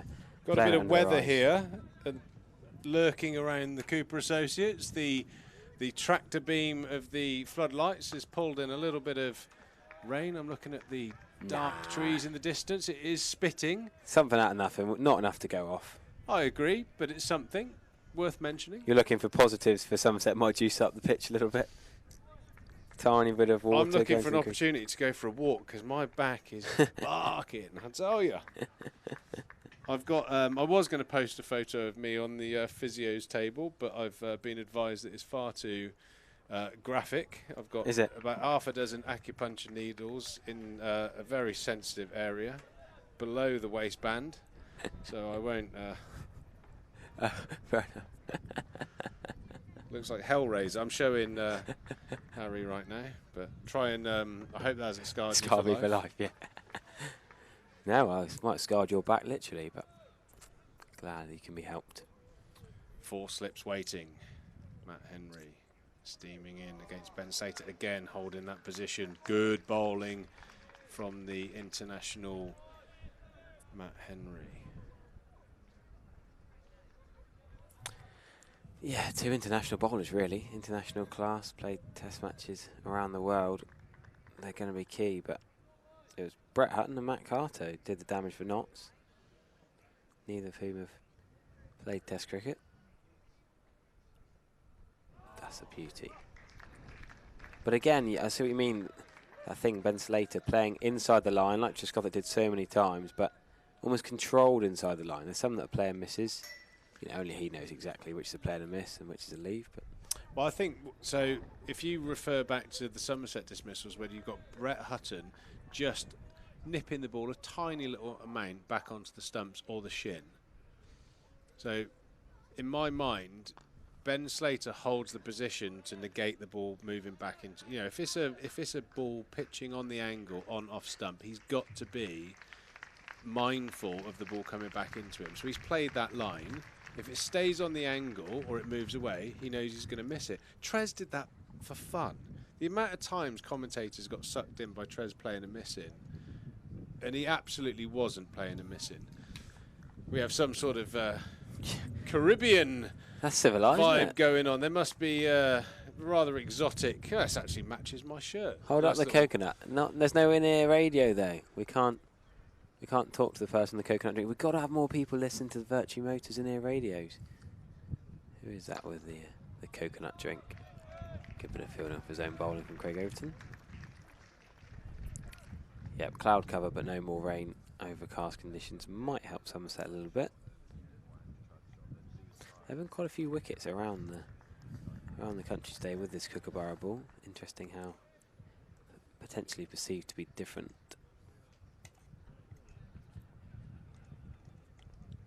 Still 3 slips. Not particularly close in the ring. No one catching in front of the bat. Just leaving that one.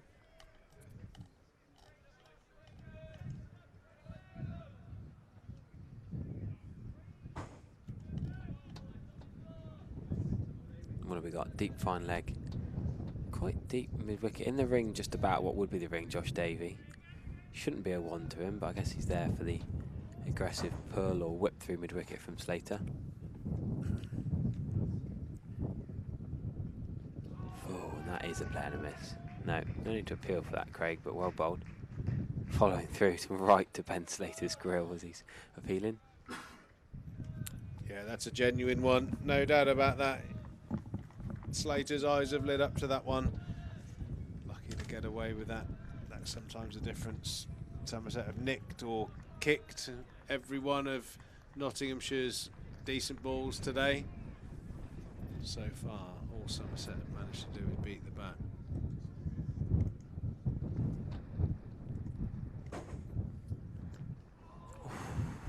Very rash shot from Ben Slater there. So interesting. Here's a correlation between early days. I'm saying it's not early days.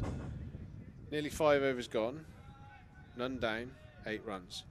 Somerset's run rate was high all day. Yep. But cleaned up for 160. Correlation. Playing too many shots. Going after too many balls. Playing loose. I agree. 48.1 overs. Run rate 3.38. 163 runs for Somerset.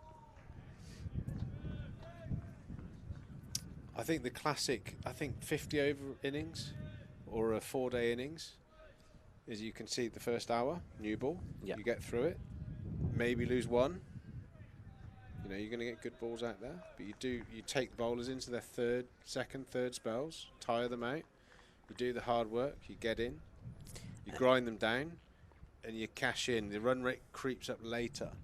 So you bat for 20 overs at 2 and over, 40 for 1, good start. You can do that in a 50 over game, let alone even a But you're better off being game. 40 for 1 off 20 in a 4-day game than 40 for 1 off of 9, which is roughly what Somerset were. Yep. What they weren't. They were worse than that. But my point is, you've got to grind the opposition down. You can't let bowlers get away with a first innings of only bowling. How many 48.1 overs. How many Brett Hutton bowled? 10. So he's going to be fresh as a daisy for the second innings. Most importantly, I think Jake Ball looked awful by his standards. I like Jake Ball, quality performer for England over the years for Notts, but really looked out of sorts. Couldn't get his line of length from either end. He bowled 7 overs for 32 runs, but he never had to bowl again. Well, thank the Lord he didn't bowl well today. Well, yeah, Somerset would have been in even more trouble. But my point here is if Somerset had taken it deeper, batted longer, left a few more balls, defended a few more balls, then Notts would have had to have turned back to Jake Ball, who might not have got his line of length right. Brett Hutton wouldn't have been able to keep going all day. Are you saying that Jake Ball was the guy that was easy to hit today? Yes. Oh, controversial. No, I know what you're saying. You're exactly right. Exactly right. Brett Hutton and Dane Paxton have been quality all year. Matt Carter didn't bowl that well for his 3-for. I don't think his 3 for 43 was down to good bowling. I think some of the batters got themselves out. Josh Davies' LBW was plumb and slightly bizarre. You shouldn't look at the tail enders so much. Tom Abel perhaps got psyched out by the oil spillage skidding on. And James Drew caught a short leg. But that's exactly, that was the conversation we had early. There's a patch outside off stump that everybody was talking about. Yeah.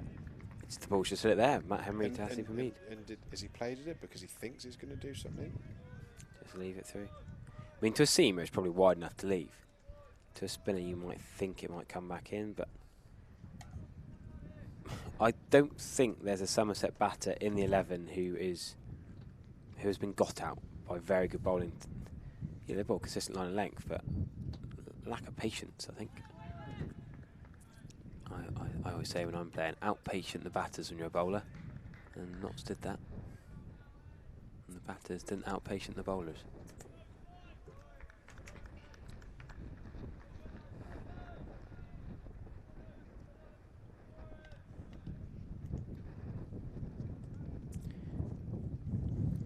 Bit more rain coming down. Don't think we're going to go off anytime soon, but Oh, that is a beauty again. Hasib Hamid is struggling here, but he's still there. That's the point we keep making here is you're allowed to play a miss, you're allowed to struggle, you don't have to look pretty. Job opening bats to do the hard work, do the unselfish work, and let the middle order batters come in and whack it around and take the glory. Ground staff lurking near the covers, just in case they do need to suddenly run on. I still think we're going to be all right for the day. Yeah, definitely a bit of juke lurking around. Players will be interested. They'll be having a little look at that, but looks pretty clear out the back. I'm sure we won't have much of an interruption, if at all. On screen now, one of our partners, WPA Health Insurance, making it all happen here at Somerset. The live stream here at Somerset. Myself and Harry Everett talking you through day one. It's been a turbulent one for Somerset, all out for 163. Brett Hutton with the fifer. Somerset looking to make that breakthrough with Craig Overton and Matt Henry. Both bowled without any luck. A number of balls whizzing past the outside edge. A very interested slip cordon of Tom Abel, Casey Aldridge and Tom Lammonby awaiting. Very good technicians at the crease here. Actually, I think I'll echo my thoughts about Nottinghamshire's bowling attack against the batting lineup for any listeners. I think you're going to see some high quality performers out here. Two of the best bowlers on the county scene operating against two of the steadiest top order batters that we have in the county game. I don't think there's a lot more Craig Overton and Matt Henry can do here. As long we can be as critical as we like of Somerset's batting, which is, I think, deserved, but they've bowled pretty impeccably here. 8 for none off 6, given nothing away, but Slater and Hamid are still there. That push defensive shot for 4 through the covers is, well, still can't quite get over how it went before. No backlift, no swing into it, but Overton and Henry are bowling brilliantly here, and Slater and Hamid are up to the challenge. Good old-fashioned red ball cricket.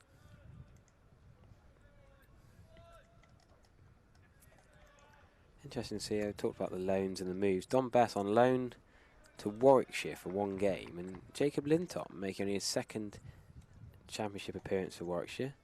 So 2 spinners at Chelmsford for Warwickshire. Interesting with the Kookaburra ball. Don Bess, who you thought might have had a shout after Jack Leach's injury and then Moeen Ali's finger.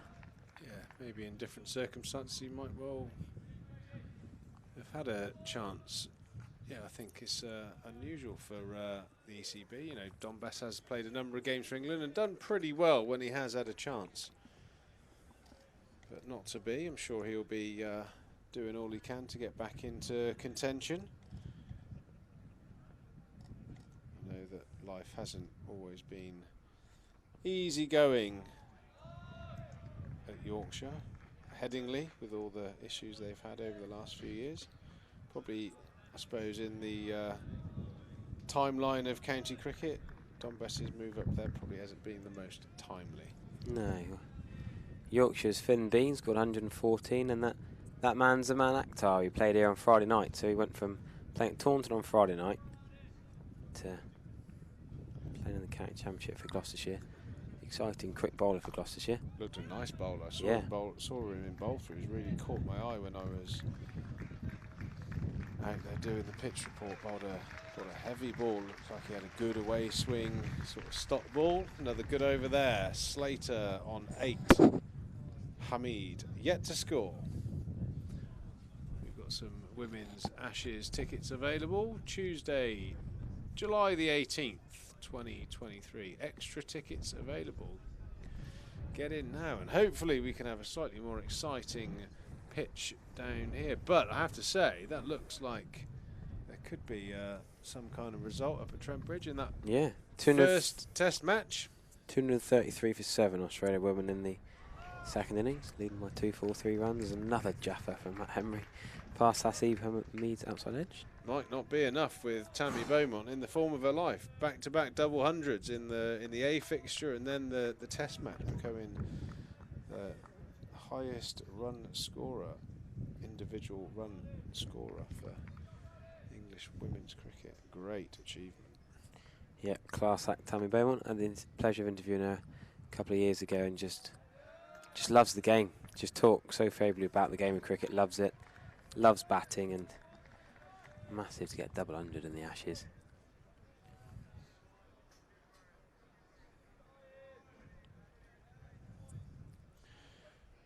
Good news for those who are concerned. The acupuncture seems to have relieved the back slightly. I'm starting to sit a little bit more comfortable in the chair. Apologies for if there is any rambling today. I am taking the maximum amount of ibuprofen at the moment. I need to help you with alarms. I've had a couple of glaze over moments, I've got to be honest, but things are going okay. The biggest challenge for me this morning, as I did put out on my Twitter, got a few runs yesterday, pulled my back out, and I was struggling with a technique to get my underpants on this morning without hurting my back further. The joys of becoming 42. There you go. What a great delivery. Matt Henry sneaking through the solid defence, or normally solid defence of Hassamid. A massive wicket there, out for a very lengthy naught. Hass back to the pavilion. Nottinghamshire 8 for 1. There you go. We're just talking about, is it better to be 40 for 1 off 20 overs or 40 for 1 off 9? Well, as for me, is it better to get a golden duck or a duck off multiple balls? No, Hasib Mahmood cannot get off the mark. 19 balls he faced. High quality bowler, Matt Henry's got that one to sneak through. Bowls a heavy seed.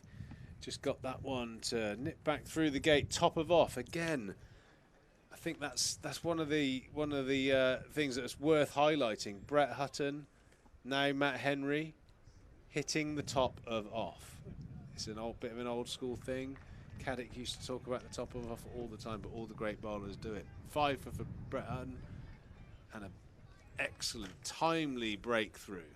Well, he actually got Matt Henry top of off stump. It wasn't quite the same. Matt Henry, a bit of a tail ender's not going to have quite such a solid defence of Hasib Hamid, but interesting the parallels of top of off stump bowled. Matthew Montgomery striding to the crease early in his career at Nottinghamshire, signed while I was there. Very, very accomplished batter, very, very hungry for runs. Good technician, very gritty, nuggety. Be interesting to see how he faces up against the quality of Matt Henry.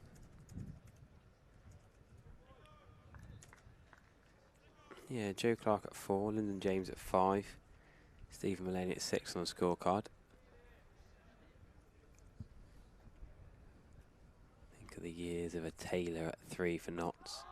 Oh, that's a good ball to receive first up. Montgomery with the chance.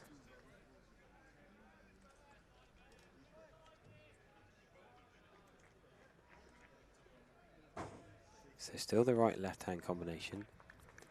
23-year-old Montgomery does bowl these right arm off breaks. We didn't see today. Somerset didn't bat long enough to need his bowling to be required, but has bowled a bit in T20s and did bowl against Warwickshire in the last first-class game for Notts. You got 3 and 0 in that outing against Warwickshire, so not coming in the greatest form, but it's got 39 and a couple of 20s in the blast already this summer. Nothing major though. Did he not get 100 early on in the season? Might have been, yeah, really early on. Was it April? I think he did. Yeah. Anyway, Notts 8 for 1. Matt Henry finishing his 4th over. The figures of 4 overs, 3 maidens, 1 for 1. Just what you want from your overseas player, Craig Overton. Starting his 5th of a very good leave from Ben Slater, as we know. 2 kinds of leave. We've seen 2 bad ones today. Yeah, didn't he get 177 against Essex? I think that was back in April, May, middle of May. Middle of May, that draw. Big old draw at Trent Bridge. Yeah, 177 batting number 3 in the first innings. Top score for him in a Notts shirt. 177 would be kind of what Somerset are targeting getting knocked out for, let alone one person. So hopefully that's not the case if you're a Somerset leaning listener. Craig Overton's bowled beautifully so far. No reward yet, but he's been around the block. He will just hang in there.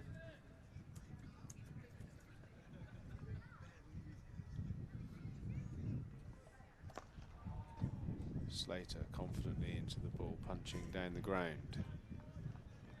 Fielded at mid-off by the heavily strapped hand of Kola Cadmore. Maybe he cut his hand, finishing off his haircut. It's just a theory. Yeah, he's got a 177 and a 178. Montgomery. Yeah, you take that, wouldn't you? Yeah. Interesting when you're two top scores are 1 run apart. There's nearly a season's worth in those two. Was that both this season? No, against Durham in the final match of last season, his maiden first class 100, just his 4th match for Notts.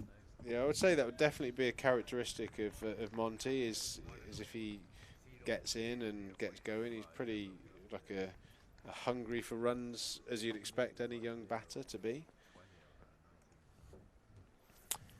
Got to be, especially if you're batting 3 in a top side like Notts, and that's going to be 4 again. Slater again, he's put not a lot into that. Bit more than the previous one. It's almost a defensive prod, a poke that goes in front of point for 4 runs. Don't think Craig Overton's going to be too upset about that. Shortish boundary and races away across the square, the spare wickets to the side. Nothing the fielders can do.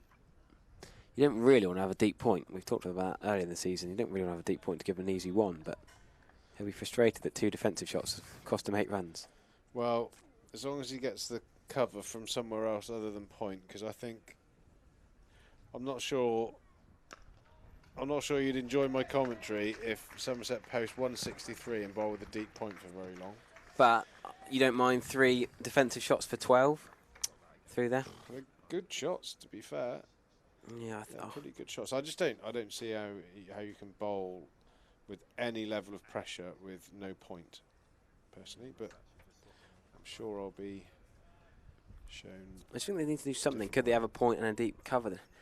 I'm not saying Somerset should employ a deep cover, but what can Craig Overton do to stop pretty decent balls going for 4 there? Well, you can. I'd rather cover go out than point, is what I'm saying, because at least the cover fielder is there for a good shot or a poor ball. The point fielder comes into play with quite good bowling, like thick edges, or there's actually a wicket-taking delivery, a wicket-taking fielding position. Sorry, point. A missed-time drive that gets the thick edge can be caught point. A missed-time cut shot can be caught point. Cover, I'd certainly rather a point than a cover. But then again, I don't think they're going to change it. Let's hope not. I think they're going to keep persevering with Henry and Overton for another couple of overs each, and then Keith Shoulders will probably be getting loose along with Josh Davey. 4 frontline right arm seamers for Somerset. No Pete Siddle, of course. With the long line of hand injuries, Goldsworthy, Siddle, Vandal Merver, Gregory's just had a baby. Congratulations to him. That's impressive. Lewis having a baby. Wow. You know what I mean. Congratulations, Lewis and Izzy, on the birth of your first child. We hope all is well. Good sound effects from Matt Henry. We'll hear that right up in the box. Right on the spot. Matt Montgomery in behind that one. Always an exciting time for a cricketer. The birth of the first child. That's certainly puts into perspective a tough day out in the field, having to get up 3 or 4 times through the night. Remember those days well. But if I'm honest, it wasn't really me getting up 3 or 4 times a night. It was Clap. But there we go. Great bit of fielding there from Tom Kola Cadmore diving across. Yeah, bowlers certainly need a bit of backup from the fielders on a day like today. Cooper Associates County Ground can be a tough place to bowl. The weather's sort of hanging around a little bit, but it's clear at the moment. The Trade Nation flags up on the top of the stand are blowing quite vigorously, so there's a wind helping Matt Henry's shape away from the right-handed batsman from the Ian Botham stand end. but slightly looks like it would be a little bit feeling like it's into his face. Not every seam bowler's preference to feel like you're bowling into the wind, but he certainly looks like he's got his tail up at the moment and is bowling pretty well to Montgomery, who drives straight back past. Sorry, straight back to Matt Henry. He does well. Does well to save that one and not to break a finger like every other Somerset bowler seems to be doing at the moment. Well, Josh Davies seems to be sprinting up with intent. Yep, I called it. He's going to bowl. Sprinting up from fine leg, very keen to take the ball with a kookaburra red ball in his hand and hopefully not add to the finger injury list. Could do with Josh Davies fit. He could be a contender for being the captain or one of the main men in the Royal London One Day Cup team. I think Ben Green's probably going to be snapped up for that other competition for later in the summer. So Josh Davies will have plenty of work to do in a Somerset shirt while Pete Siddle's injured. And will be soon losing a few of his mates in August. So Josh Davies from the Trescothic Pavilion end with 3 slips to the left-handed Ben Slater. The sun's back out here. Told you that rain, nothing to worry about. Never going to go off. Just a little bit of drizzle to wake the pitch up a bit.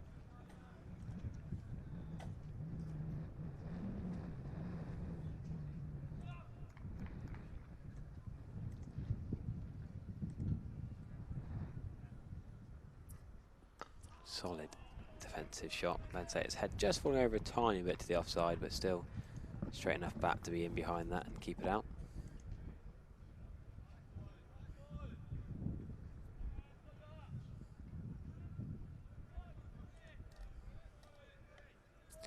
Henry's figures after 5 overs, 1 for 1 with 4 maidens. Not bad, that.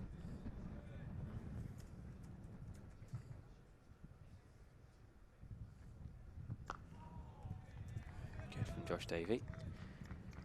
Who's Scotland? I almost find it sad, really, when Van der Merwe and Josh Davies, Scotland and Holland, I feel like they should be representing them. It's actually great to have them here in a Somerset shirt, but Josh Davies, Scotland beating the United Arab Emirates by 111 runs this morning in the Cricket World Cup qualifiers. Yeah, I do agree. It's always sad when the South African and the lad from Berkshire aren't playing for Scotland and the Netherlands. Well, yes. There is that way of looking at it, but then there's so many cricketers who fall under that bracket. The least Scottish sounding player in the Scottish team, although he's not the only one that's not fully Scottish, Josh Davies. Yeah. Still remember him cleaning up in that 2015 World Cup in Australia and New Zealand. He was top wicket taker in the tournament after the group stage. He had a Bolt and Stark. Then Scotland got knocked out and he couldn't add to his scalps. But I played St Andrews once. Does that make me? I think that probably classifies me as more Scottish than Josh Davies. You got a great uncle or the 15th cousin. Did his dad work up there? Something he was born up there while his dad was working, or something to do with oil rigs, maybe. All you need these days, isn't it? I have no idea. Yeah, his family were enjoying the Thatcher's deck on Friday night. It was the Gloucestershire game, well supported. Good hard work of Josh Davies. Not quite been the high level of skill he showed us in that Bob Willis Trophy. Not quite found that purple patch. But him and Craig Overton were ripping through teams. Slightly different now. He's not opening the bowling with Matt Henry taking the new ball. Yes, Josh Davies was born in Aberdeen in 1990. At least it's north-east Scotland. It's not just Gretna Green. What a shot that is. Going to be 4 runs for Matt Montgomery. It's a long way out there. Tommy was going to chase. Oh, is he going to? He might keep it in. He is actually. That's a long way. I thought he nailed that, Matt Montgomery, but actually, just inside that, whatever shape we decided, it is the boundary rope over there, and the groundsman's shed is a long way from the wicket. Tractor driver didn't have to field that himself. Tom Abel beat him to it, and they'll come back for 3. Right, Tom Abel's now got to run all the way back to field at slip to Slater. Fit young man is the Somerset skipper there. He won't be worried. Lovely delivery from Josh Davies, just getting that little bit of nibble away Ben Slater holding his shape again. Just playing that inside the line. Nottinghamshire 20 for 1. Going at a shade under 2 and over. So a sedate start from the Nottinghamshire batters. Fascinating contest here. Playing the long game. Somerset dismissed for 163. So Nottinghamshire very aware that a good first innings will put them in command of this game. There is no rush. Lots of time left at the Weatherset Fair. A few individual centurions around the grounds. Dan Lawrence, who's of course Surrey bound, second 100 of the championship season, become the second Essex centurion of the day. Alex Lee's got 100 for Durham. And Rob Keogh's closing in on his century in the 90s against Kent. That must be a strange feeling to announce that you're leaving and then I can't get my head around it. Continue playing for the county. And well, he's been there his whole career, so I'm sure he's has a lot of connection with Essex as a club. But yeah, it must be a strange one. It's maybe more strange for his teammates to know that he's leaving and still in the dressing room churning out runs. He's obviously still committed. Very fine player, Dan Lawrence. Yeah, he was in the Ashes squad, wasn't he? Backup batter.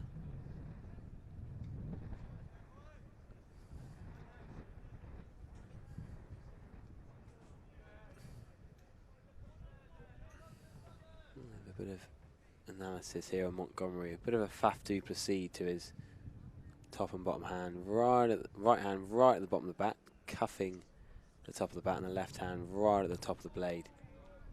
Very Faf du Plessis-esque. Sort of allows you to manoeuvre the bat around the ground, access more different areas. I've read Faf du Plessis' autobiography, found it fascinating actually, talking about the different intricacies of batting and different ways of doing it and mindsets.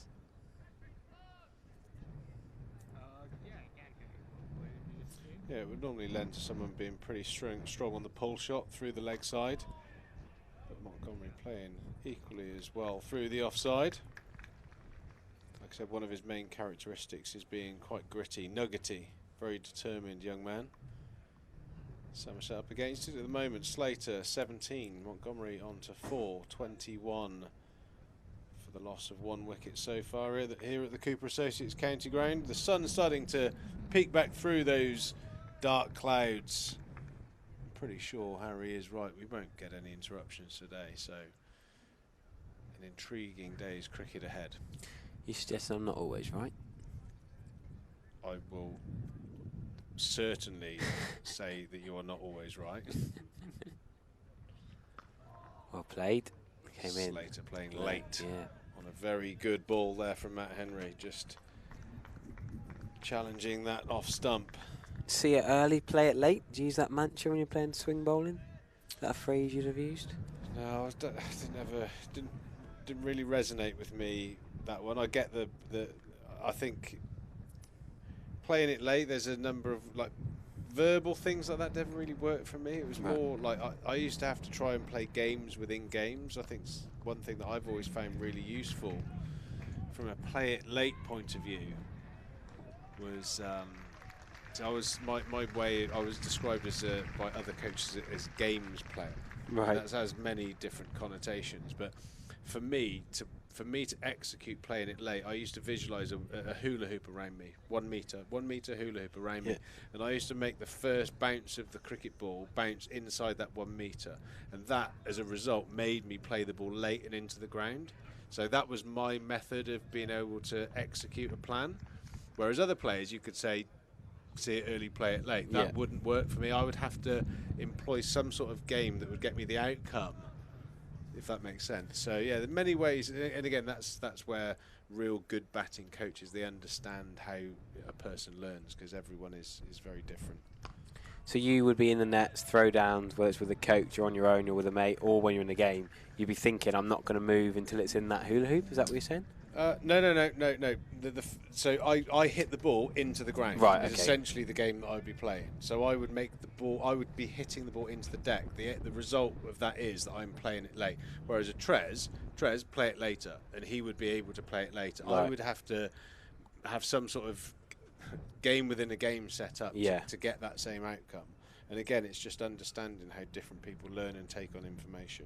That's probably, like, I suppose, the art of coaching, really, because you have 20 players in a squad, and each one of them might have a different way of doing the same thing. I enjoyed that. A.B. de Villiers' masterclass talks about batting in his box. Have you seen that? Play anything under your eyes, and then your box and your hands and your eyes and your feet. Everything's in your box, and if you go outside it, then you're going to maybe nick it. Whereas you watch it under your eyes. Another different philosophy. Yeah, and I think KP talks about he worked.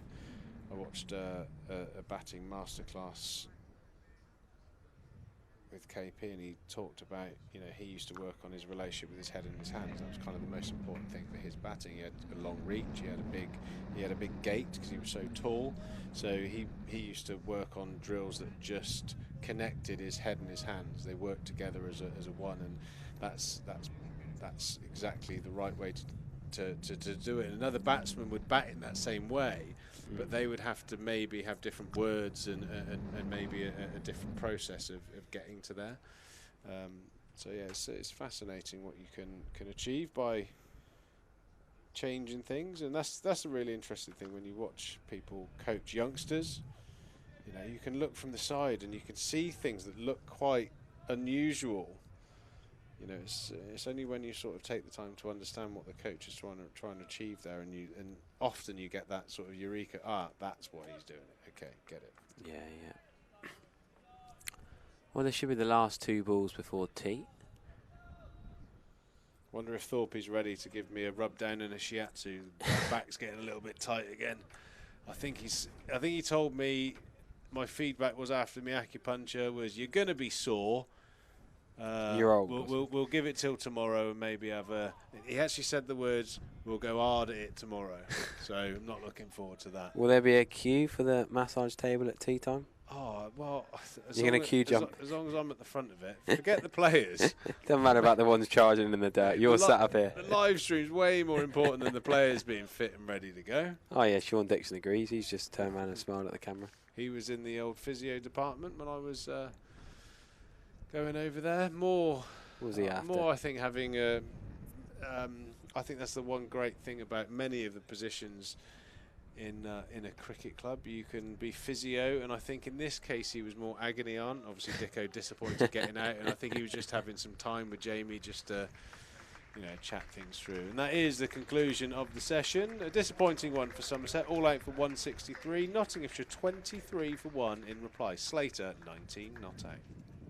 Yep, proper job work for the Notts batters, seeing it through. We'll have a 18-19 minute break and we'll be back for the evening session.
Well, thank you for joining us on the live stream from the Cooper Associates County Ground here in Taunton. It is tea in the LV Insurance County Championship match between Somerset and Nottinghamshire. I'm delighted to be joined by Steve Gass from the Somerset Cricket Foundation. For those people who were here at the ground or will have seen anything on the live stream during the lunch interval today, you would have seen some demonstrations taking place on the outfield. It is our annual inclusion match where we invite a number of groups to come in and show what they're all about on the outfield. We can see some pictures on the screen now. Today it was the turn of the Super Ones in Somerset. Steve Gass, tell us a little bit about how this has all come about. Yeah, so our Super Ones programme is a Lord's Taverners initiative, so they fund us to run the programme. We've been probably going for about 4 or 5 years now, and we started off with 4 disability cricket clubs across the county. We've now got 7 disability cricket clubs across the county, so we've got 1 in each old local authority area, as was for Somerset, and then 1 in North Somerset, Bath and North East Somerset and South Bristol, so that makes our 7. So we invited as many of the young people down here today to come and experience what it's like to play on a professional surface, and they loved it, which was brilliant. As you can see from the pictures that are going out now, everyone does seem to have a great time. What does it mean for these guys to be able to get out there and show what Super Ones is all about? Because I know it's about cricket, but it's about so much more than that, isn't it? Yeah, it's huge. And if you read any of the research, there's lots of statistics around that say young people with disabilities are half as likely to be as active as those people without a disability, but 3/4 of those people really want to get involved in sports and physical activity, but there's just not the places for them to get active and to get involved. So they're often, they just don't have the opportunities to compete. So to get them to come down today and play in front of a couple thousand people and showcase what they can do and their abilities is it's fantastic for them.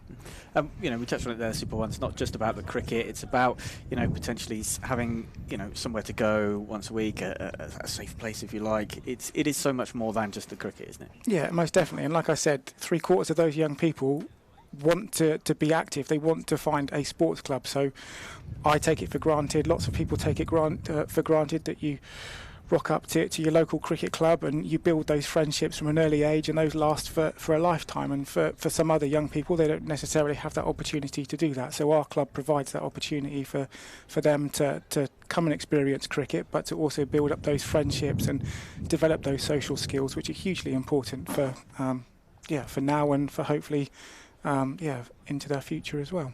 We saw Somerset Director of Cricket Andy Hurry out there. They're getting involved and bowling and got a bit of a tap. There he is on the screen showing, he's still got there's life in the old dog just yet. How important is it that the county club are supporting the initiatives that the foundation are bringing to the light of the public, like Super Ones, like the various other programmes that you've got going on? Yeah, again, it's massive, and it's role models for them. We've got a number of our Super Ones that are Somerset fans or are cricket fans, and to see some of the people that they get to watch on TV or come down here when they're down here watching a match, to actually meet them in person and have a conversation with them is huge.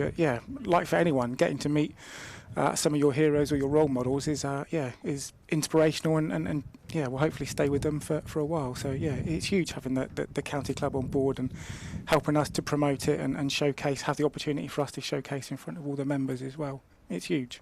And Emily Vickery was out there today. She's been a huge part of helping to deliver this. Yeah, definitely. So Em's brilliant. She's fantastic. So she runs 2 of our hubs. So she looks after our North Somerset one up in Weston-super-Mare and our one in Mendip, which takes place in Street. Yeah, so she does a lot of the work for our Super Ones programme, which is great. And again, our Super Ones programme is a little bit more than cricket as well. So whilst it's cricket is the attraction that gets the young people in to our Super Ones hubs, we also focus a lot of our work around trying to develop teamwork, communication, so all those essential personal social development skills that will help the young people in whatever their future might look like. And over the summer we've got a number of programmes. So for example, here we've got Baxter Story, which look after our catering, so they are providing a cooking and a healthy eating type workshop for us during the summer. we're off paddle boarding, we're doing some first aid, we're doing a whole host of different things that allow some of our Super Ones to hopefully build on, like I say, some of those essential skills, but cricket is the draw that brings them into that programme. It's not just about Super Ones, obviously that is a major element of it, but part of the inclusion match is getting all the programmes that you're doing in the public eye, if you like. So this week we've got the VI team, the disability team, the disability project, walking cricket as well. Yep, and we had street cricket here today as well, so Chance to Shine, again, which is a big cricket charity. Lots of work in schools, so we delivered to 16,000 young people in education, so in schools last year through Chance to Shine, and we had some of our street cricketers here today, and our street cricket is a programme for young people who may not be part of clubs or specifically in areas of low affluence, and just hopefully attract a different audience into cricket who might traditionally not have that exposure into cricket. So we had our street cricketers here today. Like you say, tomorrow is Somerset Disabled Cricket Club and walking cricket, and Tuesday is our adult disability project with Somerset Visually Impaired Cricket. We've had a number of our mental health or our wellbeing champions here today as well, as volunteers who support our local cricket clubs with in dealing with mental health issues within their club as well. So it sort of showcases an opportunity for us to reward and recognise some of the programmes that we deliver. Well, I could happily sit and talk about this for the next hour or so, but the umpires are making the way out onto the field. So the evening session is about to get underway, but before we hand over to the pros who do this properly, tell us a little bit how people can find out more information about Super Ones and the various other programmes that the Somerset Cricket Foundation have got going on in and around the region. Yep, so you can go to our Cricket Foundation website, so you can just use any search engine and use Somerset Cricket Foundation, or if you can't do that, I'm sure you could send an inquiry to the county club and that would find me, or people can get in touch with me directly. Perfect. Well, Steve Gass, thank you very much indeed. And on behalf of everyone associated with the club, thank you to the Somerset Cricket Foundation for all the great work that you do. And thank you for joining us this afternoon. Thank you to you. We will hand you back now to your usual commentary team. I think we have Mr. Shepherd and Mr. Everett, who will take you through the action as it happens throughout the course of the evening session.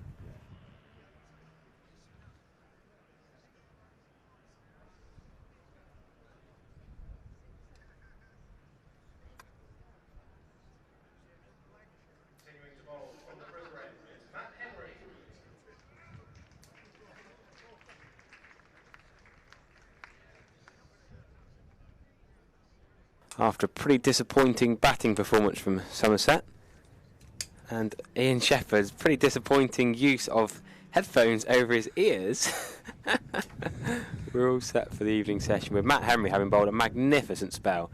6 overs, 4 maidens, 1 wicket for 3 runs. Craig Overton not bad either, but Josh Davey did bowl the last couple before tea. And Matt Henry is going to continue from the river end straight after tea. He's getting Casey Aldridge in exactly the right position at a catching square mid-wicket. Yeah, thanks, Harry. You feel this session is going to be pretty crucial to how this game is going to pan out from Somerset's perspective. If Notts can negotiate their way to 2, 3, maybe even 4 down at close of play tonight, you feel they're going to be ahead in this game. 32 overs left, so we'll say 3 and over, they're going to be up to about 113. So within striking distance of Somerset's first innings total of 163 all out. Somerset, on the other foot, can get them, 6 or 7 down. Then it's really going to be game on. 3 slips for Matt Henry as he charges in from the river end. And that's come off a thickish outside edge. It wouldn't have carried to a 4th slip. Tom Abel is in hot pursuit. Loses his faded cap in the process. Returns the ball to James Rue, and Ben Slater picks up another couple. But you're absolutely right, Somerset bowled magnificently in that pre-tee spell. Matt Henry setting up Hazib Hamid beautifully with a succession of away swingers before nipping one back in between bat and pad for a real bail trimmer. And he comes again, and that's full straight. Slater defends. Back to the bowler. They've obviously hatched a plan during tea because, as you say, there were those two fairly squarish catching fielders in on the leg side. I think it's Tom Lammonby and George Bartlett who were in there. Henry then around the wicket. I think it's fairly safe to say with those two lurking that he's going to try and bowl it sort of at the hip area, try and get the flick, not necessarily the bat pad where an orthodox short leg fielder would be in business. Yeah, it's not they need to try anything different. He was bowling so well, just bowling his normal line of length for 40. You just wonder though if the Notts openers were just soaking it up a little bit, recognising there's a lot of cricket still to be played in this game, and you know they aren't going to win the game in that little pre-tee session, but they certainly could go a long way towards losing it.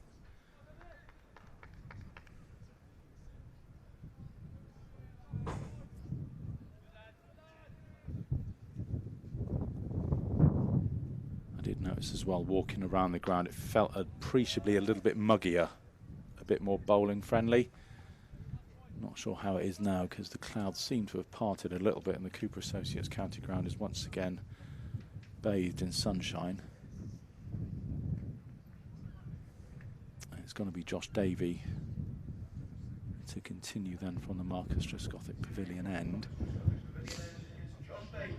Tom Abel not opting to go with Craig Overton, who bowled again along with Matt Henry a really, really good opening spell before tea. Still plenty of you joining on the YouTube stream. Someone asking, is Will Abel for Taunton CC Tom's brother? Yes, he is. Yeah. He got me out a couple of Saturdays ago. Most bowlers have got you out, Harry. It's not a very exclusive club, let's be honest. No. All right, Shep. Same with me. Oh, same with me. I got a first border last week, so. You didn't play yesterday, so you didn't have any ammunition to kick up with today. I've got two young kids, so I was always planning to come up here today, so it was a bit difficult to say to the wife, oh, I'm playing Saturday away at Cornwall and then coming up here on Sunday, so I'm... Cornwall with the pink tree. Yeah, we'd have been playing up on the top pitch. Playing Cornwall third, so we'd have been up on the second pitch, which, if you've ever played on the second pitch at Cornwall, well, you'll recognise when I say there's only one side of the wicket that you want to be fielding. Up the hill, not down the hill. Yeah, it's not too bad on the main pitch, but on the second pitch, That's my favourite place to play on the main pitch. Got my best ever bowling figures there, Shep. And if one beats you down that slope, you ain't getting it, and you've got to go all the way down. And maybe that's why I bowled. Maybe that's why I bowled so well, because I was so desperate to not be taken off and have to go and field down in the long grass. I've only been keeping wicket when I played on that pitch, so I'm quite grateful to have done as well. Davey settles into a nice line and length. I enjoy watching the other game. I like it when there's pitches where you can see the other games going on and then cheer from a pitch next door. Although it terrified me in some New Zealand and Australian park grounds where the boundaries overlap. Scary, like you could be mid-wicket on one and you be deep edge cover on the other. Sean Dixon there in conversation with Andy Umeed, who made penny for the thoughts. The two, well, 2 men for 5. I wouldn't imagine the talk would be I'm gunning for your place, Dicker. But Andy Umeed, played really well in the second 11 game against Middlesex. And it wasn't a bad lineup either. You think 179 off 291 and 126. You think, oh great, he scored 2 second team hundreds. But Toby Rowland-Jones, Tim Murtagh, Ethan Bamber, Harris, Walla bowling attack. Even I know Mark Stoneman chucked a few off-spin pies down towards the end, but that is quality. That's the 3 main County Championship bowlers. So yeah, there's no disrespect. Yeah, of course not playing because neither of those are sort of required in the blast. None of the 3 of them, no. Even Bam, I don't think. Does Bam play with T20 basketball? I don't think he does. Well, he probably wouldn't have been if he was against the stumps, straight as he went from Montgomery. Finn Hill, 96 and a 65 not out. That's pretty impressive from the young lad from Exeter as well. Good second team performance at Radlett. I'm sure you'll know, Harry. How does a Radlett pitch typically behave? Yeah, quick outfield, small, rapid outfield, a bit like Merchant Taylor's School. The other I was just going to say it's a bit like Merchant Taylor's School. Yeah, that was on the tip of my tongue. Davey, and again then to Montgomery, who tucks this away off his pads. They run the first one hard, but no chance of a second as Sean Dixon. Boundary riding comes in and keeps it to 1. That completes Davies' third over. But just back to that Middlesex card, Harris played in the 2's 4-day game and played Thursday night in that ridiculous game at the Oval where 254 for 3 was scored off 19.2 overs by Middlesex.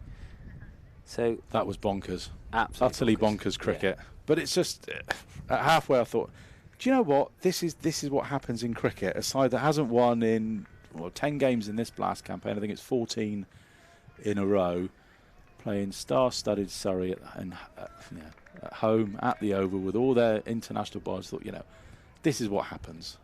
The only shame is I didn't put a couple of quid on it. Probably, what have they been, 66 to 1, something like that. Henry continues, and his short's pulled away. It's going to go for 4. Josh Davey doesn't quite get there. Maybe trying to surprise element Matt Henry with the short ball, but Montgomery more than equal to it on a pitch which doesn't look to be the quickest, to be fair. Just sat up nicely, had all the time in the world to steer that away for 4 in front of square. Davies just signalling he wants something. I'm not sure, can't quite decode what sign language he's using. I'm not sure he wants... sign language grows and changes all the time, doesn't it? I mean, I couldn't even get a bottle when I was batting yesterday. I couldn't even get one of my teammates to run a bottle out to me. I thought, that's pretty obvious you want a drink. Whereas the professional level, they gloves... I'm surprised you were batting long enough to need a drink, Harry. They done 10 balls yesterday, Shep. I'm knackered. I should have Pete Triggs back massage acupuncture, really. How many did you get then? 58 or something. Oh, well batted, Harry. Bit of a... Is that in a winning cause? Yeah, scored 280 in the end. Oh, set the platform. So. Yeah, good win.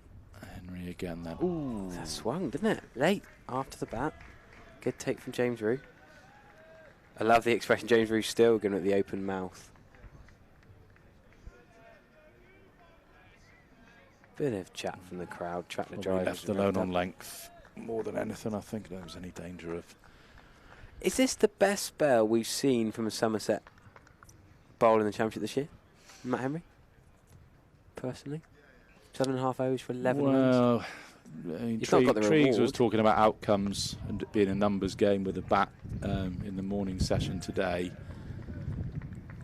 I know it's slightly different when you're a bowler because, you can chuck down a load of filth and people hit them up in the air and, you get 2 or 3 caught mid-wicket, caught long on, and you could have 3 for plenty in your 7.4 overs. But I think in terms of consistency and asking the batters questions ball after ball again, there it's probably a little bit just back of a length to threaten the stumps, but there's nothing really that Montgomery can do with that without taking a risk. Just going back and thinking.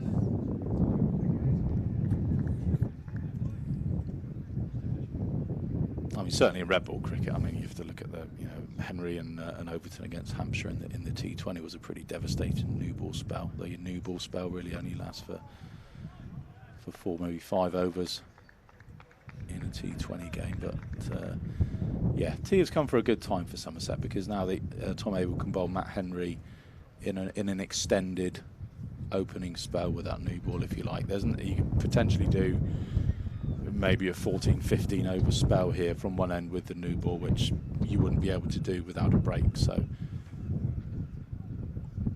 T coming for a good time for Tom Abel and his men. Josh Davies going to go around the wicket to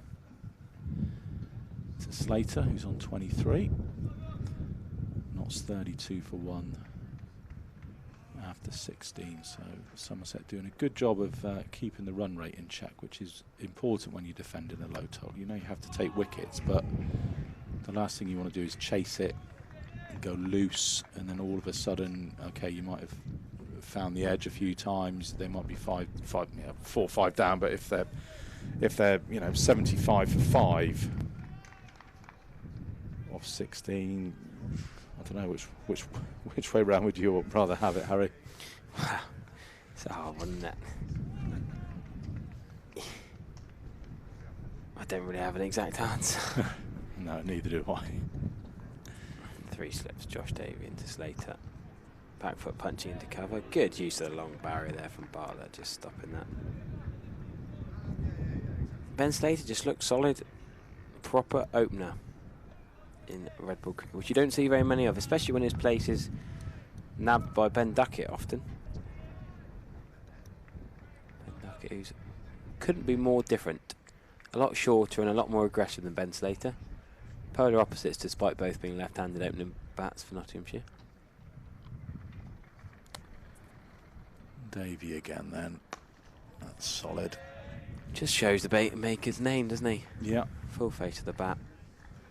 Middling defensive shots is Ben Slater.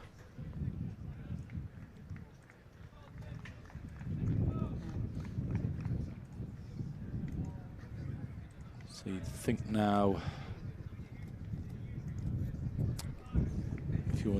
if you're one of the Notts batters now, you think, well, we see off Davey, we see off Henry. We're probably going to have Craig Overson at one end, but at another end we're going to have Aldridge or Bashir. And that's a lovely shot. Short and wide from Davey.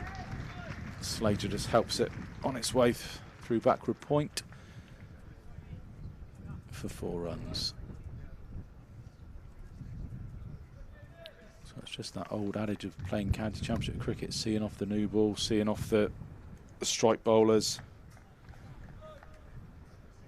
And the change bowlers come on, it's just a little bit easier.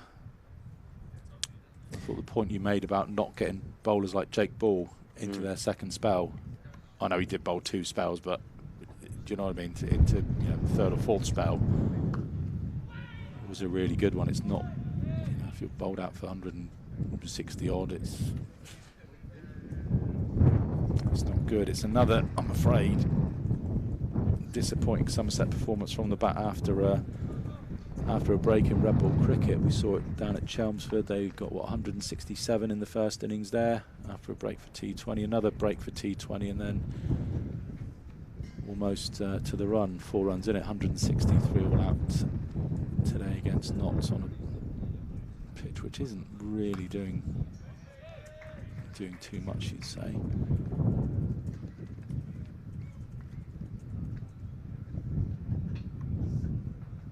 17 overs gone then. Notts 36 for 1. Slater has got the vast majority of those, 27. He's faced 55 balls.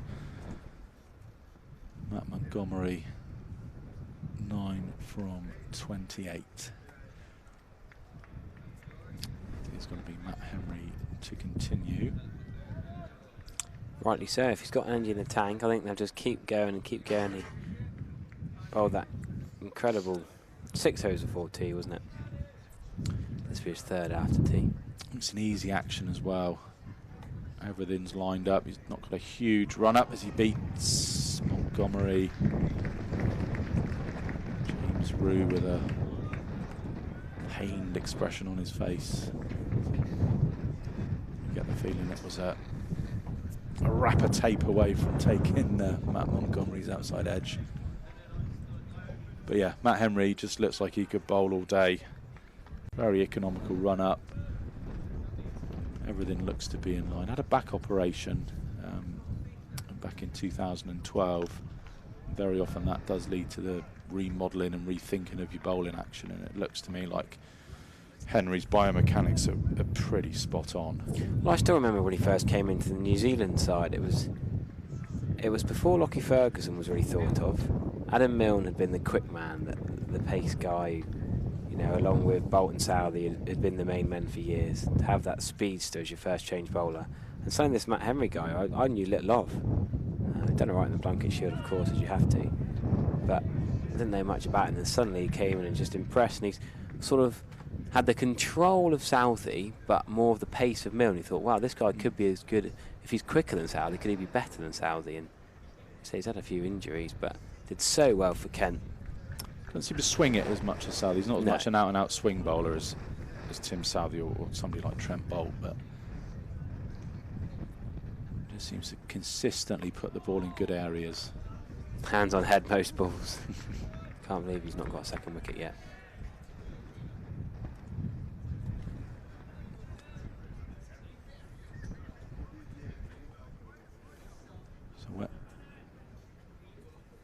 There's our photographer in one of his elegant positions. Yeah, lying down on the job there, Harry. Normally he's got the Virtue Motors earpiece in. I don't think he has today. We'll have to have a word. Tell him off. Whereabouts is he? I'm trying to see where he is. By the blue cover, that'll be down below us. The blue sheet's normally by the Microscopic Pavilion right below us. Oh, there he is. Right below us. Just thankfully he's got the waistband on his trousers pulled up. No builder's bab on display. Yeah, another appeal. It looks like, is it getting chilly out there? Craig Overton with his sleeveless cable knit sweater, a bit of wind ripping. Yeah, the flags on the Trade Nation stand are billowing away. You can see the players' shirts rippling away there. It does seem. I'm going to have to turn my effects mic down. The wind's rattling through so much. Again.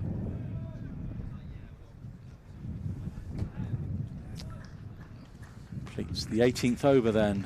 Notts going along at exactly 2 runs and over, 36 for 1. But Notts won't really be bothered about batting bonus points. They'll just bat and bat and bat.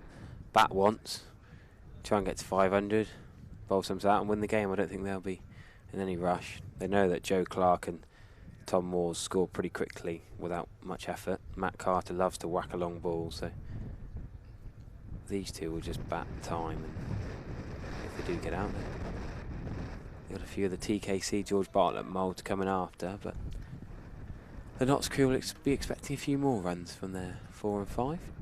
Still 3 slips in, and the way the Notts batters are approaching the game and the way that the Somerset bowlers are bowling, there's no reason to take any of those out. There's slated cuts, but Dixon is equal to that at backward point. And there's no run. I mentioned before, T, that Rob Keogh was closing in 100 against Kent, but no, Wes Agar trapped him LBW 3 runs short, a low one. So Northants struggling a bit against Kent. Not managed to get a batting bonus point yet. Kookaburra ball taking a few wickets today. Wes Agar rattling through him.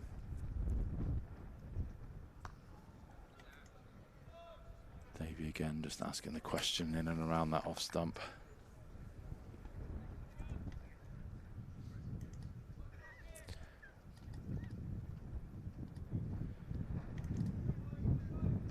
Would you gamble, get Bashir on earlier before Aldridge? I don't think I would. I'd go Aldridge. Just think, while you've got the Kookaburra ball, we've talked about it quite a lot, but while the pitch has got a bit of a green tinge to it, I think Bashir will definitely bowl before close of play today, but I'd like to see the seamers do as much as they possibly can. I think Keith Aldridge should take confidence from his form on the bat as well, from Friday and today. I'd like to see him really steam in and bend his back. His bowling's not been quite as good the last few weeks. We've been critical. His batting's been great, yes, but quite like it when a bowler's got some runs to see him steaming with the tail up. Bit of the Stuart Broad factor. Yeah, I think the way he played in the blast on Friday night as well, seeing Somerset home against the old enemy from up the road, that will just give you confidence in your cricket. That'll give you confidence in anything. I think if I played that knock by Casey Aldridge, I'd be walking around Taunton High Street high-fiving strangers. Certainly, certainly got his side out of a hole in that crucial vitality blast game. Of course, we have now secured a home quarter final, so looking forward to that in a week or so's time. I think it'll either be Thursday or Friday night here at the Cooper Associates County Ground. All the various windows and everything for buying tickets will be on the website. As soon as the group stage is complete, the draw will be done. Yeah, not this Thursday, Friday. This is the 6th and the 7th. Yeah, 6th and 7th of July.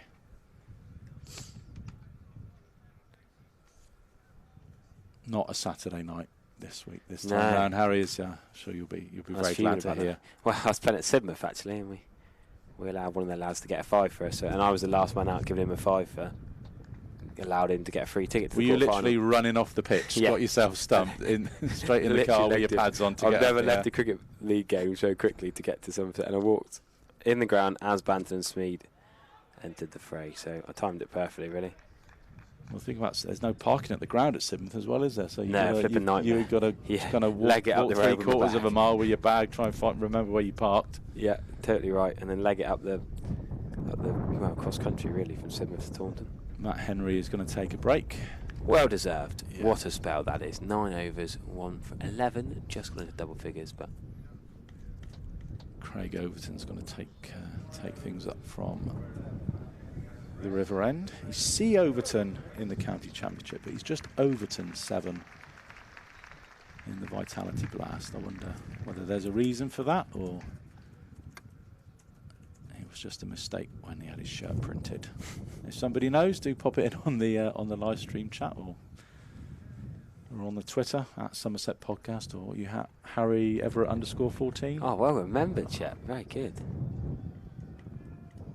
That's the trouble when you spend most of your working day on Twitter like I do. You tend to remember people by their Twitter handles rather than their real names. Here's Craig Overton then, and straight away finds Matt Montgomery's outside edge. It was, well, controlled really, soft hands, dab down between third slip and Sean Dixon at backward point.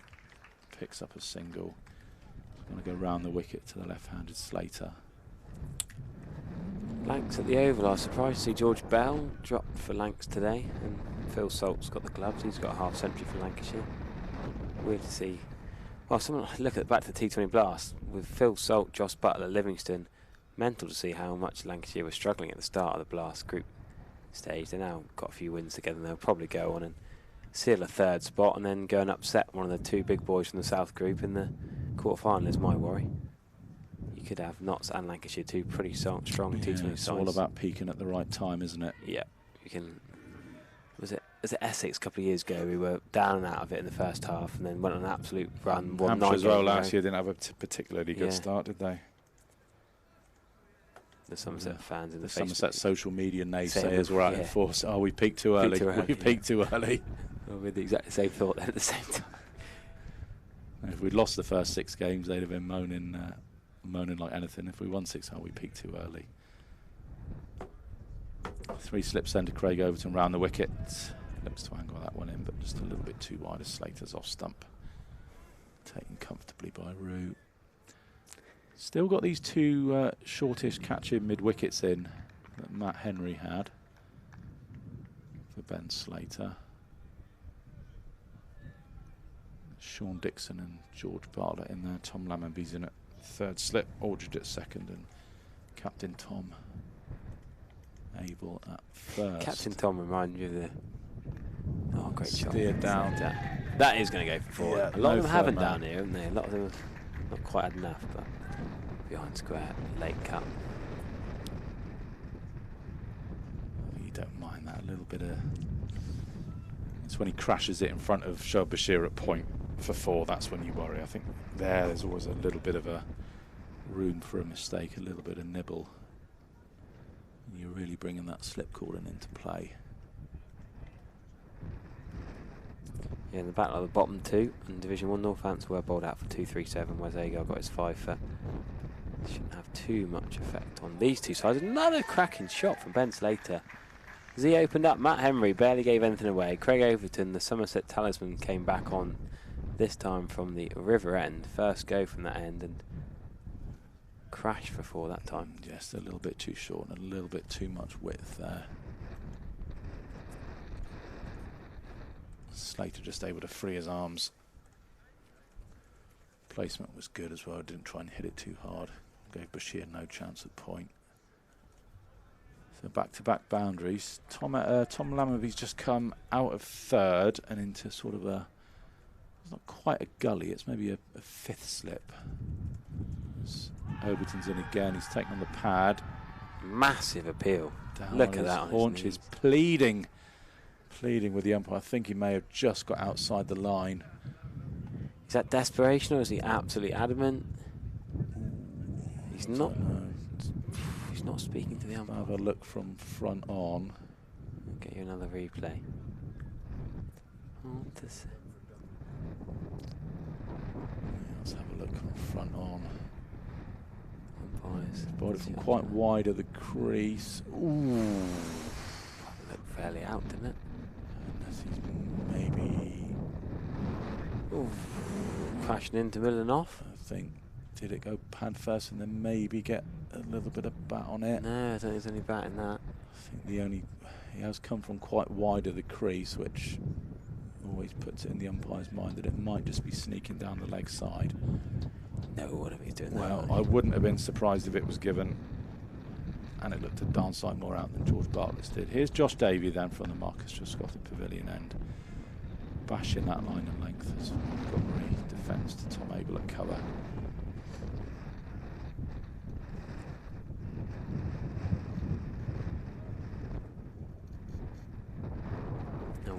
Back to the T20 discussion tweets. How many phones have you got there, Harry? Oh, you've got to have one for each screen, and one for so much cricket going on, all the county championship games, women's ashes.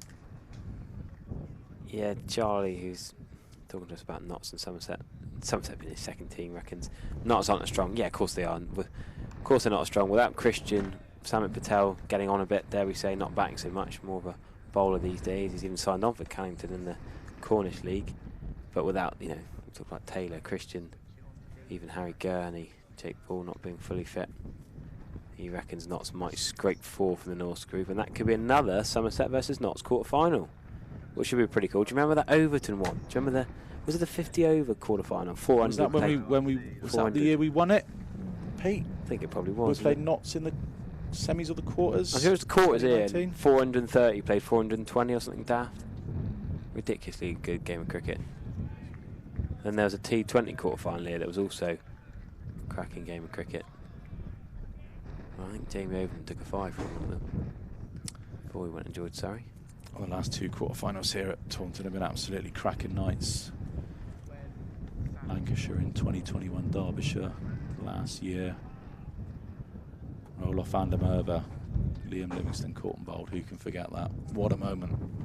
The full bulldog. Good old celebration. The full bulldog. I missed it. I had to take my little girl to the toilet, so I had to watch it again on the replay. But suffice to say, I've probably watched it 600 or 700 times on the replay.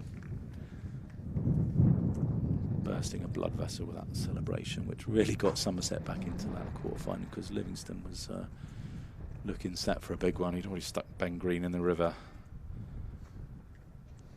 following on his form in the other competition.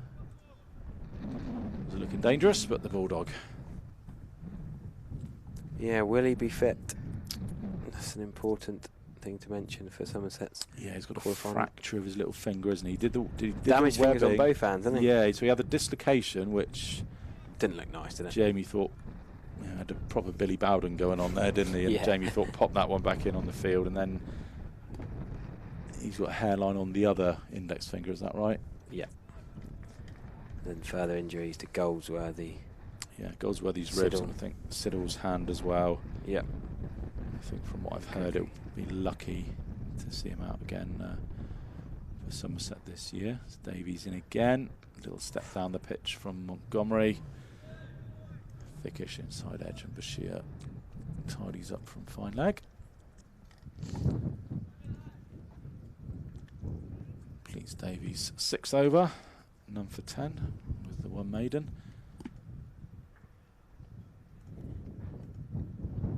Score moving on for Notts to 46 for 1, 24 overs remaining in the day. Oh, and here's another great day. We've got the Wurzels, we've got the Cider and Ale Festival, and also the Family Day. All these great events, Fridays and Sundays in August, and the One Day Cup. All these exciting things going on. Not just the cricket, but plenty of entertainment for the family. Yeah, face painting, magicians. Tom Abel would love to get his magic wand out and conjure up a wicket now. Make it. So Craig goes in. That was just defended back down the pitch. Yeah, Family Day was good. My kids enjoyed the petting zoo and all that last year. Couldn't seem to get them to watch the cricket though, but.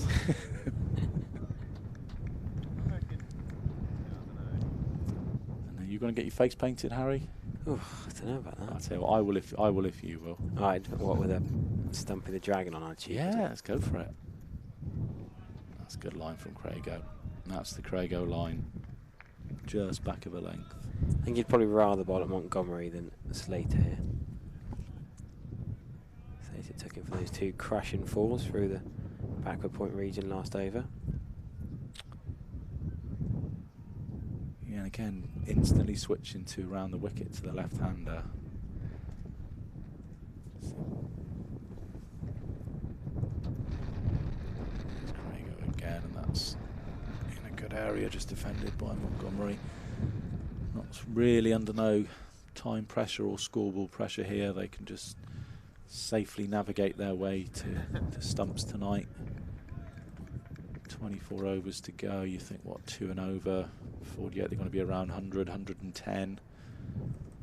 It's all about the wickets column.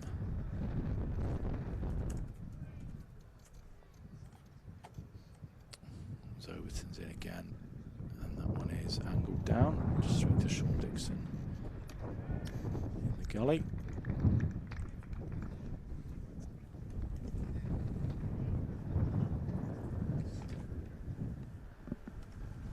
Just Josh Davey down at fine leg in front of Gimlet's Hill on the boundary.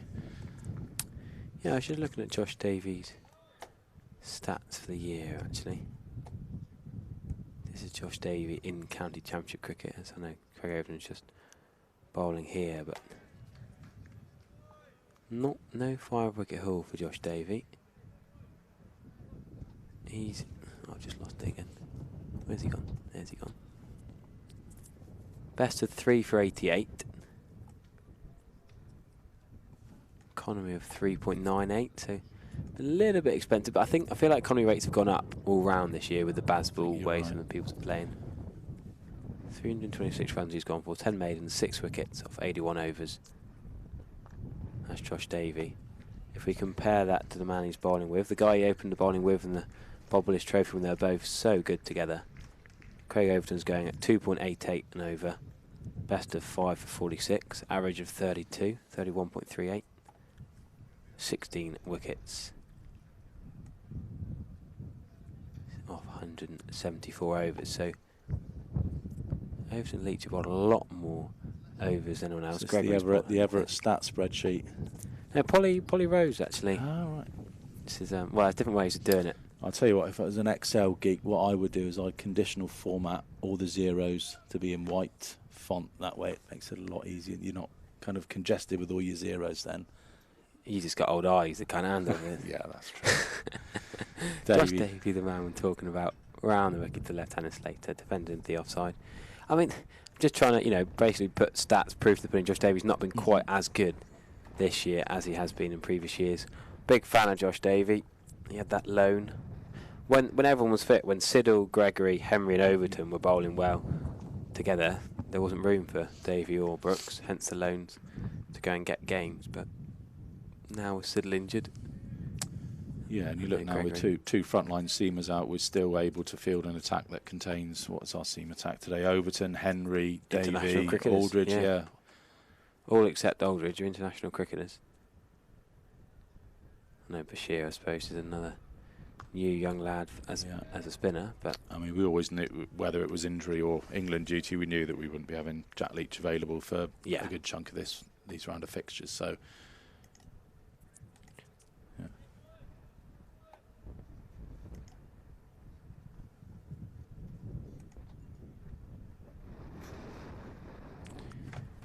Now I've turned my effects mic right down. I don't know how to do that. I'm not touching the console just in case I break it. All right, yeah. But there's a bit of a blustery breeze out there.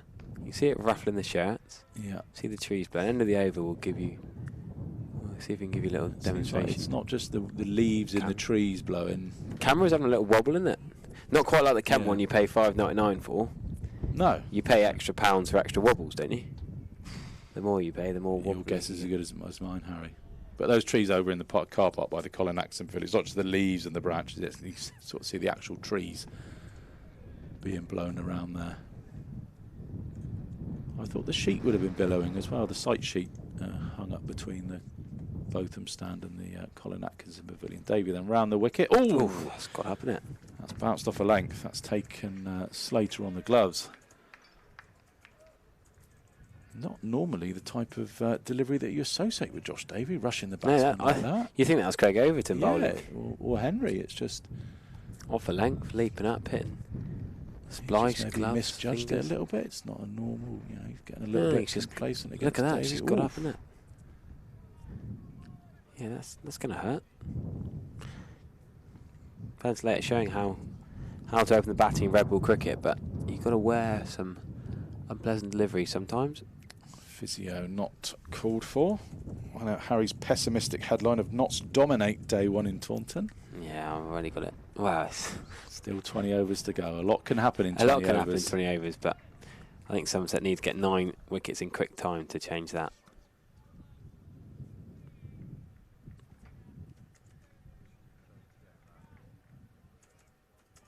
Slater just having a curious, more of a trying to flatten down that spot where that previous Josh Davey delivery reared up from, took him on the glove. Still a decent crowd in here at the Cooper Associates County Ground. Looks more or less the same as it was earlier on today. Somerset faithful indeed. I've seen a few Notts fans down as well, sticking around on what is still a pretty nice day here. Look at, there's our sheet and the flags billowing in the wind. Right, I'm going to bring Pete Trigo back into the attack, see if he can bring us a wicket. Oh, if only we get his dibbly dobblers back out there. Let him talk you through his very sore 4 overs from yesterday again. Cheers, Harry. It's going to be Craigo.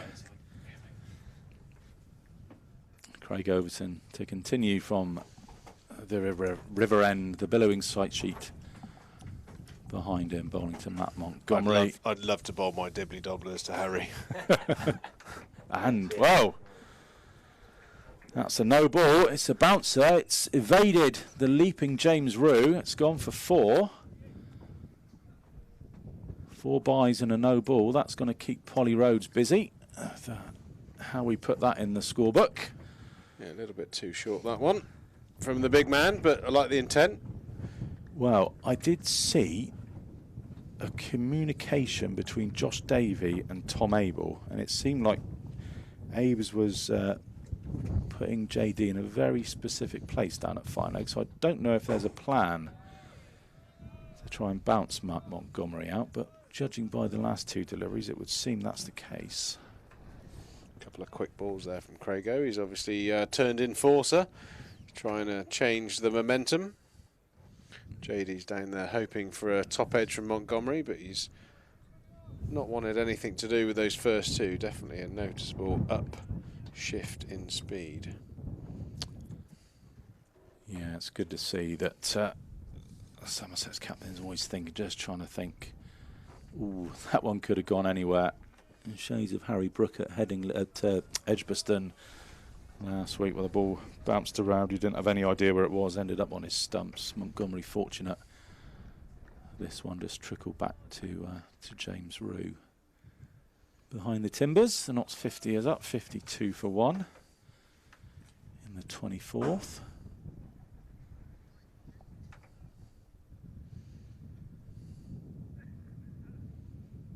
Somerset just seems gone a little bit flatter in the last sort of over or so. They were hoping to pick up 2 or 3 quickly after tea. It's not come to pass as Montgomery just tucks that one off his pads. Davey with the return into Rue. Yeah, I think unfortunately for the psyche of the Somerset players, there will be a very stark realisation that their 163 is not going to be good enough. Not a good enough first innings score here at Taunton. Even now at 51 for 4, it would take something remarkable for Notts to not produce something like a sizable first innings lead. We have the capabilities, especially with the likes of Overton and Henry in the attack. A lot to ask of young Bashir to bowl a side out, even though there is a little bit of assistance outside that off stump. But like I said, I think the flat demeanour of the Somerset's team out there would probably have something to do with the fact that they realise they're under a bit of pressure. Yeah, and they'll know how the pitches have been behaving here at Taunton for Championship cricket over this year. If there's any movement or life, it's generally been on the first day, certainly in the first 2 sessions. After that, they have gone to sleep a little bit. So they could just at the back of their mind be thinking about another day and a half in the dirt.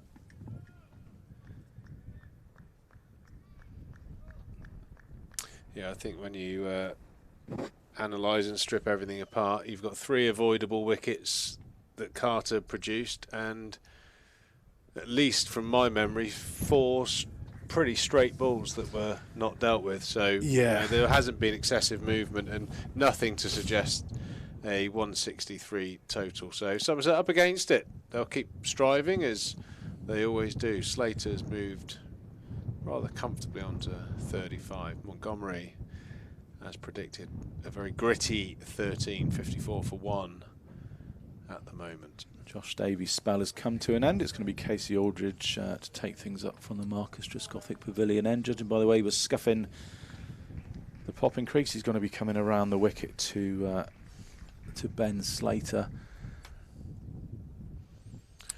An opportunity here for Casey. He's no doubt full of relative confidence from his exploits in the other discipline, batting.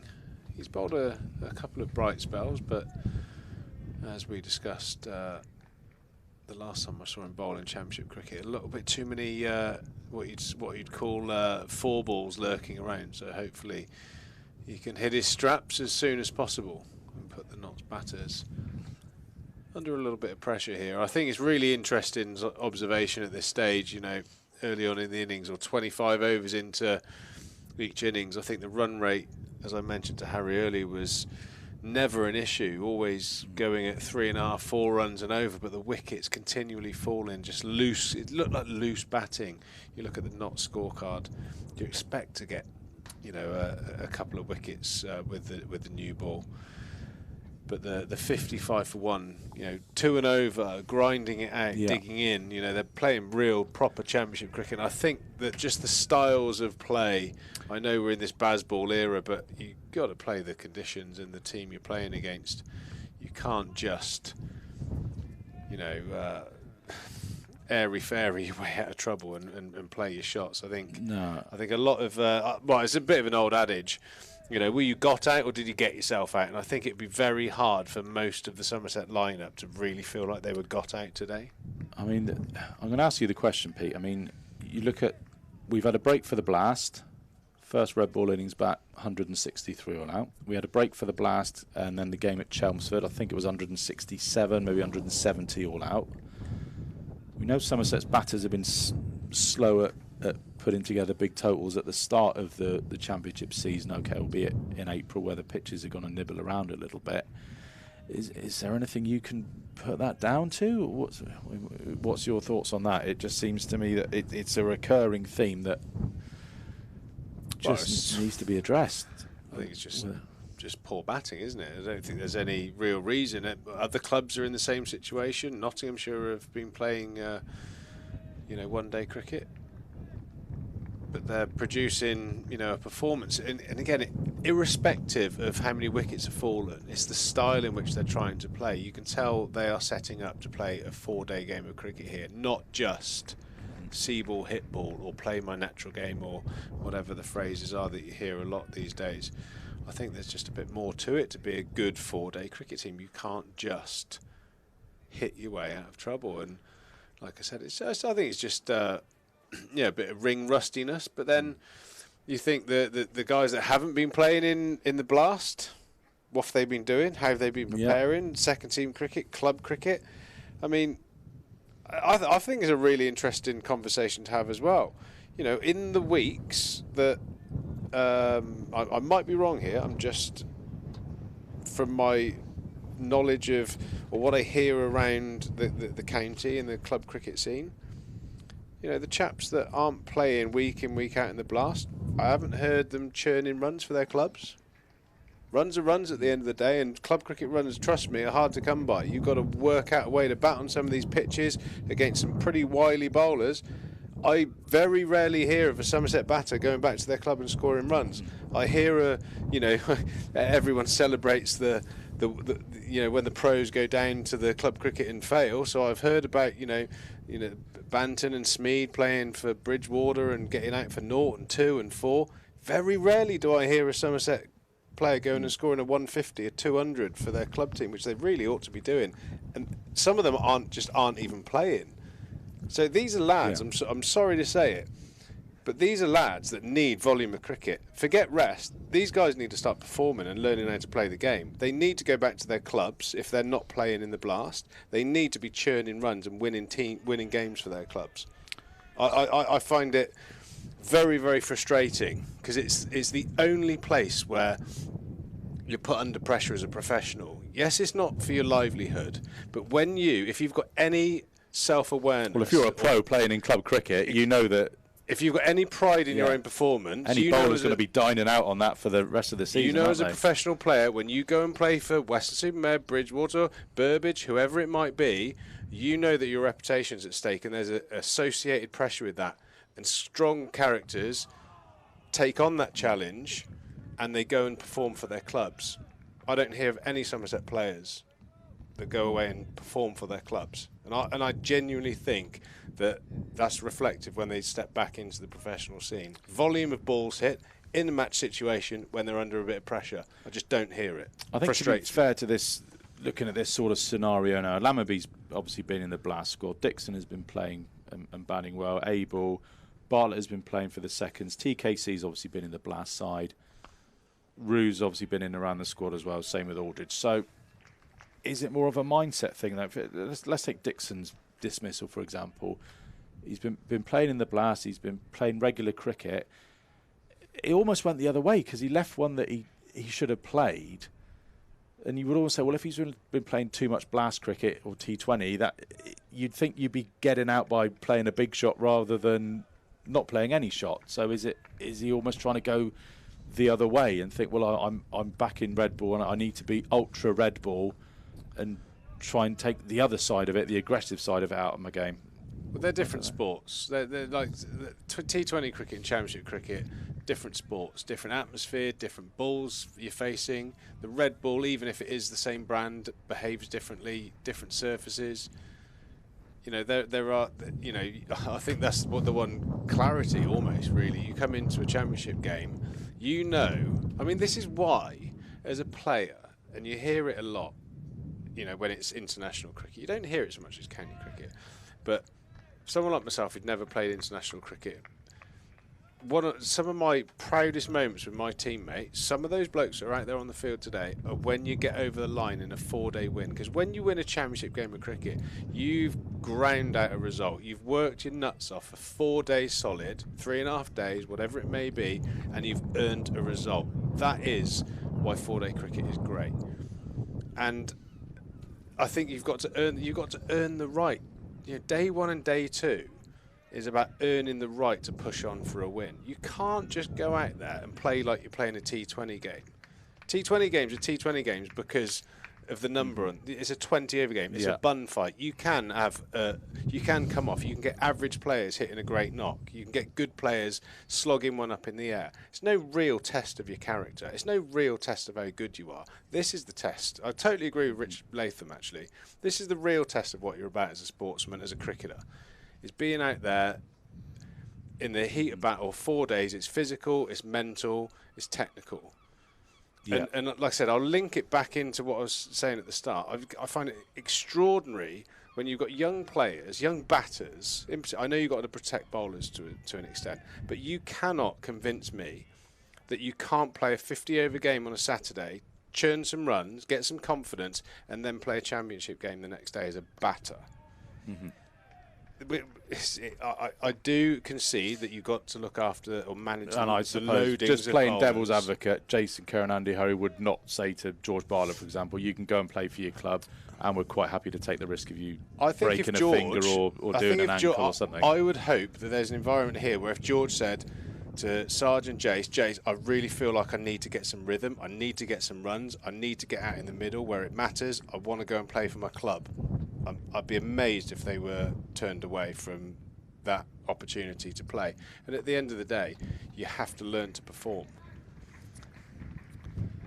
Casey, short and wide, and I'm getting a bit grumpy. It's a contentious thing from my point of view because, you know, second 11 cricket, we've talked about it. The step up from second 11 cricket to first class cricket is, you know, there is a bit of a, you know, there is a void there.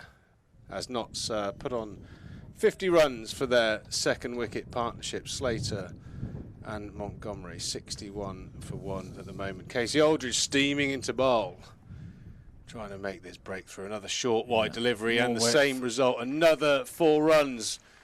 Nottinghamshire again have done the hard work and earning the right to start putting away those boundaries. But the point I'm trying to make is whether it's individual or a management side of things, I'm not particularly sure. I'd be amazed. Like I said, you've got to take ownership in your own performance. And I don't want to be in my day, but we all used to go back to our clubs all the time. You know, you look at like your cadet characters. You used to play in test matches and the next day turn out for Somerset. That's not happening in the England environment. And I think that's filtered down to, you know, young professionals and club cricket. It's the only place you're going to learn to win games of cricket. Yeah. Club cricket. There's no substitute for being out in the middle, is there? Club cricket. This will be controversial. I reckon club cricket would be harder to score runs in than second 11 cricket. Quality of the pitches, quality of the intensity of the game, because you're playing against 10 blokes that really want to win. You know, they're not professional quality players. In second 11 championship cricket, there's an element you can rotate within the game. You can bring players in, you can bring players out. So the 11 that starts the game isn't necessarily going to be the 11 that finishes the game. You're playing on professional standard pitches for the most part of things. Your second 11 cricket, you're going to be playing against 16, 17-year-olds a lot of the time, from what I see on the scorecards. 15-year-olds in some cases. It's not there isn't the challenge there. One of the best learning grounds. You've got to go out and seek the best level of cricket you can play. Minor counties cricket, club cricket, whatever it may be. But sitting on your backside and hitting balls in nets is not getting you up to speed, in my opinion. And I'll say it again, you know, or repeat the sentiments of my previous coaches. You know, in your lifetime as a cricketer, I would be really interested to see how many hundreds you got in any form of cricket. Club cricket, me, I was one. How many hundreds? How many hundreds? Getting hundreds is a habit. If you're not playing, you're not going to get them. Anyway, I suppose you talk about muscle memory and the individual physical actions of cricket, be it bowling, whatever. But getting 100 is almost like a method memory, if you like. If you get 100, you look back on it, and you think, this is what I did to get there. This is how I got over the new ball. This is what I did for the second new ball. This is what I did when the spinners came on. George Bartlett has he got suited and booted there? Has he got the shin pads on? I think he has. Probably intimates that the spinner is going to be loosening those fingers off at some stage. Shoaib Bashir, be interesting to see him bowl here at the Cooper Associates County Ground. A little bit of a rough patch, let's say, outside the off stump for him to work with. Bartlett with the pads on, getting ready to maybe snaffle a few at Trigo switched back to over the wicket for the left-hander, which I know will please Pete Trigo immensely. 2 slips, Tom Lammonby, a sort of a wide-ish third, fourth slip stroke gully. 3 on the off, Josh Davey down there in front of the Ondarchi stand.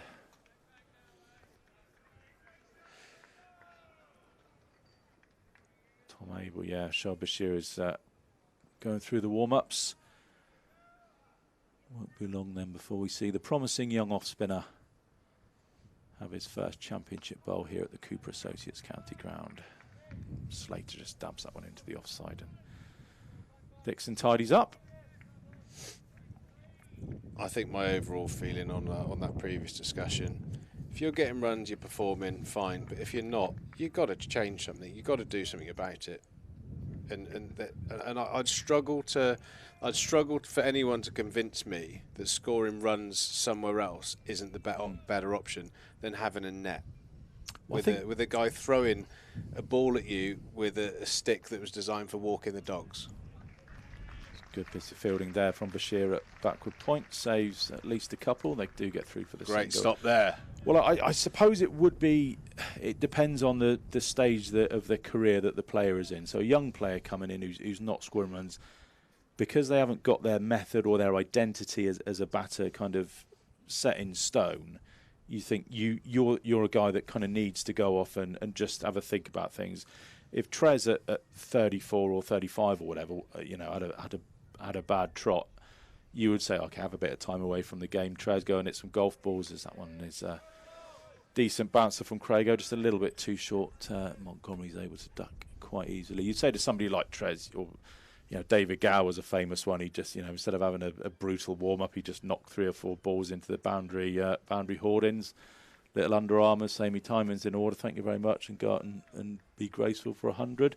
But I think you need to have that career behind you, that body of hundreds, a body of a number of successful seasons, and a proven method that maybe just isn't quite working for you at the moment.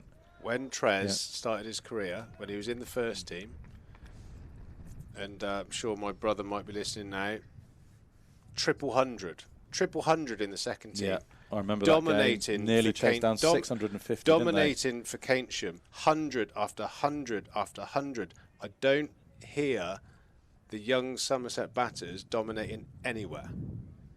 And I think that for their own careers, their own confidence, where's the harm? There's no physical harm in going out and playing a 50-over game and learning to dominate. You've got to learn to dominate. Bartlett's just come into a leg gully. Trez at the back end of his career, 40 years of age. When we were off gallivanting around playing T20, where was Trez? In the twos. Churning hundreds in the twos. Not getting 40s, getting hundreds, getting big scores. And that isn't the fluke that Trez is the man that he was, the batter he was. He had a history from start to finish of his career of going out there in any cricket he could find and scoring hundreds. And I think there would be a vast number of players over the last 30 years of first-class cricket that would go back and seek cricket to dominate. So do you think players are kind of sort of overprotected by the counties then, do you think? I don't know. Maybe overprotected. Maybe they just can't be asked. Maybe they don't think it's good enough for them. Well, I'll tell you what, I'll have a look at the scorecards when they do play. They don't do that well. So what does that tell you? It's a harsh conversation. I know. They're harsh words. But I think when you have a trend of the same people having the same failings, and you've got to change something, you've got to do something different. Go back to your club when every opportunity to bat. The only place you learn to bat and score big runs, because let's face it, compiling 100 is very much, and that is a great shot, by the way. Yeah, it wasn't all that short from Casey Aldridge, but just almost a short arm jab from Matt Montgomery. Yeah, that split grip that we were talking about earlier, that does lend to being very strong on the pull shot, and he's dispatched that through straight mid-wicket. The point is, compiling a good 18 holes of golf, you have to do it. You've got to get some repetition.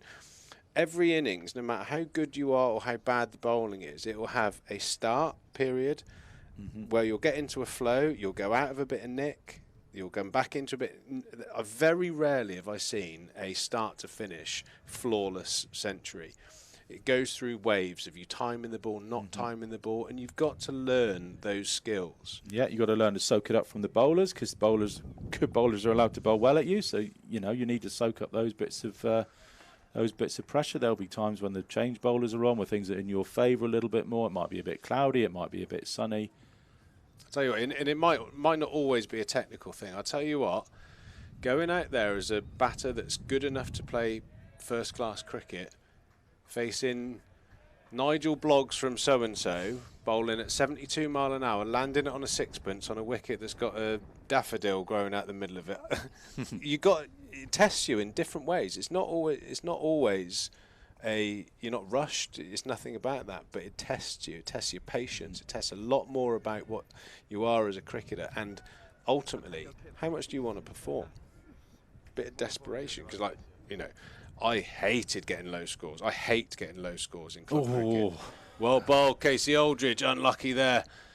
Nottinghamshire batter Matthew Montgomery riding a bit of luck there, inside edge and one past Tom Rue. I'm gonna jump off my soapbox, but hopefully the listeners will understand. Yeah, I find it frustrating. I'm sure we've got many listeners that are associated with clubs that have pros attached that just don't play. don't get it, or don't understand it. If you're churning hundreds for Somerset, absolutely fine. If you're not, there's a great place for you to practice your skill. That's called the weapon. Oh, that's a little misfield from Craigo there. Couldn't quite get the dive down. They come through for the single.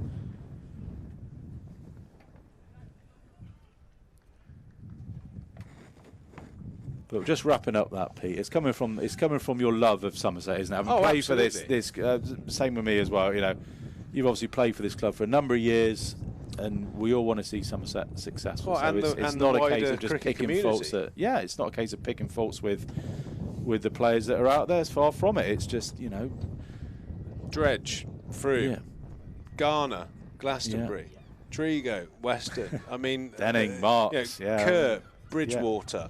I mean, the list goes on and on and on. Lathwell, Bruton. There's that attachment, isn't there? You know, I know Rui did brilliantly for Taunton St Andrews, didn't he? You know, in his upbringing, and his brother, I believe, is doing the same. Yeah.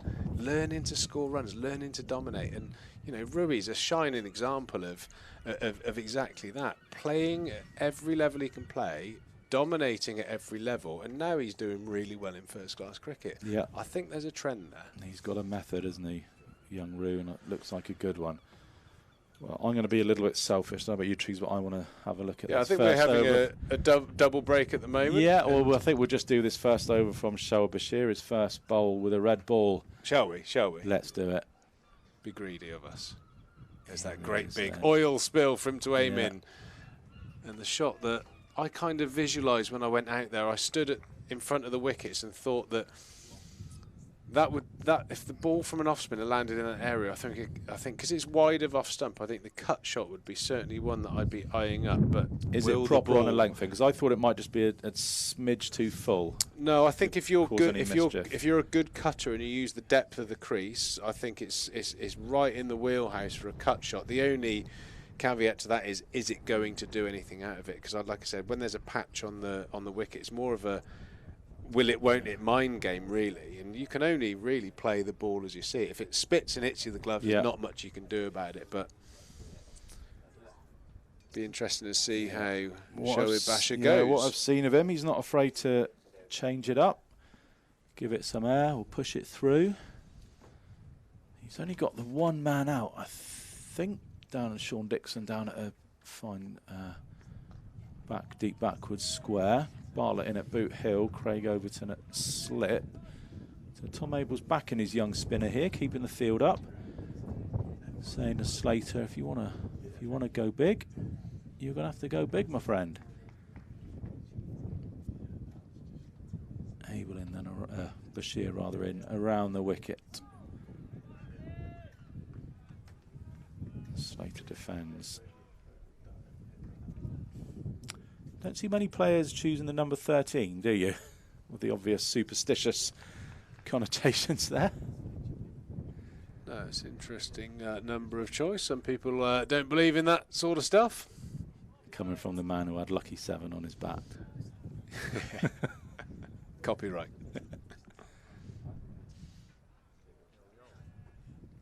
A good start so far from Bashir then. Final ball of his first over with a red ball at the Cooper Associates County Ground. Very nice start. Got a bit more air on it, and he seems to have settled in like a duck to water. Right, we're going to make a move. I'm going to go and sit outside some of this glorious sunshine. I might just join you. Not 79 for 1 after 30 overs. Slater 38. Matthew Montgomery 33. Had a bit of luck, but he's still there. Casey Aldridge to continue from the Marcus Trescothick stand end.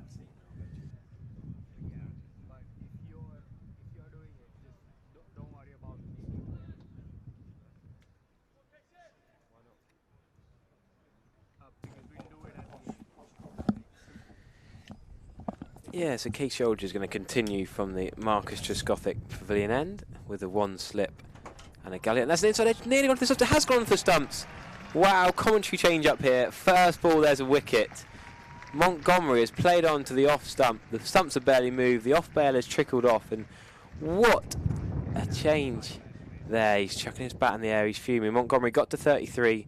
79 for 2 now, Knotts. And Bit of a weird dismissal that. Casey Aldridge, sort of back foot defensive shot into the ground. A bit of leg on it, and the ball's rolled onto the zone. I haven't even managed to introduce the guest we're just bringing on, but going straight in there. Ed, talk us through that wicket. First ball you've seen there. Yeah, wow. Casey obviously has had a good day with the bat, and then first ball on commentary, he's just picked up a wicket. That's massive breakthrough for Somerset. So I'll introduce you now. We've got a bit of a pause and play. Ed Middleton, who's just recently signed a contract for Gloucestershire, was here on Friday night and got a bit of an affiliation for Somerset, being a Devon boy, Cliff St George, and then Exeter CC, then Taunton Dean, and now up in Bristol. You've got plenty of connections around, so we thought we'd get you on for a bit of a spell, particularly while Sherb Bashir was bowling. So the other end will get you to talk us through something about bowling a bit of spin. But yeah, nice to have you with us. And no, thanks very much for having me on. It's a great view up here. Looking forward to it. So that breakthrough from Casey Aldridge could be crucial. Joe Clark is probably going to come at number 4, fresh off that double 100 the other week. Mammoth score from Joe Clark. Seems to bat all game, didn't he? That week. Phenomenal effort. What did he get? 229 not out. He only got 2 in the first innings. 229 not out in the second innings. That was at Trent Bridge against Warwickshire. The right-hand batter is in at 4 now. Still got Mulaney, Lyndon James, Tom Moores to come, so plenty of batting for Notts, but they'll be eyeing batting bonus points. And Somerset, can they get their first bowling bonus point on the board this evening? 14.5 overs remain in the day. No chance of bad light or rain here now. And Joe Clark's on strike for his first ball after pretty sedate, calm passage of play. Before we can even sit down in the commentary box, the double change, there's a wicket, and Joe Clark is now taking plenty of time taking his guard. Josh Davies quite deep at point. He knows Joe Clark's going to go hard at the ball. Craig Overton's in at second slip. Abel himself at first. Ooh, look at that's a shot of a man in form, isn't it? I know it's no run, but the way he's just whacked that from the middle of the bat to mid wicket. Yeah, great timing. Seems to have played that, taken that right off middle stump. I think he's confident against a man like Casey Aldridge, who's not been bowling for long at this level of the game. But Casey Aldridge 1 for 23 off 3.2 overs now. Notts though only trailing by 84.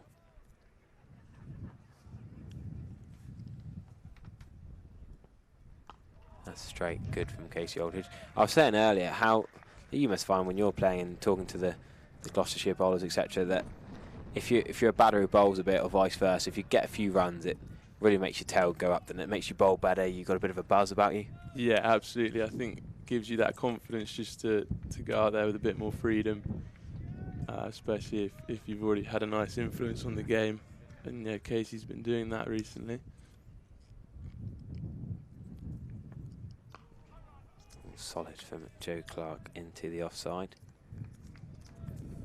Yeah, so signed your first pro contract with Gloucestershire this year. Talk to us how that made you feel, how amazing that was. Yes, yeah, no, that was great. Sort of started in the second team this time last year. Strung a few performances together, and then yeah, just broke into the first team squad. Signed a contract. Brilliant. Casey Aldridge in again. Solid from Joe Clark into the offside. And played for Devon with Triggs? Yeah, I did a season there with Triggs, I think 2019.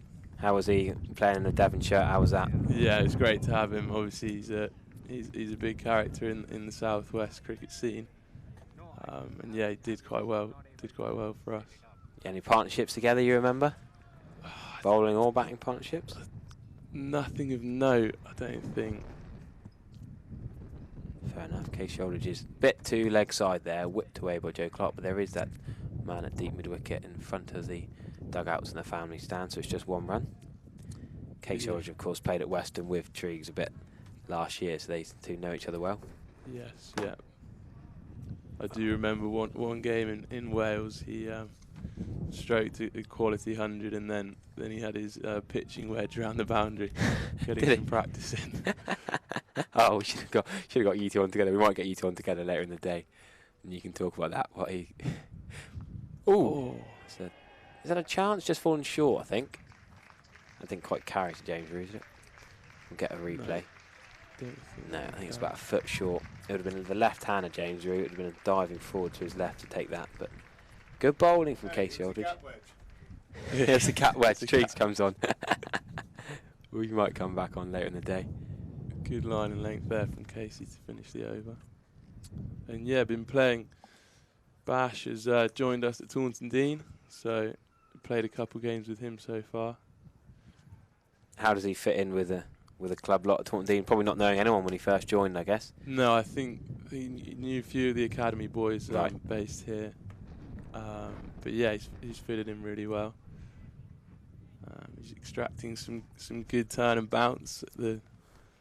I suppose replace the other Devon spinner, Jamie Stevens. I suppose you've gone from one offie to another offie, I guess. Yes, yeah.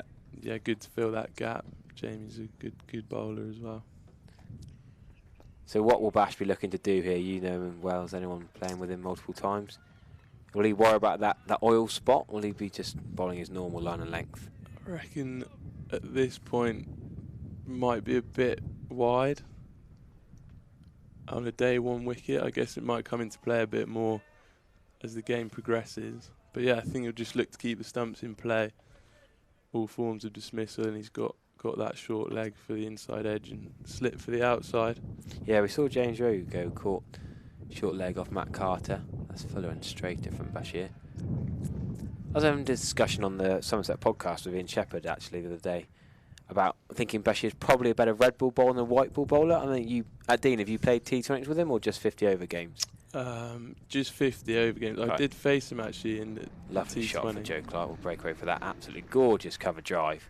No one there against the spin, but a little bit too full from Bashir. And when you scored 220 odd the other week, you're not going to get away with that kind of ball, Bashir.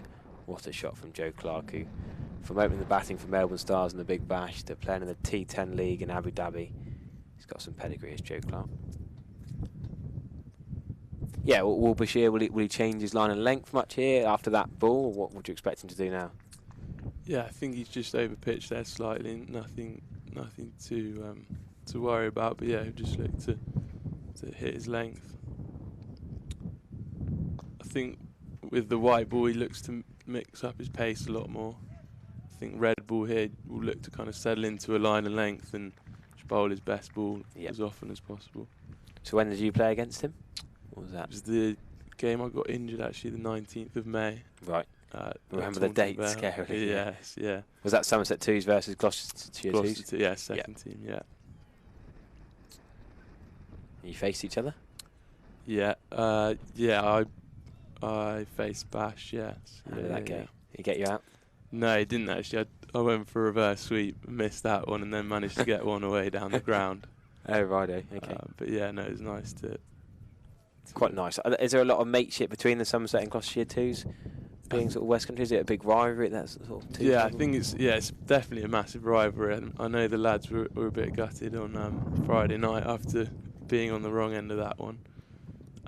But yeah, I think away from cricket, everyone gets on quite well, and guys have played with each other or against each other for a long time. No, it's nice to have people say, oh, you can't be biased on the commentary. Don't like the Somerset UT stream being too biased to the home side, so can't accuse us of that with having a rival from up the road. Come on and have a chat. Yeah, no, it's great to be on. Thanks very much.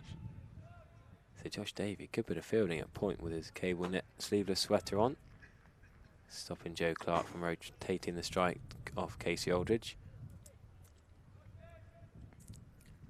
I guess 13 overs left in the day. You'd be looking for 2 or 3 more wickets tonight to try and get back in this game.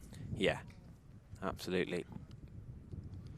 The runs weren't quite enough in the first innings from Somerset. They know that, but can they get back in this? Lovely shot from Joe Clark. 2 straight from Casey Aldridge. He's done that a couple of times, just straight down the leg side. He's gone for 26 off his 4.5 overs so far. He got the key breakthrough, well, a key breakthrough. Any breakthrough's key at the moment for Somerset. Got Montgomery out, but hasn't bowled economically enough. Matt Henry bowled superbly either side of tee. Matt Henry 9 overs, 5 maidens, 1 for 11. The other wicket taker, Casey Aldridge, as I said. So it's looking like pretty nice batting conditions at the moment. Yes, but can't really afford to leak runs, can Somerset. Bowling down the leg side again. This time Joe Clark whips it straight to mid-wicket. Been better off playing the same shot again, really. Similar ball down the leg side. And there's a mid-wicket cover Bashir, while he's bowling there, is going all the way from, well, long leg really to the right-hander, and then long leg or deep fine leg again to the left-hander. Not much of a rest when he's bowling. He's getting some good yards in, isn't he? Yeah. You wouldn't be too happy about that when you're bowling, would you? Want to get your breath back? No, not at all.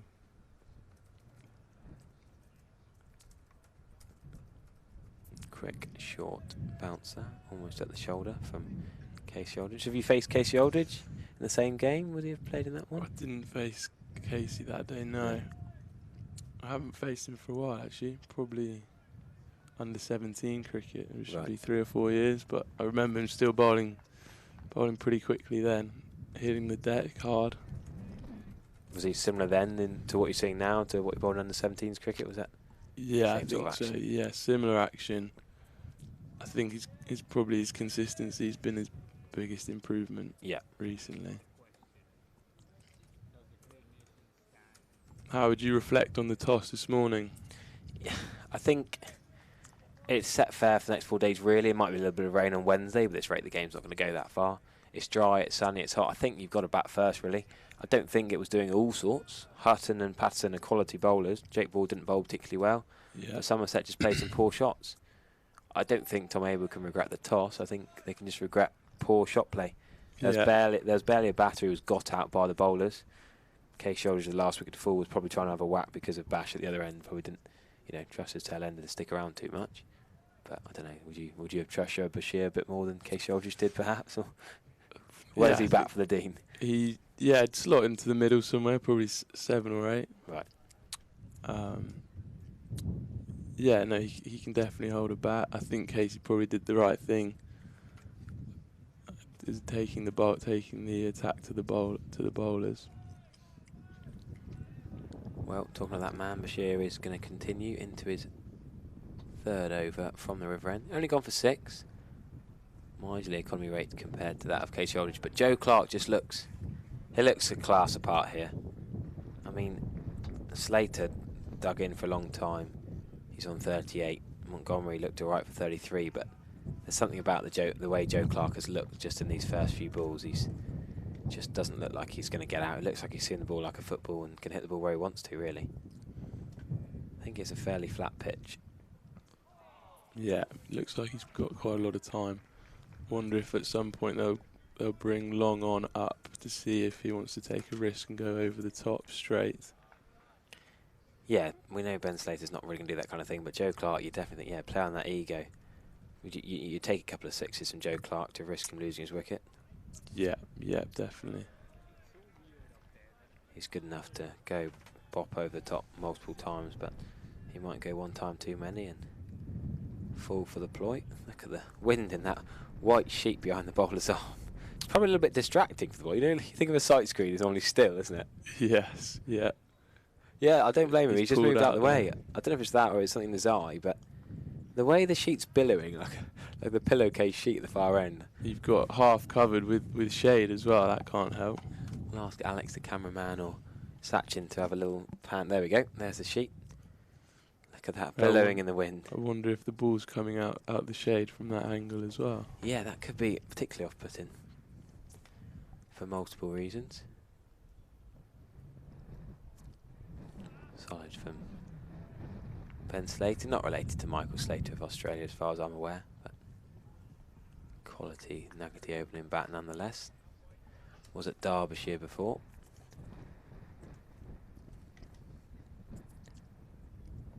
Leicestershire. Taking the 1 into the offside. Here Ben Slater scored 84 for the 2s at Durham just last week. Yeah, just done well there to manipulate the ball into that gap. Doesn't seem to be a great deal of turn at the moment, so I think he looks to be keeping the stumps in play as much as possible.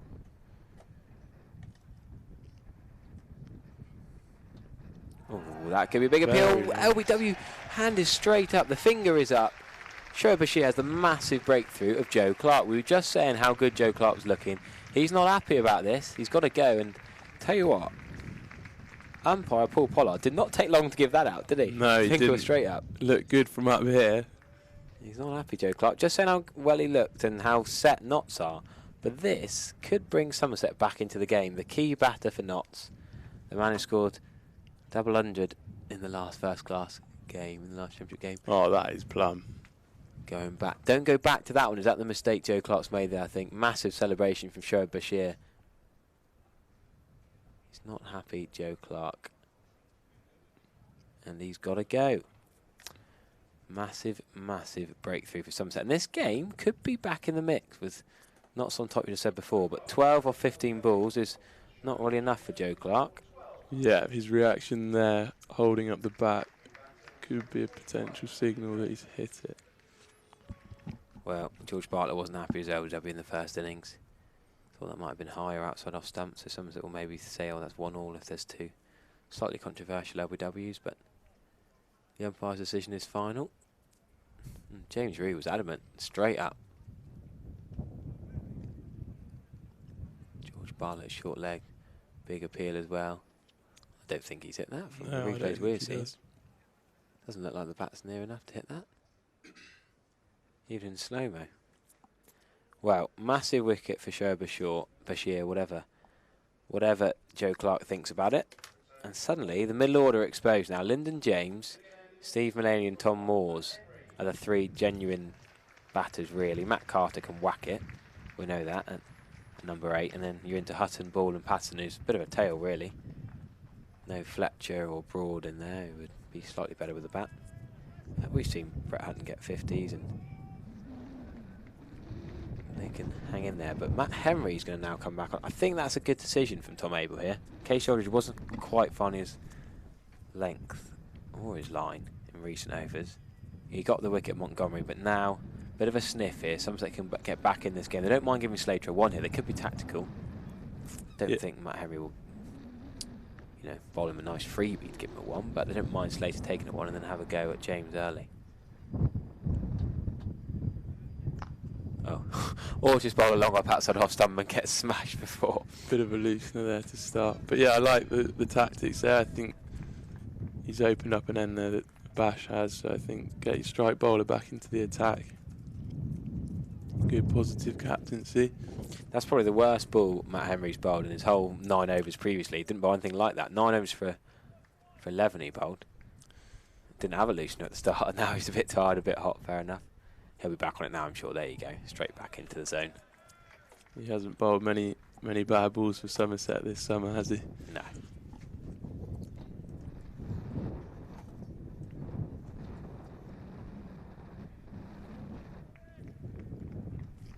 So what's his next plan here? Tom Campbell's at mid-off. Just giving him a friendly pat on the back. 3 slips, but a bit of a gap between second and a 4th slip. Almost a gully, I suppose. Short ball. Slater could have gone for the pull shot, but with 2 men back, chooses not to. Josh Davies 10 yards off at square leg. Probably 5 yards off is Bashir at fine leg in front of the Hildreth stand.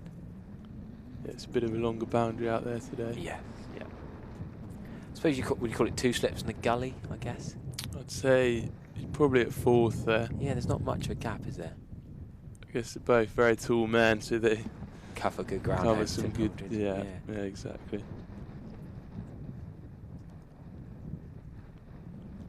Oh, that is a short ball he takes. Interesting, the one before he didn't. This one's going to be just a 1 out to Josh Davey, just in front of square, more mid-wicket, but Davey runs round. Keep it to 1. Didn't quite get hold of that, bit of a cloth, but he'll have to nail it out to that long boundary. Lyndon James is taller than I realised. Did bowl 3 overs in the first innings, 1 maiden for 9 runs. And in middle order batter. Have you come across Lyndon James in the 2 scene? No, I haven't actually. But yeah, I think he's a good young player. Yeah, 24 now. Oakham School, born in Worksop. First class average of 34, high score of 164 not out. 40 first class wickets as well. I'm going to leave that one outside the off stump, but yeah, decent stats really.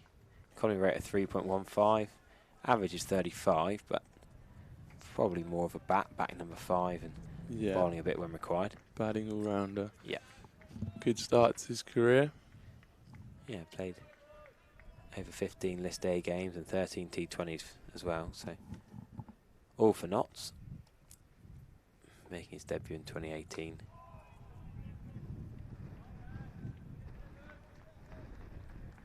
It's a decent over for Matt Henry. Decent enough. I know he did bowl the short balls cut for 4, another short ball that was pulled for 1, but he'll get back on his flow. I guess Bashir will continue. Yeah. Yes, yeah. Having got that breakthrough. Be a little bit harsh to take him off. He'll get to bowl at Slater on 44. Slater's batted well. Proper opening batter's knock. 10 overs remaining in the day.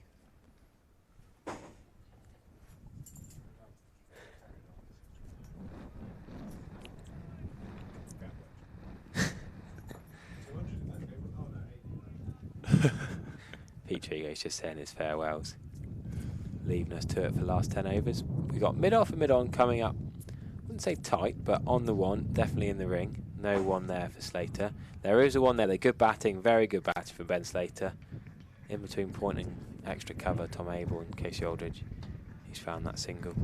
Yeah, they might bring that cover man up at some point. He's found a nice rhythm here. Now long on his back. We were just talking about that in the last over, weren't we? Yeah. And that's Matt Henry, isn't it? That's a bit harsh. He's bowling one end, steaming in. Now he's been sent back to long on. Now he's been sent to come back up to mid on. Poor bloke's run about 150 metres in the space of 3 balls. Bowling to then getting there for the next 2 balls as Bashir's over. But he is going to come back up in the ring. Yeah, you've got to put a bit of pressure on Lyndon James and new bat, surely. Yeah, still yet to get off the mark. Would you say it's easy to sweep someone like Bashir?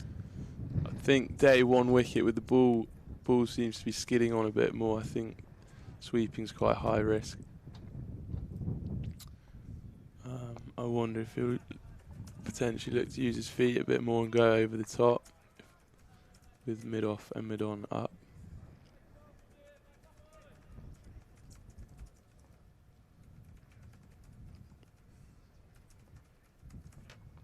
Oh, that's a chance for Bashir. The non-striker did slightly get in his way. He's apologised, not taking the one. Very good sportsmanship. You've got to credit that from Slater. I don't think you can criticise Slater. I don't think Bashir would have quite got there, would he? No, I think that would have been pretty special. It's a tricky one, especially after the Matt Henry, well, the Gloucestershire fans were calling it controversy, weren't they, on Friday night? Yes, yeah. Getting in the way for the run out, but to be fair, his eyes were on the ball. I think again there, I don't think Slater did anything wrong. He was where you would normally be, backing up at non-striker's end. But Lyndon James getting a, well, you'd call it a leading edge, wasn't it? Almost trying to play it too square. Bit too square, yeah. Probably playing for a bit of spin there, which wasn't quite there. Often the way with a spinner, isn't it? The balls that don't spin are the straighter balls. Do more damage. Good control from Bashir. If you go on the Somerset Twitter, they just retweeted that wicket from Bashir.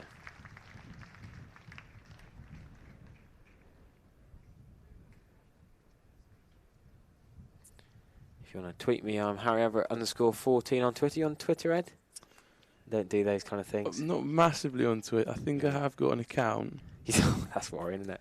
Oh, just put at me on Twitter or put the YouTube comments in with Ed Middleton, who's, well, Devon, Somerset and Gloucestershire, really. Just had a go at all the West Country counties, haven't you, over the years? Yeah, I was at school down here in Taunton. So, yeah, watched a bit of cricket here and hopefully get out there at some point in the not-so-distant future.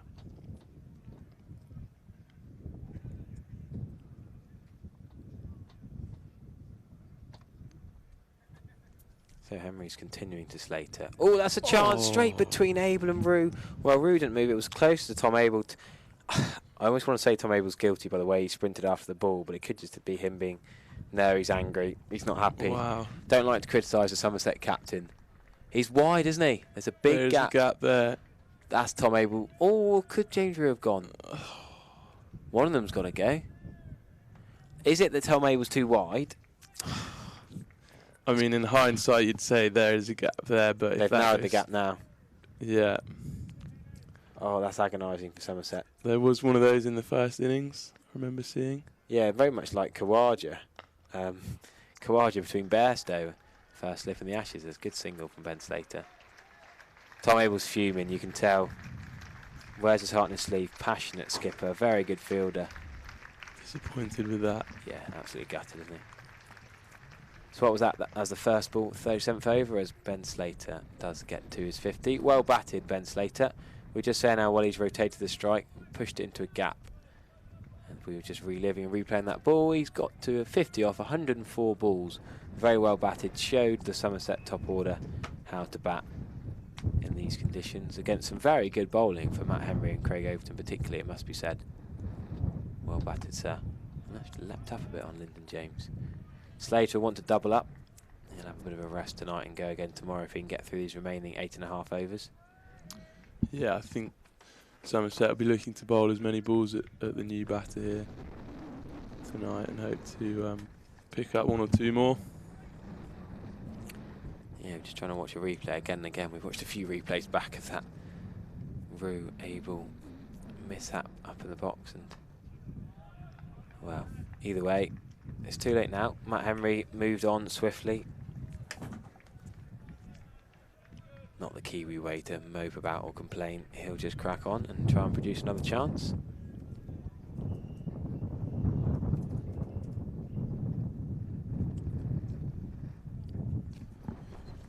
Haven't asked you yet, how did you get on yesterday? Oh, I did manage to get a ball in 50 actually. Did you? A bit like Ben Slater, yeah. No, we saw off the openers, and as there's a catch to Tom Abel, brilliant catch, diving forward at first lip. Lyndon James is standing his ground. I'm pretty sure that carried. That makes up for the one earlier in the over, the first ball, 3 balls ago. They'll be gutted it's not Slater, and it's the new bat, Lyndon James on a duck, but it opens up an end. Tom Moores will have to come in with Matt Henry right into a brilliant over. He bowled superbly either side of tee. Great line and length there. Nicely finished off by Abel. Great catch, Definitely diving forward, carried, scooped it, yeah. Lyndon James stood there like he wanted to check and then realised, actually, I've got to go here, isn't he? Matt Henry gets the breakthrough. Been superb today. The best bowler on show in a Somerset shirt, anyway. 105 for 4, and suddenly this game is back in the balance after a pretty poor first innings batting display. We thought the pitch was pretty flat. Matt Henry's getting something out of it, and that is massive. They'd rather it was Ben Slater, but that's pretty big for Somerset nonetheless. Yeah, absolutely. He's found a nice rhythm here, Henry. Isn't it funny how sometimes just after one chance, one end, the same bowler, the same fielder, but different batter. So Lyndon James for none. And I would have thought it would be Tom Moores coming in next. 0 off 10. Hamid had 0 off 19. Lyndon James 0 off 10. I don't. Oh, it's going to be Steve Mullaney coming for Tom Moores. Yeah, of course he will. Keeps the left-hand, right-hand combination. And Steve Mullaney has scored big hundreds in the County Championship over the years. Needs no introducing to County Championship fans. Quality player. And he's got that different gear, isn't he, Mullaney? He can play that really stoic, solid innings, but then he can go through the gears. And I've seen him whack it all around Trent Bridge against Somerset in previous innings. Yeah, I think batting at 6, he's probably batted with the tail a bit more, and he's used to going through the gears and facing the old ball. Here we go. The Somerset faithful have woken up a bit. The crowd are being lulled out of their afternoon siesta. What a ball again for Matt Henry. There are a few trying to go for early trains, but now with 8 overs remaining, I reckon those who are going towards the car park and the train station will be turning round and about turn and back to their seats, because this could be a gripping 8 overs.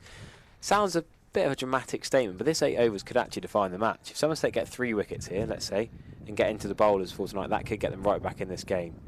If Notts can stay until the end, this keeps Notts on top. It's a big period of the game tonight. I don't think Nottingham will look to be too expansive. So there'll be a chance for the Somerset bowlers to put the batters under some real pressure.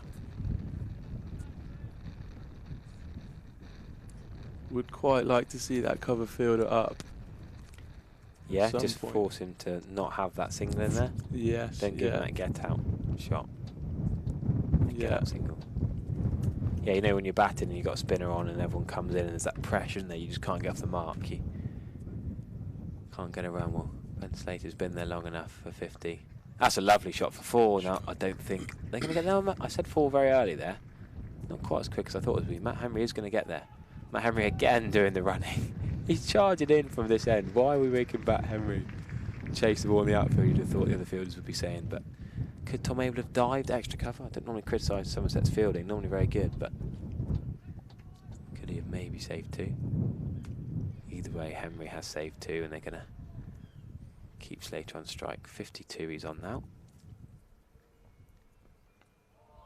It's a good length.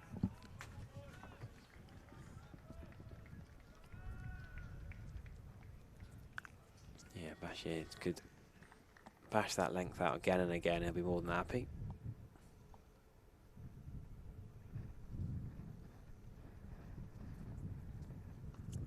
Lovely cut shot for one there. That's the one. Would that be a dot if your man's up? You'd have thought Josh David would stop that, wouldn't he? Yeah, I think that would have been straight to him. Force him to hit that harder or over the top, or try and find the gap rather than having the easy single. But then I guess the other way of looking at it is you want to bolt the new bat as early as possible. Yeah, exactly. They're going to bring the offside fielders into the ring for Mulaney and leave the deep square out. I guess if he bowls a drag down long hop, then Mulaney might pull it out to the man for 1. Maybe sweep, but no, he's going to go through the offside. Sort of got quite wristy strokes on Mulaney. The way he played it through the offside sort of opens up and drives it through the covers.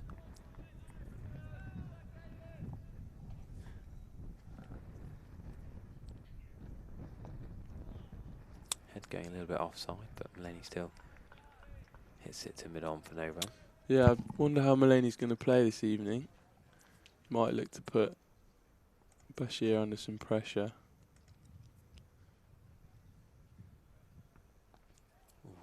What am I about? George Bartlett, short leg.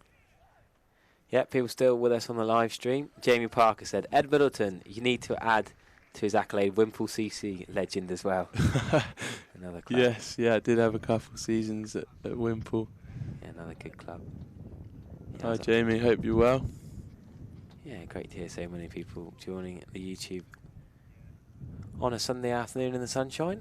Hopefully plenty of you out there have got the Virtue Motors earpieces on as well. If any of you got your black Virtue Motors earpiece on, give us a wave. We're looking around the ground now. We like seeing people who they might be asleep, they might have left us talking to them and switching off. You can get them for £12 from the shops around the ground if you want to tomorrow.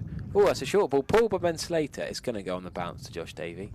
I'm not sure if Matt Henry needs to try the short ball plot. I think he might just try it to Slater. Strike, yeah, get him off strike, risk a top edge, and then he'll bowl his usual pitched up attacking full deliveries to the new batter Mulaney. I don't think Mulaney's the kind of guy to give it away though. Tom Moore's, I wouldn't be surprised if he'd try a massive shot and get himself out. Whereas Steve Mulaney's too experienced, too professional for that really, isn't he? Yeah, he's got a lot of experience under his belt. There's a good crowd in today.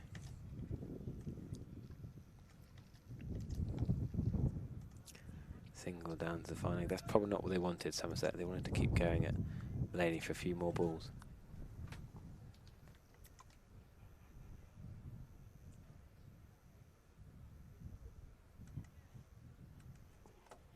But yeah, talk us through your 50 on Saturday.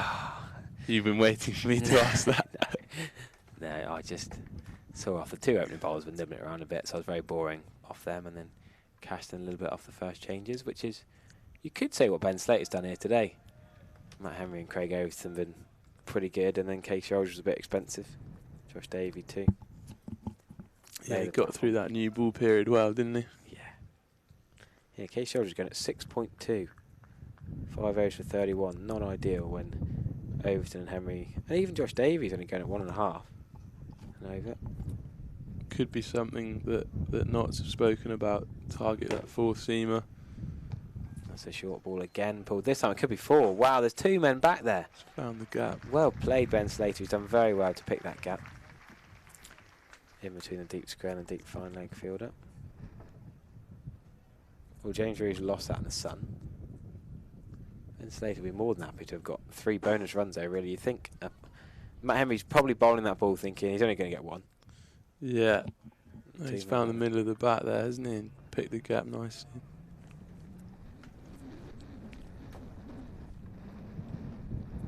Ooh, that's cut him in half there. I don't think it's out. Feeling for the inside edge. I think that's just done too much. Beating the inside edge in between sort of shirt, rib and bat, I think. Gone through everything. Very well bowled, Matt Henry. So your old clubs have some friendly today with a live stream on. Like Clifton George and Dean and Wimple, they'll be having the stream on at the cricket club. Yeah, potentially, yeah. Yeah. No extra like having the... Well, of course, with Tom Lamberby and Ben Green as well, I actually quite like having the live stream on. Yeah, the squash club. Solid defence from Slater. No, it's been great to play a few different clubs around Devon. Yeah, gets to play different pitches, different people. Yeah, exactly. You've had a few seasons down there? Yeah, well, Devon through and through really until this year in Somerset. Nice to see some different Somerset grounds. I just love different village grounds, different picturesque places, and you get to speak to different people, and now writing the Devon cricket reports as well, so it's probably easier to do that from an unbiased perspective rather than having to write match reports about my own games. Yeah. Any notable performances this weekend? Yeah, there's actually my old club, ironically, Sanford Thirds had a massive score, 300 plus, and then bowled Clumpton thirds or fourths out for 44. Oh wow! Everyone got ducks except one bloke got 30 odd. So that was the most dramatic scorecard of the league this weekend, actually. Amazing. Wow. That's a story I'll have to tell later in the week. I'll write that up. Yeah, we were talking about the Whipple scorecard earlier, where Clevedon scored over 450 overs. Not that Sean Dixon was involved either. So they're the two standout games from the Devon and Somerset leagues that I've seen over the course of today, looking back on yesterday's action. Craig Overton's just gesturing that he wants deep point to go more to deep cover point. Bashir is, well, there's still going to be a single there. Tom Lamberby's left-handed, throws at bowler's end, no run. Craig Overton's clapping, but rather than gesturing point to go to cover point on the boundary, why not just bring him up? Yeah, you'd think with the ball spinning in that they might bring that man up. You'd want to encourage him to cut for four, wouldn't you, rather than just straight back punch for one. Yeah, interesting, this period of play. Shoaib Bashir short and cut by Slater. That's going to be at least two. Josh Davey doing the hard work, the hard yards out on the boundary. Do you think he'll bowl a few more tonight? Well, I was just thinking who's going to bowl the last 5 overs. Part of me thinks no, they'll just go with these two now. If anything, they'll probably bring Craig Overton back for a little burst. For 1 or 2 at the end. Josh Davies only bowled 7 overs actually. See, I've only gone at 1.5 an over. That's 7 overs, 2 ends for 11 runs. That's decent economy rate, but did get one to jump up and hit the splice, hit the fingers. Baker's Devon on YouTube asks the best cricket grounds in Devon, village or professional. Well, there's no actual professional grounds. No. There's plenty to say. I'd go for Valley of the Rocks and into Lynmouth straight away. I haven't actually played there Never before. Played there? No. Oh, we'll have to get you a game there. For the dumplings play up there, don't they? Could cut shot for one. I mean, Sidmouth's got to be up there, hasn't it? Yeah, Mike from Ilminster's, well, he's an Ilminster boy, but he's gone straight in with Instow and Sidmouth. Yeah, Instow's very, very beautiful. North Devon, CC. Yeah, by the seaside, nice. Sidmouth's a bit ruined, sadly. They've got to put that fence up now. It's not quite as nice, the sea view, because there's so many sixes that go onto the beach and the road. Yeah. They've had to put a massive fence up now, so you're not open to the sea like North Devon, which you can literally hit a 6 onto the beach quite easily. Well, I can't do it quite easily, but others probably could. No, loads of picturesque ground. Showbrook Park, played it quite a few times. That's a nice country ground. But here we're going to see Matt Henry again. Yeah, we are. He's bowling well. His 13th over, 2 wickets for 27. I reckon if Craig Overton was to bowl at all tonight, there's no point bringing him on for 1 over. He could bowl the next 2 overs from the far end, I reckon. Do they want to persevere with spin, or can they urge? Talk about North Devon and Instow. Can we see another? Get the local lad on. Yeah.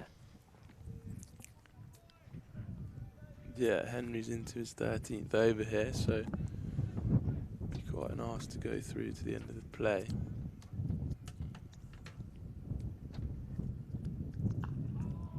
Solid block. No getting through that. So has it changed your outlook, going from being a club cricketer to a professional cricketer? Is that changed your love for the game or your mindset or watching cricket different angles now? I don't think it's changed a lot. It's nice just to be able to kind of take that hobby and into something that you're doing full time. But yeah, it's probably just got to be a bit more dedicated, I guess. Is it a lot of thinking about your fitness and what you're eating? Yeah, nutrition, fitness. I've been injured for 5 weeks now, so it's been quite a lot of rehab work and getting ready to come back. But yeah, it's great to be able to have all the input up at Gloucestershire and have the support staff around you for that. Yeah, we should probably give an update from the Gloucestershire action. I guess you've been following that as well. That's a lovely shot from Slater, tickling to the leg side, down to Sherbashir at fine leg. Just going to be one run. We'll give some updates from around the grounds. All with the Kookaburra ball, of course. You chatting to the Gloucestershire lads? What was their chat about the Kookaburra ball? I haven't spoken with any of them today, but I think it's generally just a smaller seam. Yeah. So a bit less seam movement, a bit less spin. And then also kind of harder to shine up and swing. So I think it tends to favour the batters. I haven't actually played with one in England before. Played with a few out in Australia. Yeah. In grade cricket. Interesting that Middlesex have taken the new ball against Hampshire. Nick Gummins, who's played for both sides. Him and Liam Dawson going well for Hampshire, getting them out of a bit of trouble. Yes, the new ball after 80 overs, the championship day, the new Kookaburra rule, as that's going to be another 4 runs. Matt Henry having been so economical earlier on, a couple of short balls that have gone for 4, and then that down the leg side, just going to be 4 there. Well, that was it, wasn't it? With the first Ashes Test match was the new ball and bowling Joe Root. Yeah, I was there actually. I managed to go last minute. Oh, quality. Yeah, one of the Somerset media guys here, last minute, and 9:30 on Monday night, texted me saying, "Do you want to go to the cricket tomorrow?" I was like, "What cricket? Oh, Ashes! Oh, wow, yeah." You can't say no to that. Exactly. So I cancelled all plans swiftly, and the guys I coach were more than happy to allow me to have a day off to go to the Ashes. What a day it was! And yeah, you're right. It was whether a load of the guys with me in the Hollies, Barmy Army fans, didn't know we hadn't taken the new ball. Yeah, well, they probably had a few. Well, yeah, even the ones that weren't drinking were. It wasn't clear. I know it comes up on the screen and the umpire shows it round, but they just thought they'd missed it because you just presume that a team would take the new ball and they want to take key wickets. But Joe Root was bowling so well with Rowan Alley with an injured finger, took that great catch off Carey. Carey batted well, I thought, attacked at the right time. And then Lyon and Cummins batted really well, to be fair. Stokes nearly took that blinder, didn't he? Yeah, that would have been scenes if he took that. But I think from their point of view, if you're Cummins and Lyon, you'd much rather face Root than Broad, Robertson and Anderson with the new ball. Yeah. But I guess hindsight.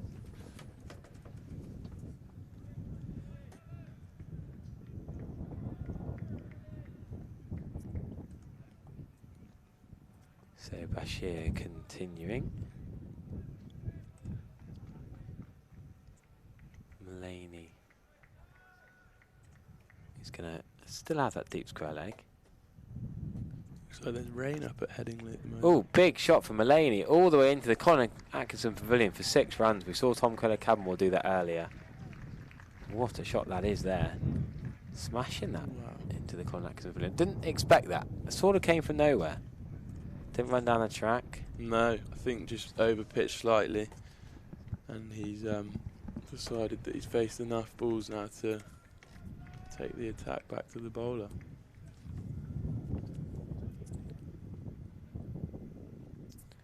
What's going to happen now? Long on is back. I think we mentioned earlier that Somerset women were playing Gloucestershire today, of course. We've got this little rivalry going at the Vale. So some of the fans might have been at the Vale, might have been trying to keep tabs on both screens. Somerset winning by 2 wickets. Sophie Luff, brilliant here. Just been texting actually. Mulaney cuts that for 4. Great shot interrupting me in full swing there. Great shot for 4. Yep, just texting Sophie. She's back here tomorrow. Great to have her on comms. And she's got 88 not out today. Oh, wow. So great stuff. Sometimes we've had the stream to go to the Vale and double up on the screen. So sorry we haven't managed to do that today, but good news for Somerset women. They've been doing quite well, haven't they? Yeah, I commentated on the women's finals day a few weeks ago here. Oh, is that miss? I don't think, James. That gone under the bat? Very low. Big swing from Mulaney. So very low. No, I don't think he's hit it. It's just hit James Rue. Going through quite low. Yeah. Bashir. This time whipped by Mulaney for 4 through because aerially, because there's no cover, I suppose. All he's got to do is miss extra cover. Past Tom Lambie's left hand, and it is 4 runs. The scoreboards are frozen on us, but that is the end of the 42nd over, and they are going to change ends. Interesting comment just come through from Jet from Gladiators on the YouTube stream. We know Pete Siddle's injured and going to be out for at least a few weeks. Any news of a replacement? Isn't Kane Williamson free at the moment? He's not busy. That wouldn't be a bad signing, would it? No, you'd take Kane, wouldn't you, to score a few runs here? Surely Matt Henry can get on the blower to his old mate and say, oh, come on, Kane, get the Kane train to Taunton. Be a pretty cool signing. Yeah, you were right. They brought Craig back for 2 overs from this end tonight. There you go. Wow, I didn't think they'd actually listen to me. So that means Bashir's probably going to continue. Matt Henry was bowling well, but no, they're going to let Craigo have 2 overs. Big 2 overs here. Got the field spread square of the wicket. So he might go to that short ball at some point. He hasn't messed about there, has he? Not faffed around the field too much. He just thinks, if I bowl a good ball, I don't need fielders. I'm going to get him out. Craig will be fuming. I've only got 1 run, and he's always desperate to join the wickets column with Matt Henry taking 2, Aldridge and Bashir taking 1 each. The 2 Bob Willis Trophy opening bowling partnership's the best partnership in the league. Neither of them have got a wicket yet, him or Josh Davey. It's a good single into the offside.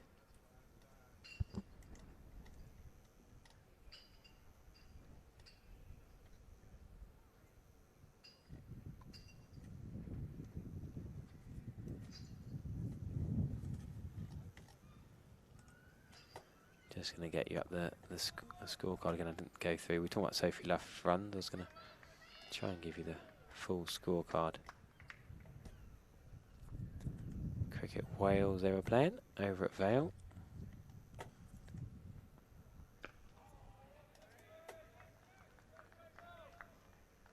Solid. Craig Overton in behind that. We got 3 more balls in this over. Do you think stick with Bash from that end? I was just trying to work that out, actually. I think they probably will. Yeah, yeah. Bit late to change that now. Field change here. Yeah, what are we seeing here? Is this a leg slip? Where's Tom Lambie going? Yeah, I think it is. The mid-wicket coming in. I got distracted with the Somerset versus Gloucestershire women's scorecard from Gypsy Lane, Taunton Vale.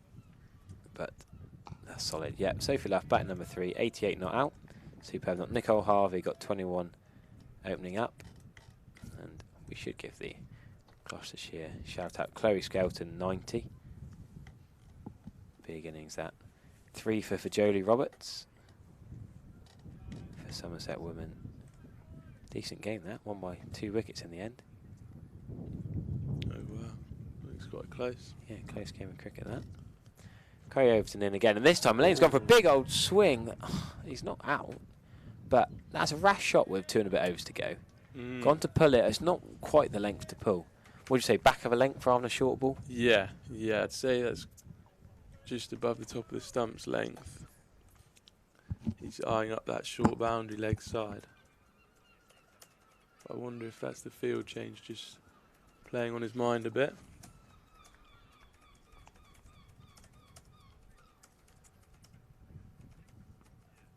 There's a legs stump flick for no run.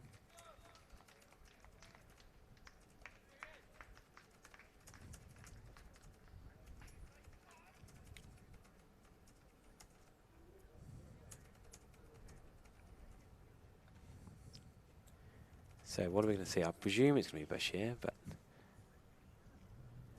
Yeah, I think they're sticking with Bashir. He's bowled well this evening.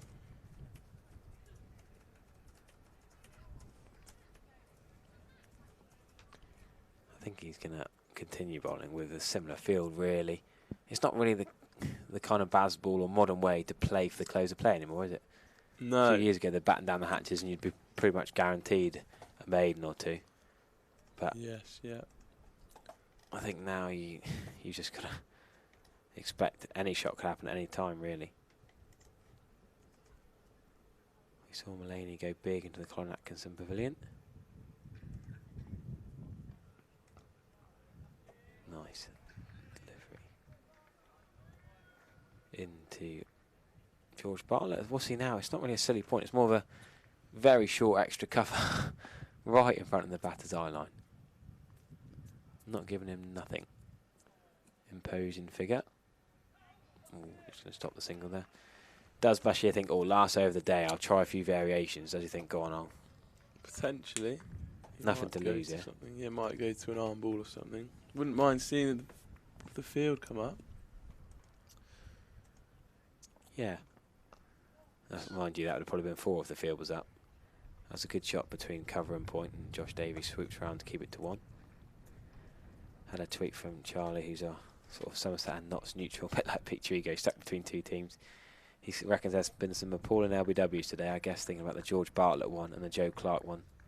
If he's talking about the Joe Clark one, he reckons there's a bit of bat involved. We didn't think there was bat involved. I guess that's the one he's referring to in the second innings. Yeah. I need to have a look at that George Bartlett one. And get that slow mode and analyse that. And we've also got a comment on the YouTube comments. Michael Pudiston says, not feeling too optimistic for the potential scores tomorrow prior to my trip to the ground.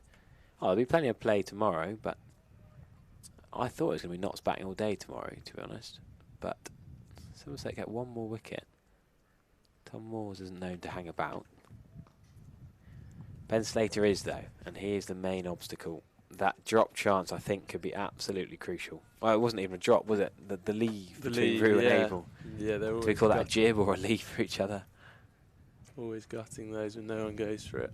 But yeah, I think he'll just look to anchor the innings, won't he, and let guys come in and bat around him.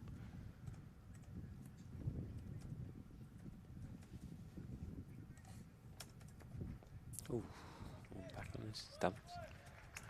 Good spell from Shoaib Bashir. He'll get a good round of applause. 8 overs, 1 for 35. It's a good effort from a young, inexperienced spinner at this level.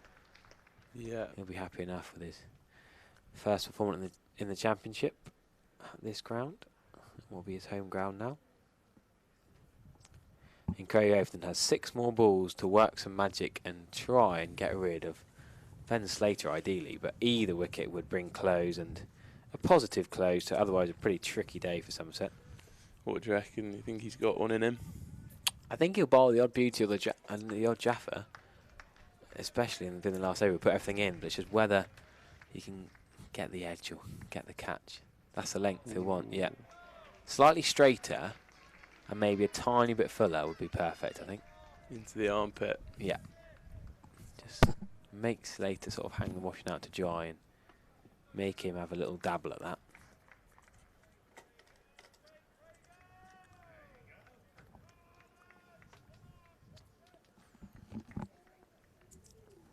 Five more balls in the day. Oh, he's almost fended that off, isn't he? Not convincing prod down to 3rd for 1. In control enough, but did look a bit of a fend off. Bit more pace when Craig Overton his last over. He'll summon all his powers, all his strength. Yeah, empty the tank. Yeah. It goes quickly up here, doesn't it? Yeah, suddenly we're in the last over of the day. Yeah.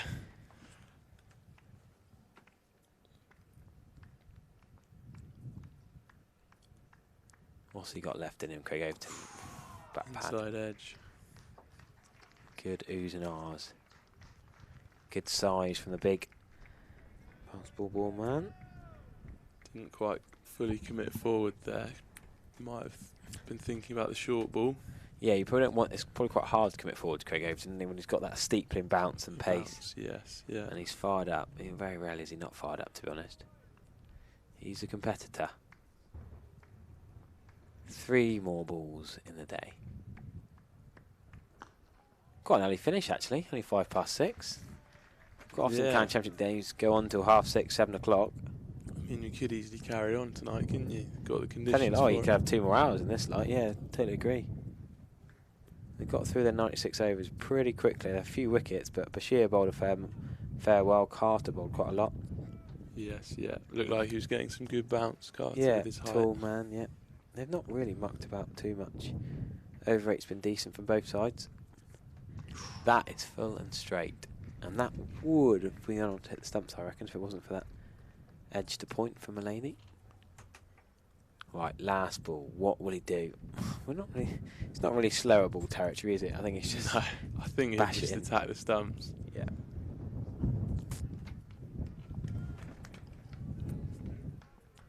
Seagulls flying around us. Blue sky and sunshine up above. Craig Overton's last ball of the day here. Well played by Stephen Mulaney. No need for a single to Matt Henry. And that concludes a day that Notts have still dominated, I would have said. But a bit of a fight back from Somerset in the evening session to get 4 wickets. Good effort, particularly from Matt Henry. And Somerset's 163 still looks below par. Yeah. Notts within 20 already. But a bit of a fight back and a few positives to take from that for Somerset. Yeah, I think if they can come out tomorrow and sort of keep them to around that 200 mark, then they'll be well up for the fight and get back in the game and get a lead with the bat.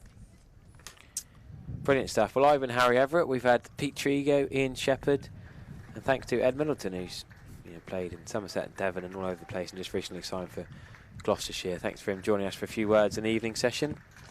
I think Sophie Luff and Vic Marks are back tomorrow, and I'll be on all day Tuesday and Wednesday with some mixture of Luff, Marks and Trigo then as well. Thank you very much, and remember you can rewind on the YouTube channel, watch back the day's play. There'll be highlights on there later on and on the Twitter page, and there's tickets still available for the remaining 3 days of this game, so get yourselves down here and buy yourself a Virtue Motors earpiece and you can listen to our commentary throughout the day. Thank you very much.